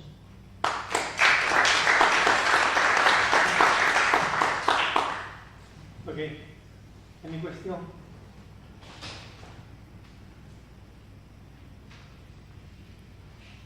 Yes, please. Yeah, I like it very much. A very clever overview. Specifically, the advice to take some money out of the green gas. But again, the questions. It looks as if it's increasing the content. How can we deal with that? To enlarge the duration of the course of study? Actually, one of the conclusions, not in this research, the one I was referring to, umbrella research we did, the future training is not MET centric. Future training is the blended of 3 elements. MET centric education, but also the education provided by the technology providers, because technology is very advanced. I mean, if you go to Varsila, we were in Varsila last week. I mean, Varsila is already their own training program. Third item is because of the advancement in the e-learning. So basically, the future, the way we foresee is future is the blended of all these things. So that's right. Definitely there will be a burden. But this burden will not be only the MET side, it will be also shared by the other technology providers and the, let's say, other training providers. But the thing is, the challenge is, this increased training content which should be putting on the seafarers. Burden should be borne by the ship owners. That is also another conclusion. So that's right. Definitely the content will be increased, but this burden will be shared by other, let's say, stakeholders as well.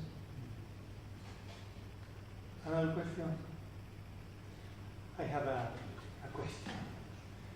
Everybody talking about the STCW. STCW, the minimum knowledge of the seafarer, etc. But nobody say nothing. What is the sources of the STCW? What is the sources of the STCW? The sources are the SOLAS and the MARPOL. And all knowledge must be related with the SOLAS, because you can see already here, marine engineering, electrical, electronics. What is that? Electrical. What is the comprehensive, is the material that the seafarer must know? And that, for me, that is very important before update the STCW to reference all headline, all paragraph with the sources. That is the most important thing. Actually, very valid comment. Actually, this is very much linked to what I just said just before we finish our presentation. The IMO at the moment, we are working with IMO for a project which is supported by the Maritime Just Transition Task Force, which has ITF, ICS as well, UN Global Compact. Actually, just we had the meeting 2 days ago. So it has been already 1 year. Because I will come to your point. So at the end of the day, we did some workshops for methanol, ammonia, and hydrogen. We identify already some gaps. And then we are trying to, let's say, transform into the skills and competencies and QPs. Interesting, the discussion was on whether we need to modify the IGF code or absolutely. So basically, anyway, we haven't decided anything yet because it will be an information paper to IMO. But at the end of the day, what you said is absolutely right. So there are already some links to SOLAS and MARPO. So again, there are some challenges. It's not the yes or no. Maybe IGF core needs to be left alone, and maybe it might be developed. But also the IGF covering all the attributes which ammonia and hydrogen has also. So that's why you have a very valid comment and point. Okay, thank you. Another question? Okay, thank you very much. Please. This is important. Okay, the next speaker and the last of this session is Saloa Sanchez Varela. Is the University of the Fleet Faculty of Maritime Studies. Relevant experience, okay. Saloa Sanchez Varela received her PhD in nautical engineering from the University of the Basque Country. In 2021, she worked as a deck officer on board LPG and LNG vessels. Subsequently, she moved to Croatia, where she worked as a chartering agent and branch manager at Apave Mare Offshore Training Center. In 2017, she started her academic career as a junior researcher at the University of the Fleet Faculty of Maritime Studies. In 2022, she was promoted to assistant professor. Her research topic mainly include drilling dynamic position and human case. Saloa, the floor is yours. Thank you very much. Thank you all for your attention today. I'm presenting the paper written by this group of wonderful researchers, including Andrea Rousseau, who is my colleague over there, and mainly I have to say that this has been the work of Slavka Kraljevic, who is our junior researcher at the faculty in Spring. So we are going to see the development of seafarers on board in scale. It's a pilot study. We are going to see some introduction about the work and organizational socialization, assimilating new employees into the organization, the mentorship programs. We are going to present the research aims, the methodology that we were using, and finally, of course, the results and some brief discussion and conclusions.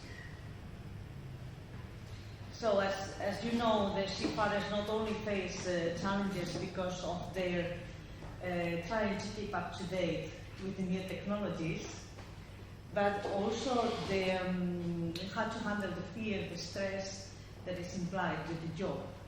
And one of the things that has not been researched so much according to our knowledge is the familiarization training for new crew members. Yes, so when a new crew member comes on board, everything has to pass all this familiarization. And of course, with the COVID-19, all this was let's say, more challenge because sometimes it couldn't be done properly, this familiarization. As you know, that we have onboard procedures for introducing the new employees to what is expected of them in their position. And effective onboarding is land-based. They lead to higher employee dedication, quicker productivity, but on the other hand, onboarding increases the costs and reduces the satisfaction and productivity. Just for you to have a frame of how important this familiarization is. Okay, just very briefly, I don't want to be getting too long here.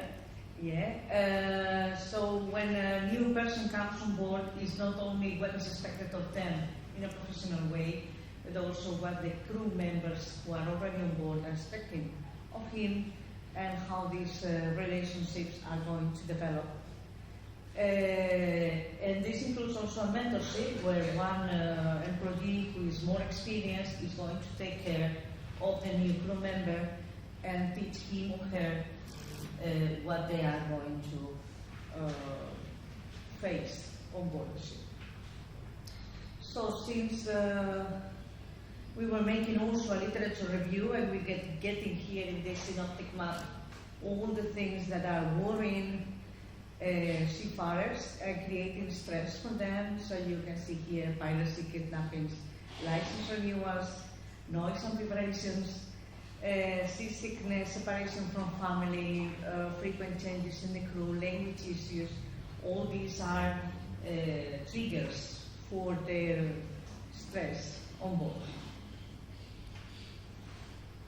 Okay, so now coming into the research aims, and as I mentioned that there is not a lot of research on the subject, the main objective was to develop a new measure and see if it is validating the relevant aspects of the seafarers onboarding. Second one, to evaluate if this measure that has been developed is reliable. And finally, investigate the relationship between this newly developed measure and the socio-demographic variables and understand if it is going to be effective across different groups. So we were making a survey. You see the dates, it was just after the pandemic was hitting. It was online questionnaire. There were 102 people coming back with their answers, predominantly Croatian, probably because we are closer to them. The age gap is 20 to 62 years. Main seafaring experience 12.3 years, and most of them holding higher education diplomas. And different positions, including deck officers, shipmasters, engine officers, and some others which were in smaller percentage. So they were asked for the socio-demographic details, and then this newly developed measure with 26 items, and the response were recorded on a 5-point Likert scale. So where 1 means the lesser, and the 5 points is the most likely. So here in this table you can see the results from this first part, the exploratory factor analysis for the seafarers onboarding scale. Yeah, where N is 102. You can see 13 non-compliant statements were dropped in 2 subscales. That's where you see the number 1 and 2 here. Because there was 2 subscales. One of them was first one, efficiency familiarization, and the last one, the last 3 items were for stress on board. And the reliability of both subscales was very satisfactory. We were also applying the Cronbach alphas, and it's having very nice results, 0.89 for efficiency familiarization and 0.81 for stress on board. And then the descriptive parameters for each item and resultant subscales are in this table number 2, where you can see for each question what were their answers. They are already in order, so the one they are agreeing the most is that they received the familiarization on every vessel they join, and the last one is of course the stress on board subscale. Finally, the correlation matrix for the observed variables, and where they can see that the correlation matrix age is highly related to seafaring working experience, and the remaining variables are not having any evidence of having relationship among them. And finally, to present you some discussion of what we have seen so far, and of course what we are planning to do after this. So as we could see, we were checking 2 dimensions of the ship familiarization subscale: efficiency familiarization and stress on board. Efficiency familiarization showed a very good construct validity and reliability, but lacked concurrent validity. Ship familiarization is a mentorship process where experienced crew members guide new ones. promoting professional and personal development, and in the stress on board subscale, as you could see, there were only 3 items, but it demonstrated good psychometric properties, and future interventions should target work conditions and strengthen the individual resources to mitigate stress. And finally, the limitations of this research. It is a very small sample size, it should be bigger, and it's focusing solely and alone on ownership familiarization. In the future, we plan to involve a larger sample and explore additional onboarding dimensions to enhance the human resource management in seafarer organizations. And I hope I was brief. And as I said before, it was mainly the work of Zlatka. So if I can answer your questions, I will be very happy to do so. If there is some question that is a bit deeper, I will be probably passing on her email.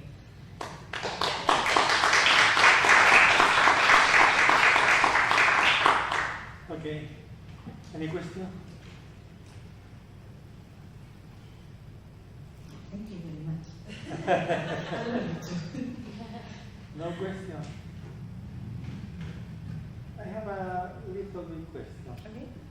What is on board there are a deck officer and engine officer. What is the stresses profession, deck officer or engine officer?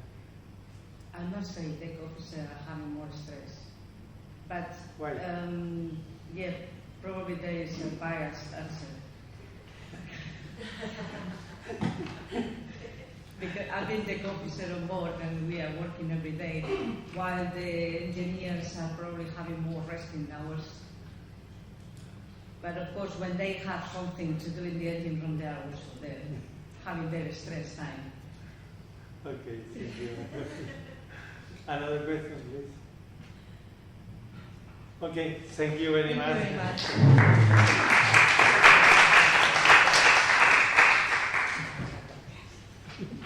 Okay. Before to end, I want to thank the very good explanation of the speaker in this session. And thank you very much for your very, very, very good explanation of your presentation. And now, the organization say go to the coffee break or follow. Yes. We have Sure. we have 2 situations that we must explain. We are late. We are late for the activity that we are going to organize in the Marina Della. So I suggest to continue with the next session, but you can go to take your coffee, but in 5 minutes. 5 minutes. Yes, yes, because we are very late. Okay. Thank you very much.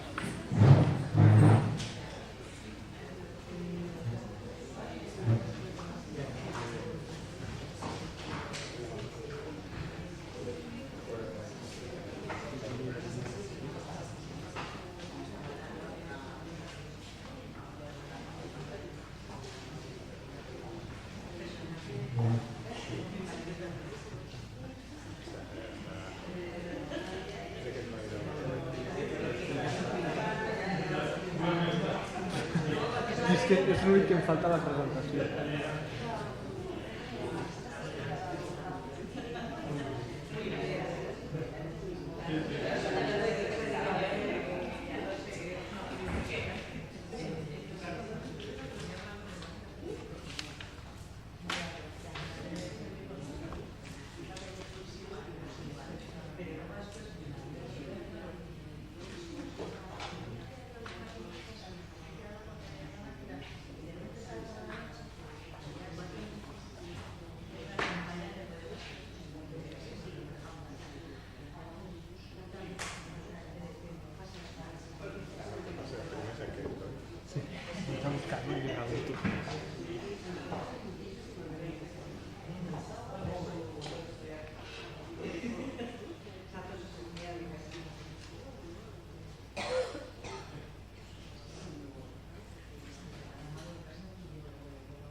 sembla que el tenim... Dóna'm el del Germán, perquè com que està de speaker ara...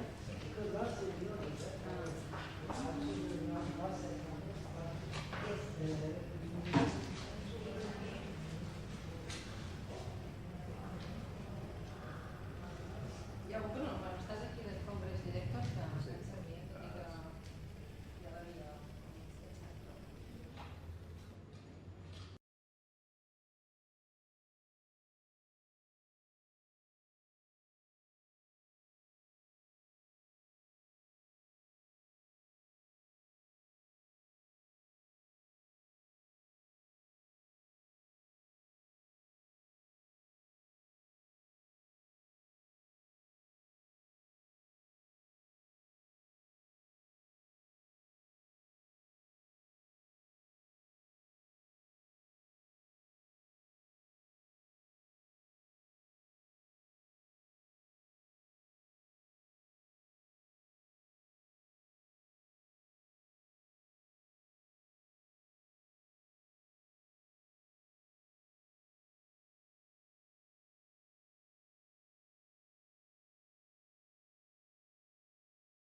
say is that Professor Dr. Alex Leon is not able to come here as a chairman, so I'm going to chair this session.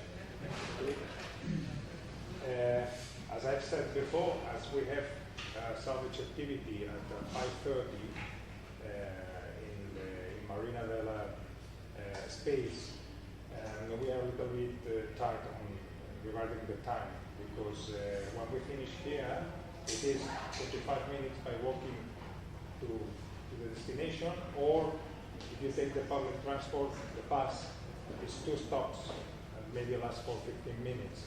So we must keep in mind this margin of time in order to be on time to arrive to the activity. So the first paper is going to be presented by Javier Ramón Sánchez Girón. Javier Ramón has been studying civil marine in Barcelona.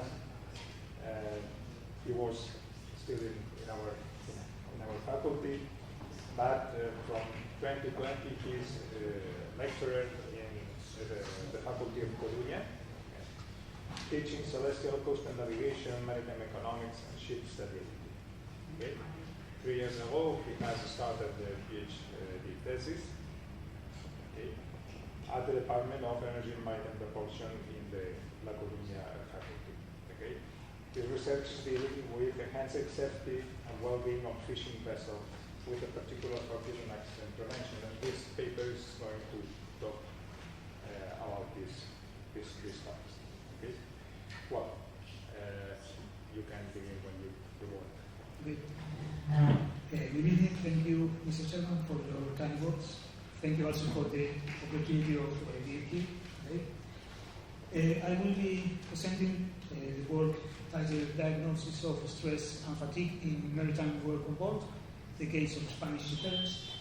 This work is mainly based on the thesis of my colleague María Natividad, which was directed by Rosa María Lacamba Portela.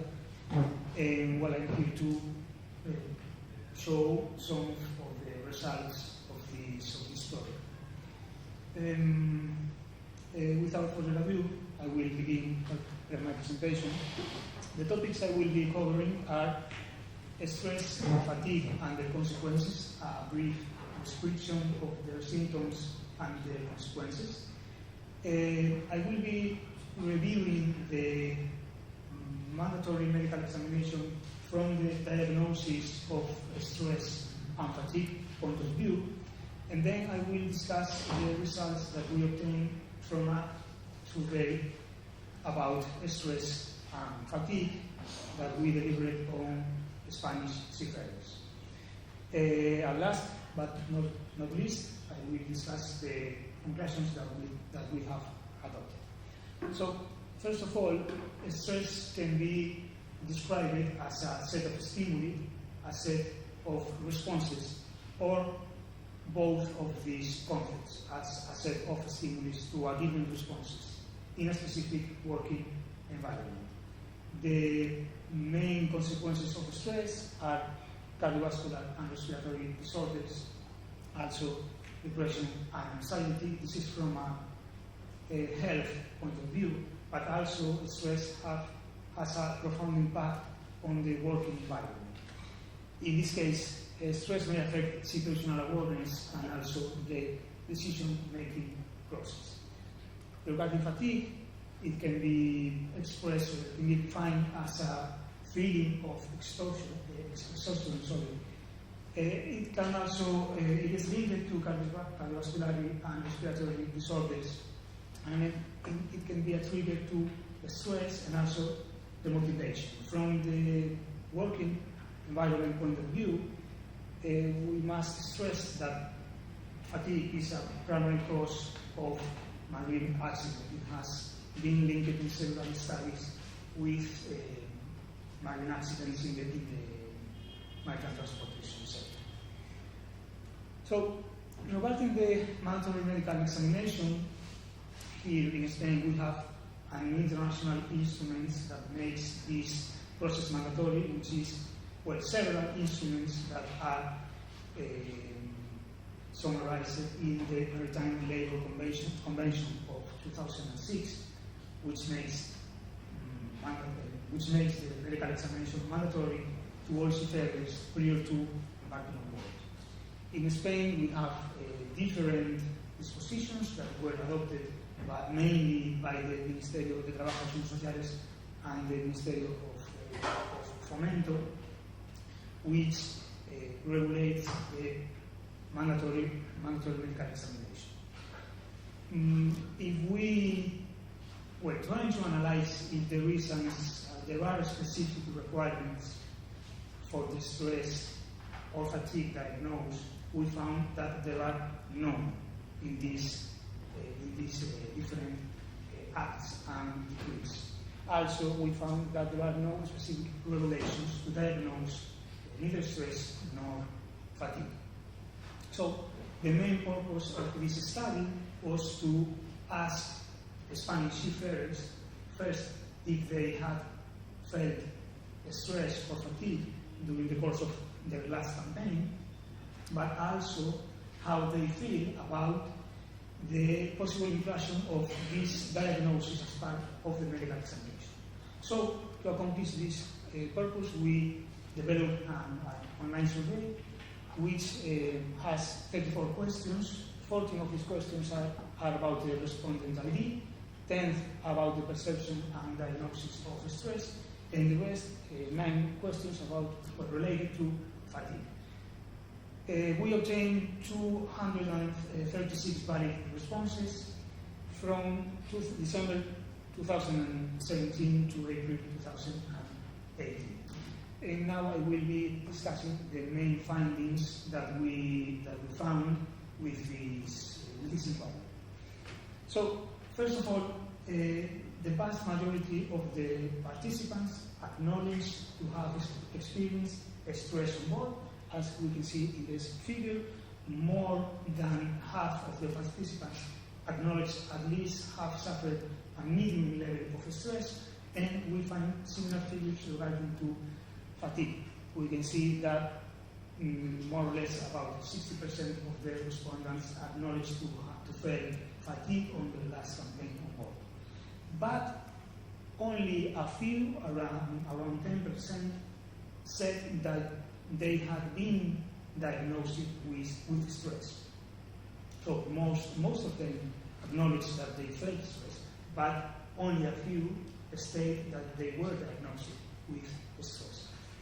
If we take a look at the fatigue figures, we find similar results. So in this case, even a lesser quantity than in the previous one. Around only 2% of the respondents said that they were diagnosed with fatigue. Then we asked the participants if they have undergone a stress and fatigue test in the medical examination. In the case of stress, as you can see in this figure, more than 90% of the respondents said that they were never diagnosed with a stress test during the medical examination. However, when asking about fatigue-related tests, we found that almost three-quarters more or less said that they have been diagnosed with fatigue-related tests. Next, we asked the participants if they considered a stress and fatigue test to be included in the medical examination. And most of the respondents said that yes, they considered this test to be necessary as part of the medical examination. As we can see in the present figure, more than half said that they considered a stress-related test necessary as part of the medical examination. And related to the fatigue figures, we found that around 60% of the respondents said that they felt that this kind of test should be included in the medical examination. We also asked ourselves if there could be any any trigger or any condition that could be related to stress and fatigue. And we found that most of the respondents related fatigue to shift work, well, stress in this case to shift work, but also fatigue as can be in this figure.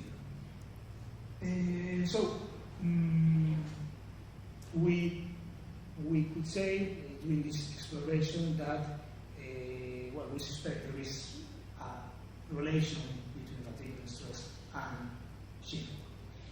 This response had led us to adopt these following conclusions. First, we think that our results support the idea of include both tests for fatigue and stress as part of the medical examination process. We also think that investing needs to be made in further researching about stressors and respondents on board medical vessels, as well as triggers for fatigue triggers. And in the meantime, because we all know that research normally takes quite a few time, in the meantime, we think that it's necessary to adopt guidance on board from an administration and company point of view to prevent and deal with stress and fatigue. We think that mental health nowadays is a top priority on board vessels. We live through a pandemic that exposed this vulnerability on crew members all across the world. And well, we feel this is a step in this direction that should be addressed as part of the challenges that now the maritime sector is facing. Well, that's all. Thank you for your attention. I will be happy to answer your questions. I will try my best. Thank you. Thank you very much. Javier, you have basically 10 minutes. Is there any question left? Maybe first, Professor Torba. Yeah, you have mentioned that you have used an instrument to measure the fatigue and stress. So, is it a ready-made one or you use by yourself? Means you made it? Sorry, I didn't understand the question. You mentioned that you used an instrument to measure the fatigue and stress, right? Yeah. Is it a ready-made one or you have prepared? No, it was only a Likert scale. There was not a specific instrument. It was made specifically by this study. So it is made by you? Yeah. So after preparing the instrument, have you tested the reliability, validity of these things? Is being done? Sorry? The instrument reliability, validity, all these things are being done. Have you tested these things? I don't understand the question, sorry. If you have validated the method, wait another method. What we do, what we follow, when we prepare an instrument, after that we carry out a pilot study and we try to find out whether the instrument which we prepared is it actually measuring what it is supposed to measure. That is number one. Number two, if we administer the instrument again and again, the result will be more or less there. So this is called basically reliability and validity testing. So have you did you carry out this testing, reliability and validity? Sorry, I think I more or less did understand your question, but not all of it. So this is more of an exploratory study. Okay. Fine. That is exploratory. Definitely, I agree with you. It is exploratory. Yeah. But the thing is that when we prepare a question here, I also do that. So when we prepare a question here, unless and until we test the reliability and validity, how can I be sure that it is actually measuring what I am supposed to measure? Yeah. Okay. I understand what you're saying, but I don't think I am able to answer to that question. Right. Because as I told at the beginning, I was not the main investigator in this study, who was made by my colleagues. So this specific question, I may refer you to my colleague, of course, so she can answer Right. this. I have one more. That is, you can take that to, I think, second last one, where you have mentioned that the stress level and, here, this one, average stress and fatigue among seafarers and fatigue, percentage of respondents related to fatigue to shift work. Means people who are experiencing some fatigue, they are preferring to shift their job, something like that, right? They are related that feeling to that factor that would be shift work. So what I feel, as you have done this one, if you could have made a chi-square test over there, or at least a correlation, I think the analysis would be even more better. Is my suggestion. Yeah, of course. Okay. Thank you. Yeah, I agree with you. I think so. That's why I said that this is. I think this serves as a base for deeper studies with. Thank you. Last question.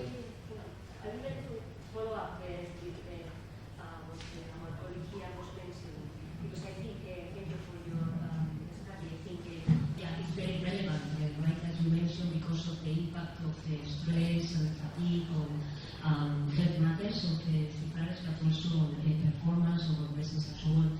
But because this is exploratory, you have just now mentioned that, because what really surprising is that because it's important to identify stress, it's important to identify fatigue, but we cannot say that we are offering a diagnosis of stress and fatigue, because these are not clinical symptoms, either fatigue or stress. We just have two stress-related diagnoses, and these are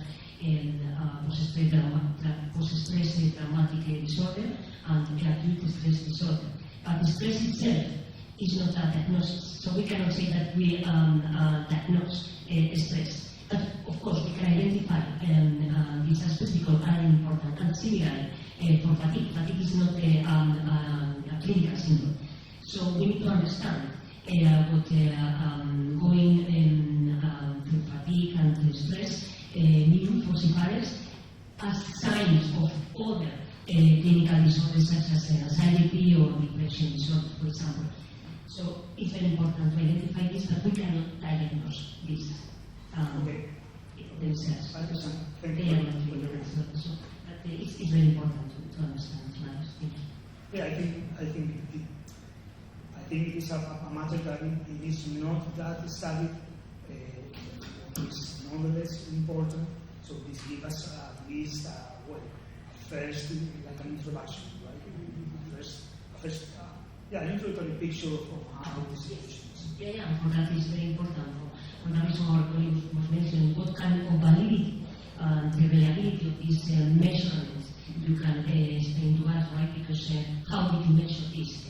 Just asking them, which is a valid method, but to understand stress and fatigue, but not to offer diagnosis. For that, we need to use validated scales and interviews and structured interviews coming from. I think this may serve like the basis for doing such as questionnaires. Yeah. We have we suspect that this is happening.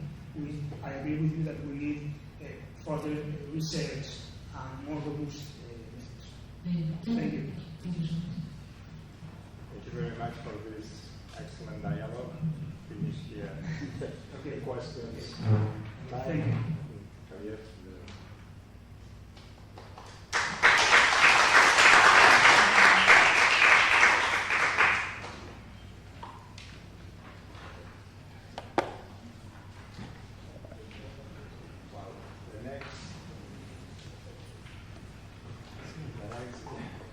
Presenter is Professor Germán de Melo. Germán de Melo is PhD in civil marine, is professor at the Faculty of Medical Studies in Barcelona, and He was Marine Chief Engineer, and he was Dean of this faculty between 1996 to 2001. He was also a Lloyd surveyor. At the moment, he's IMO consultant, member of the Spanish Commission for Maritime Accidents and Incidents, member of IMARES and ASME, and president of the College of Officers of the Spanish Merchant. The paper that we're going to present is titled The Repository and Knowledge Based on Infectious Disease for Systems. Please, Germán. Okay, thank you, Chairman. This paper belongs to the another Erasmus Plus project, and is due to the last COVID-19 pandemic. The consortium thought that it is necessary to do one tool for the seafarer in the case that a new pandemic coming on board. No?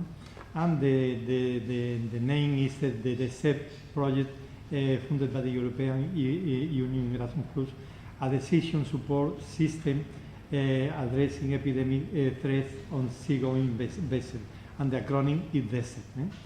And we have the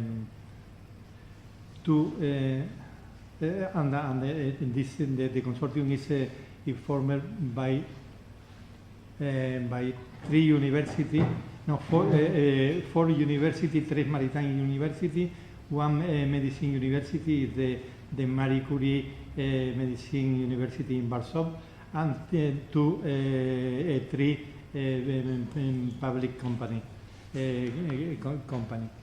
And the first thing is to do a learning repository and knowledge base on infectious diseases. And the second one, key objective of the project was the creation of a database on infectious diseases.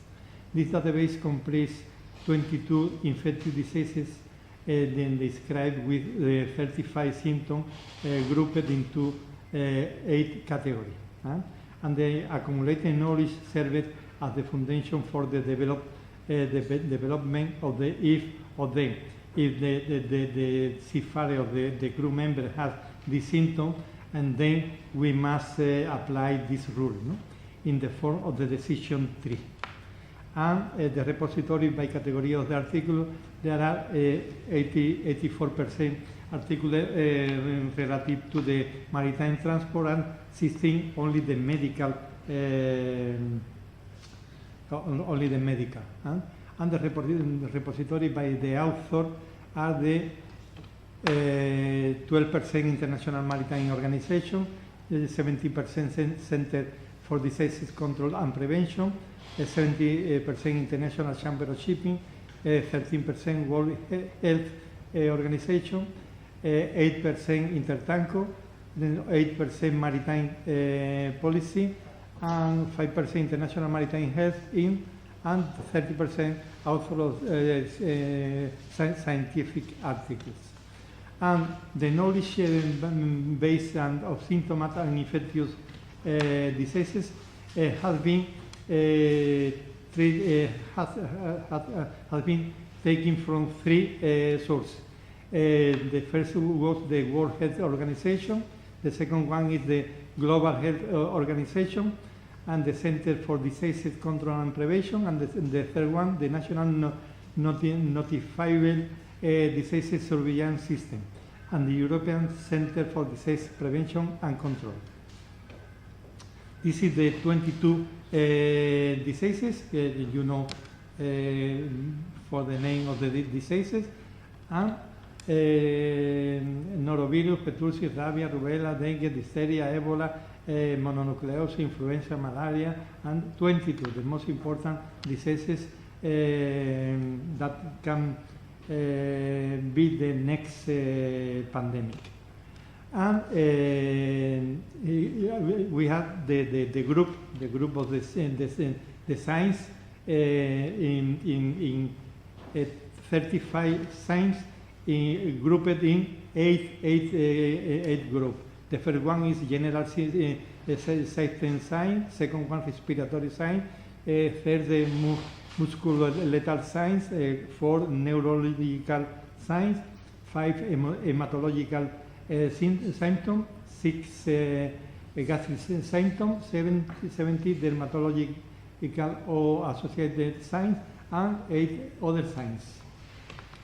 And now we need to do an algorithm and to classify in accordance with the design in determining the disease corresponding to this symptom. And to do the algorithm, we have if the 25% of the patient has 25% of the symptom, we apply 1. If the 50% of the patient has the symptom, we apply 2, and in the case that 100% of the patient has the symptom, we apply 3. And for that, we have used 3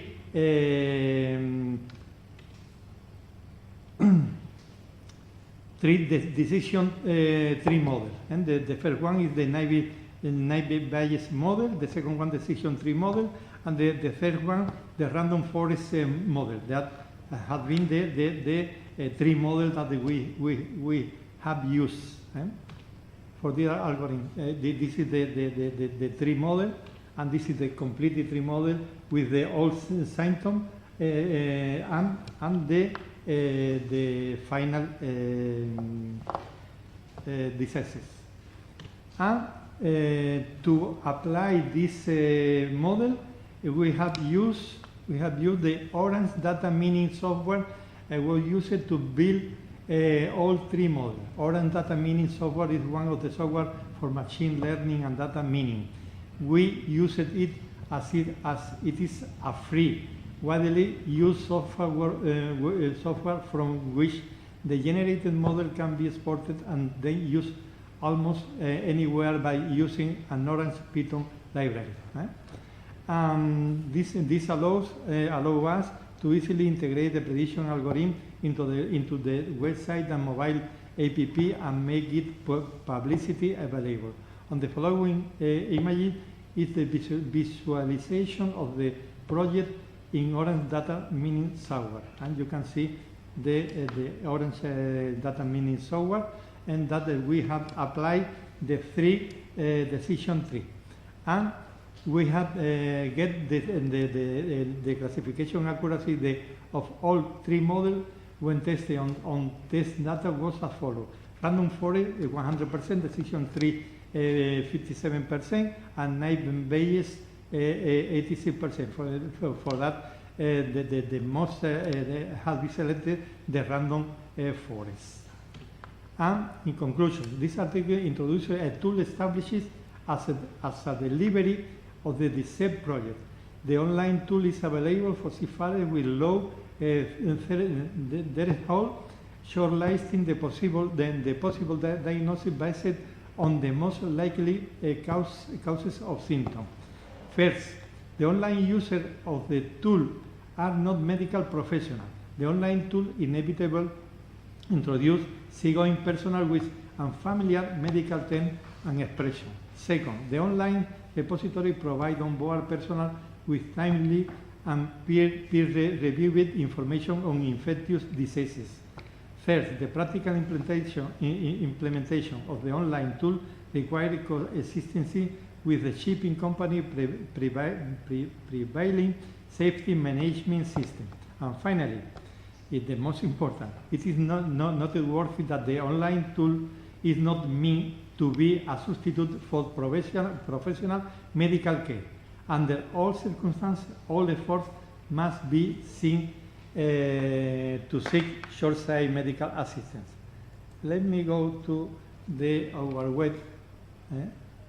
This is the web, and you have the repository You have all medical articles about the pandemic on board the ship. You can see everything, and you have a knowledge based the disease and the sign of infectious diseases, everything, and the algorithm how has been created. And if you want to use this tool, you must introduce no less than 3 signs, symptoms inside. For example, the patient has a lethargy. The next could be couch. The next one, joint pain. The next one, blurry vision. The next one, belly pain or diarrhea. Okay, it could be that too. The other one, eyes redness. Now subvision, we must subvision, and they say the disease that the patient dice typhoidea and paratyphoidea fever. And after that, you can click here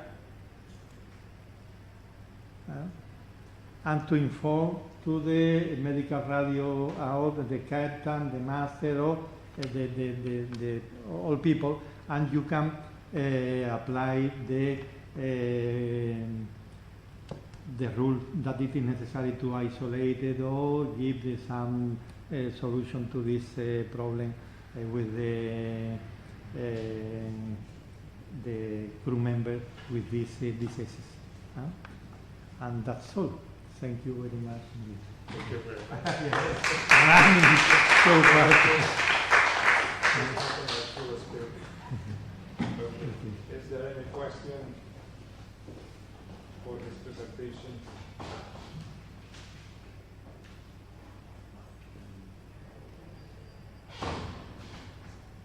They are very healthy people.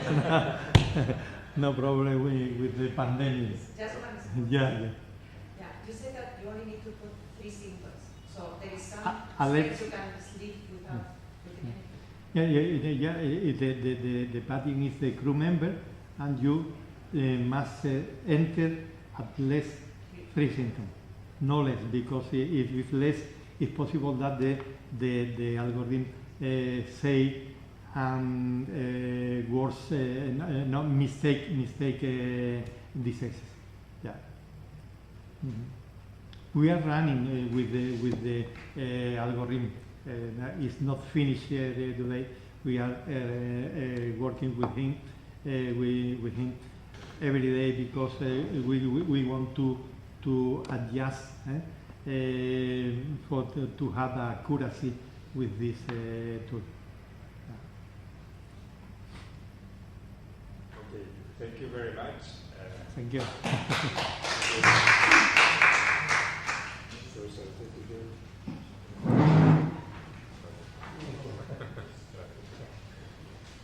Well, next presenter is Mr. Maurice Vallotas. He is second engineer and he has been educated in the Maritime Academy of Asia and the Pacific, and nowadays is studying in the World Maritime University in London. He served on board merchant marine vessels for 5 years as an engineer officer before working as a technical superintendent for a domestic shipping company and content and curriculum developer and instructor across various maritime education and training institutions in the Philippines. He has published research papers with topics on maritime education and training with IMO, or in the IMO, and in IMLA, and the Pedagogical Journal. The paper that is going to present is titled Shifting from Global Maritime Professional to Global Maritime Citizen. Please. Thank you very much. Pleasant afternoon to everyone. So for this afternoon, we will be delving in on what is global maritime citizenship. So I know all of you is already familiar with the global maritime professional. So let's take it up a notch and upgrade the global maritime professional into a global maritime citizen. So in this presentation, you will know what's the difference between the two. So before that one, I would like to share with you the perspective of the Philippines when it comes to the maritime education and training. And in the Philippines, we have a saying that maritime is not only a profession, but it's a lifestyle. So here, as you can see, in the year 2020 to 2021, as the rest of the world has been dealing with the effects of COVID, Philippines is not only dealing with that problem. We are also dealing with a problem with regards to the endangerment of the Philippines of being removed in the IMO whitelist because of these grievances that we have incurred in EMSA. So as you can see here, there are 23 grievances. So it's not a simple matter, it's a serious matter with 13 shortcomings based on the EMSA report. So some of that includes the obsolete curriculum, the learning outcomes. There are also some inadequate facilities and resources, and some of that one. And here you can see the numbers: 400,000 seafarers, Filipino seafarers to be exact, are employed worldwide, and 50,000 of that one are employed in EU vessels. So as you can see, what is the magnitude of this one if it goes further, right? It's out of the 400K, 50,000 will be in danger of unemployment. So as you can see, $6.5 billion of the total remittances from all the OFWs all over the world came from the seafarers. So that comprises about 1/3 of the total remittances from all over the world. So if you remove the seafarers from the equation, you can see the magnitude of the economic impact of that one in the Philippines. And there are about 70 maritime higher education institutions all around the Philippines. So that's a lot. I have a friend from India and Indonesia and the other seafarer hubs. They were astounded by the number of the MHCIs that are in the Philippines alone. So 70, imagine that one. And there are 150,000 maritime students enrolled, and fun fact, only 8% of the 150,000 goes to continue their maritime profession. So out of that 150,000, only 8% of the students became full-time seafarers. So it's also a very staggering number. And 96,000 seafarers will be in short by 2026 because of the different factors that we are experiencing right now and will be experiencing in the future: decarbonization, technology, and all that stuff. So now you can see the importance of maritime in the Philippines, right? So it's really a lifestyle. And that is being catalyzed by these three factors: the decarbonization, digitalization, and the automation. So because of this dilemma that you have been seeing here right now, we have a maritime education curriculum that are non-holistic in approach. So it's focused more on the technical aspect of being a seafarers and less on the social, the emotional, and the psychomotor aspect. But psychomotor also is heavy on that one because seafarer is a technical profession. But the social and the affective domain is being left out behind. And also, we have a curriculum that is STCW non-compliant. Sad to say, there are 2 or 3 KUPs from the STCW table that has been left out. So that has been included in the EMSA report. So we have also a slow adoption of the Book of Knowledge, which was developed by the International Association of Maritime Universities. So we are still in the infancy stage of that one. And then our students have difficulty completing the training record. So this dilemma, we have been brainstorming on how we can come up with a solution to address this particular dilemma. So now we can just come up with a solution out of the air, right? We need to have a solid basis, a solid framework which we can base that solution. And then we searched for that one, and our search led us to here. So there are 3 frameworks that are currently existing right now, and each framework solves each of the dilemma that we have. So the BOK solves the holistic approach, because in the BOK you have the affective, cognitive, and the psychomotor domain to deal with. And then the STCW is solving the compliance of our curriculum towards the international standards. The TRB solves the practicality aspect of our curriculum because what's the sense of having a curriculum if you cannot apply it on a real shipboard situation, right? So these three frameworks, we merged these three, we triangulated using theory triangulation, and we come up with this very extensive table that you can see right now. So there are three axes. The horizontal axis to the leftmost is the BOK learning outcomes. The topmost is the STCW KUPs, and in the bottommost are the training record book tasks. So here you can see you have three criteria that you want to target, and you can come up with a learning outcome that is practical, holistic, and is STCW compliant. But it does not end there. Because even though we already have a product that have the aesthetic of an iPhone, as you can say it, and the user-friendliness of an Android and the advanced camera of Huawei, we have found out that students are still lacking motivation, and students do not have the proper mindset to apply the learnings that they have attained with the three frameworks triangulated. So we have an alpha test on one of the courses that we had, and we had a separate study on the effect of that one on the students, and these are the primary outputs of that one. So now, we are thinking, what is lacking with this framework? Because we already have three frameworks in mind, right? And we already triangulated, and we thought that this is already enough. And it turns out it is not. So now we are searching for the fourth framework to complete the task. And that framework is already lying there at our face at the table of one of our colleagues. And that is the Global Citizenship Education Framework coming from the UNESCO. So now we triangulated +1, and GCED, it's like a framework. It contains the guidelines on how you can incorporate the GCED into your curriculum. And it also contains the learning outcomes from the 17 Sustainable Development Goals. So that covers the cognitive aspect, social, emotional aspect, and the psychomotor aspect. So bingo, there you have. You can triangulate the four. And then they have also recommended that you can use GCED by having a separate elective course. You can select one course specifically to incorporate the GCED, or you can fully integrate the GCED on all the courses of your program. So that's a very, very difficult task to do it. So we settle with the first one. So now we have the mapping, of course. Then we put in the GCED mapping. And now we have a new triangulation. We took out the training record book because, again, it is not relevant when it comes to the educational aspect, because the training record book is more heavy on the shipboard side.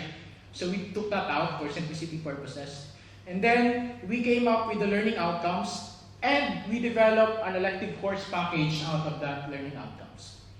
So here you can see the tables that we map out for the BOK, and as you can see, we only use the professional soft elements focus areas because the GCED is focused on that particular area of the BOK. So it makes no sense to use the academic elements, technical elements, and the foundational knowledge to map out. So we only use the fourth one. So I will not discuss further, but here you can see the learning outcomes that you can be utilizing in the development of your learning outcomes. So that comes from the book of knowledge. And here you can have your GCED at the bottom, the BOK at the leftmost, and the topmost will still be the STCW. So this is the new table that we had. And then we came up with an elective course. So we have focuses on 5 SDGs that are relevant to the seafarers. So that are climate action, the women empowerment, the gender equality, the equality for jobs, and then the mental health at sea. So now we have here as the course outline for the elective course. So as you can see, you have learning outcomes, the teaching learning activities, the equipment, materials and references. That is root out from the table that we have. So this is a snapshot of the alpha test that we have conducted. So as you can see, gender equality still needs a lot to be desired in our institution, but we are working on that one. And then, so here, the elective course approach composed of 2 stages. So first we have the workshop, and then after the workshop, the students will be given opportunity to create a project based on the SDGs that they want to focus on. So it's not only the learning, but also the application as in line with the objectives of the GSET, which is students being part of the solution. So now we have a compatible triangulation. The structure course development has been established. And then we have a deliverable concept. So it's not only good that we have ideas, but we need those ideas to be implemented. And then you should check the SDGs that are relevant to your program, the level of LO suitable for the level of education that you have, and also the localization of the SDG, as well as the applicability of the framework. So I recommend that you can test it out on your own institution and other institutions as well for the beta test.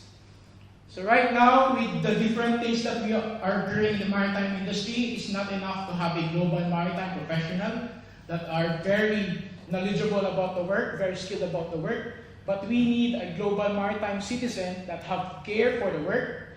They know what they are doing, why they are doing the work, and that they are doing the profession of seafaring not for themselves, but for the future generation as well. Thank you very much. Thank you.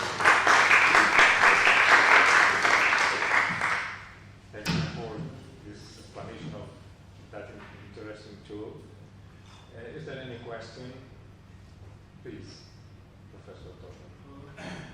First of all, let me congratulate you. You have nicely integrated the outcome-based education in the maritime sector. It was a nice approach you have done.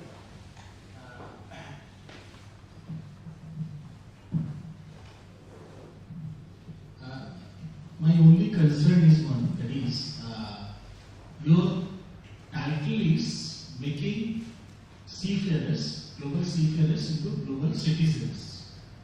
Now the problem is that you have changed the curriculum. That is fine. That is basically the foundation. But the problem with seafarers is that as they go for sailing for 3, 4 months, 5 months, and when they come back to the family, there is a social disintegration. This is a very common phenomenon for any seafarer. So, as there is a gap for 4, 5 months, so the social disintegration is very prominent. Either it is from the family or from society or from friends, relatives, whatever.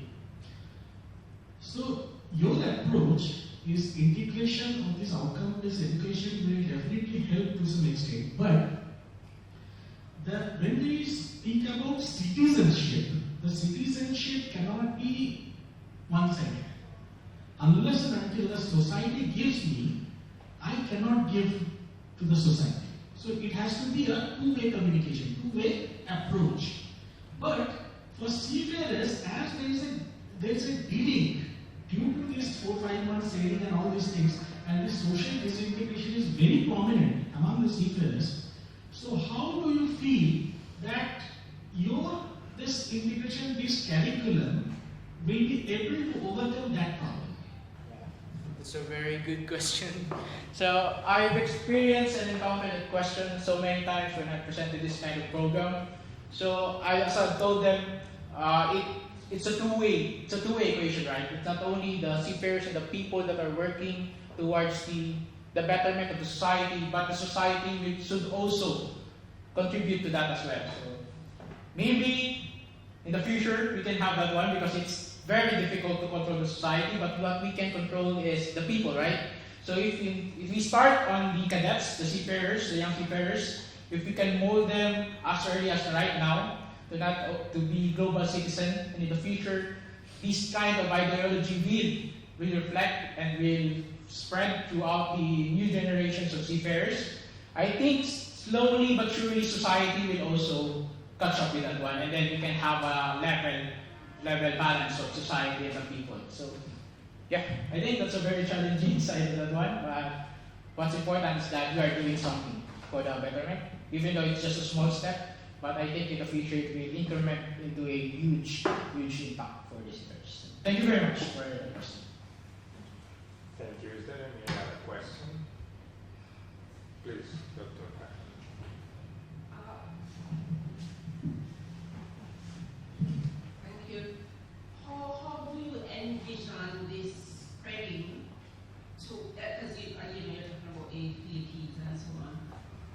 how do you envision it spreading, perhaps getting to the IMO, into the SPCW, short courses or so on for others to benefit? I would like to confirm, how do I envision the project moving forward and a huge scale of things? Yes, for other groups of seafarers. Seafarers.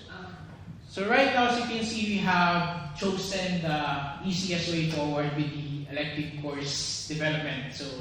But moving forward, we are envisioning a full-scale integration for the curriculum. I know it's very challenging because right now we only have like one framework to work with. The STCW, it's very challenging right now, right?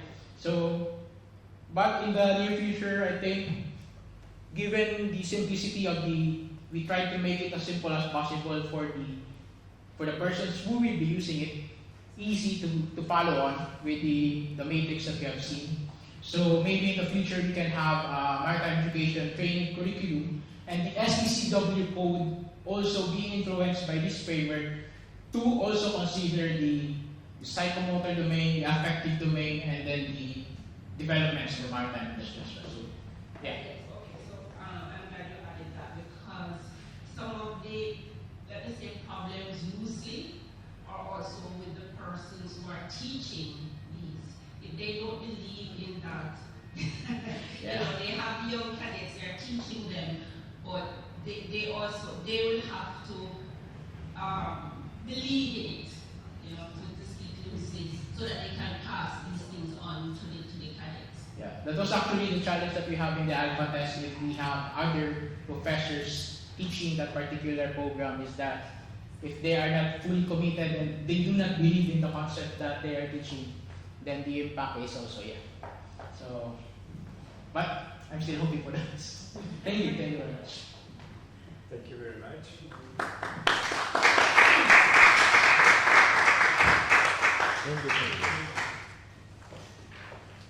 Well, we go to the last presentation by Mr. Marlon Moran.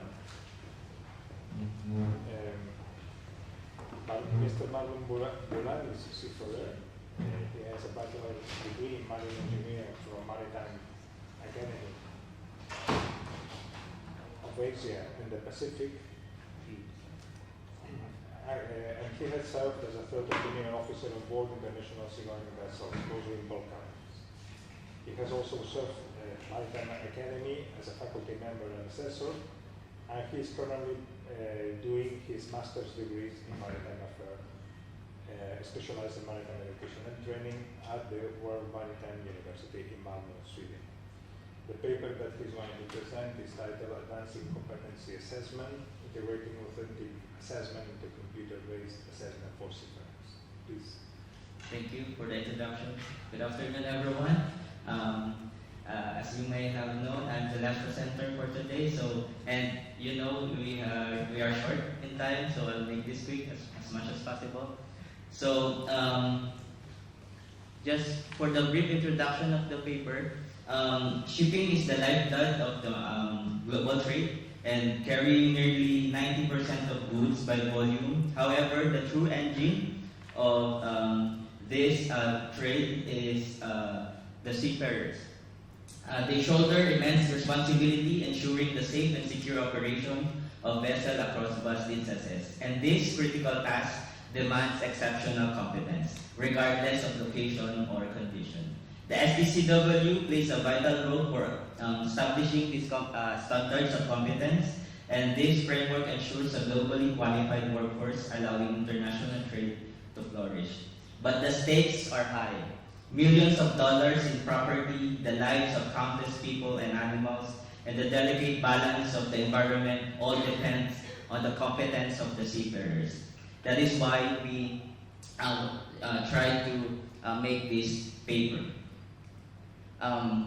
Having the STCW in place, we still have gaps because member states, they have different approaches to implement it, and these variations create problem.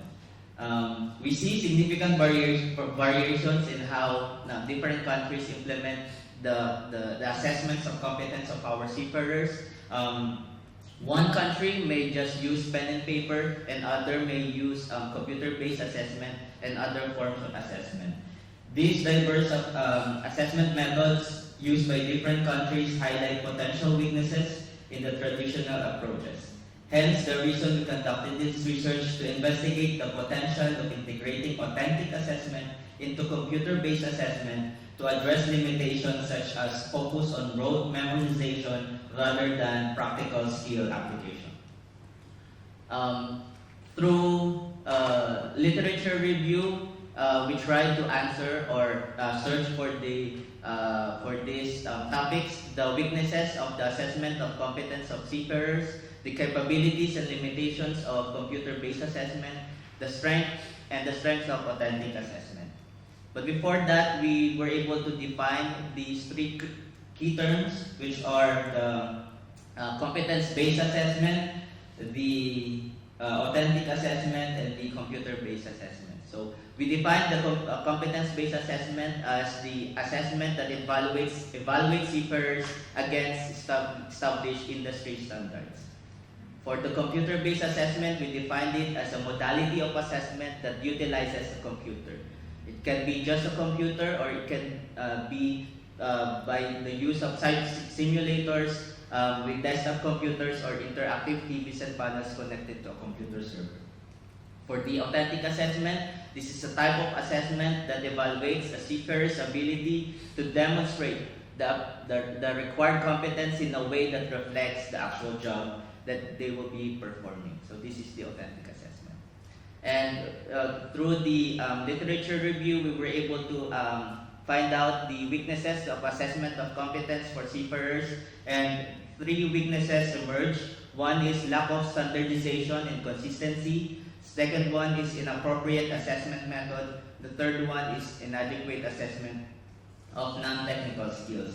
I would just like to focus on the inappropriate assessment method. Heavy reliance on traditional methods like pen and paper exams may not effectively evaluate the full range of skills needed for seafaring. These methods often focus on rote memorization rather than assessing crucial practical skills and decision-making abilities in real-world scenario. So let's move on to more results.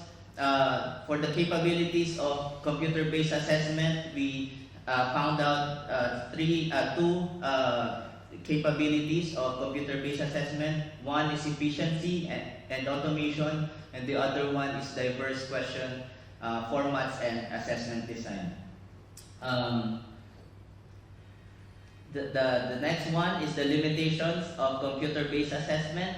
The limitations that emerge from the literature review are technical challenge, digital divide, potential for inaccurate assessment, and cost consideration. And for the last result, the strengths of authentic assessment. The 4 strengths have emerged from the literature review. 1 is focusing on real-world application. 2 is promoting deeper learning and critical thinking. 3 is emphasizing meaningful assessment and learn student engagement. And the last one is ensuring assessment quality and reliability. So this is what we are proposing: the integration of authentic assessment to computer-based assessment to better design the competence assessment for our seafarers.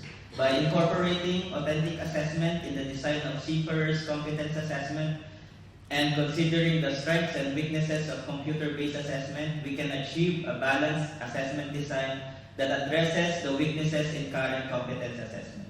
For a practical example, let's say we are assessing a candidate for a certificate of competence as an operational level officer of the engineering watch.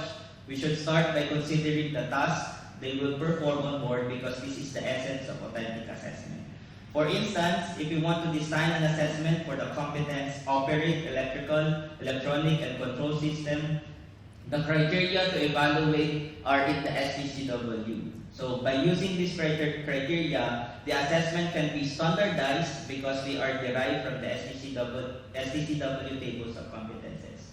by maximizing the capabilities of computer-based assessment, which includes diverse question formats and assessment design. The assessment can simulate a real-world scenario. This doesn't necessarily mean a full simulation exercise, but could be an exam where the candidate's chosen actions lead to a subsequent reactions of further choices. Setting the scenario gives the candidate the feeling of being in a real-world setting.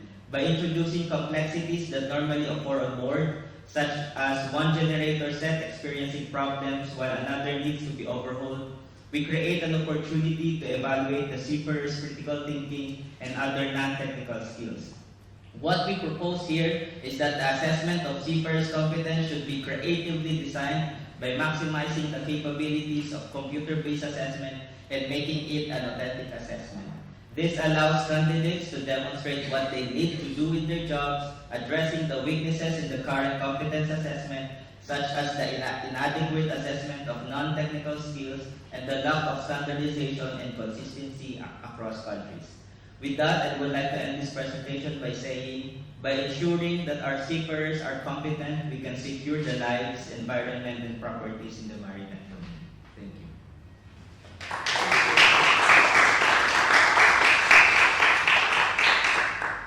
Thank you very much, Mr. Bolan. Is there any question for this presentation? No questions? Well, Yes. please.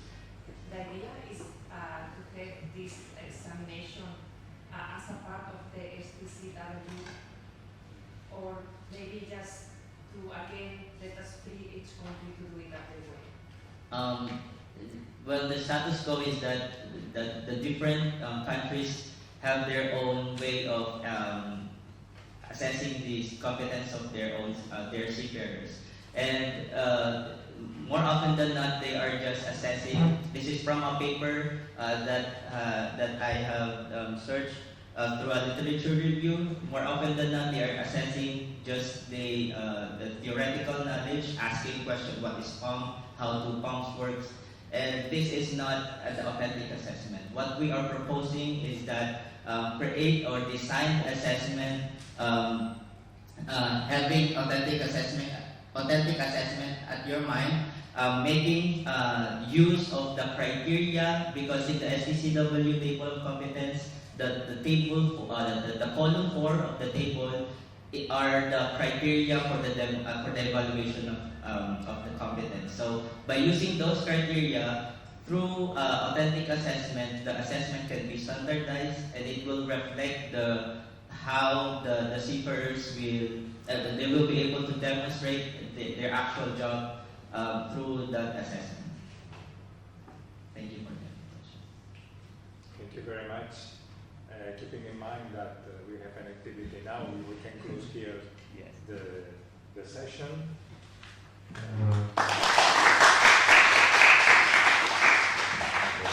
Thank you. Mr. Chiviki, congratulations.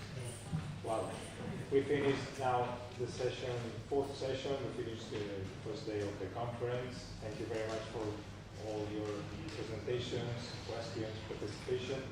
And now, just to remind that we have an activity in the Faivela, in sales space, that should be reached if you go by walking half an hour, by public transport in 15 minutes.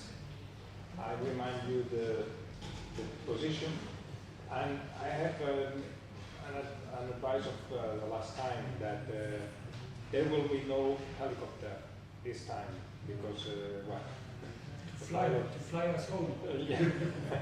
we are going to have only a salvage by a search and rescue boat in the inner space of the boat, and if you want to go to the water, we can take a swim and be recovered by the boat. So I will show you the position of the space.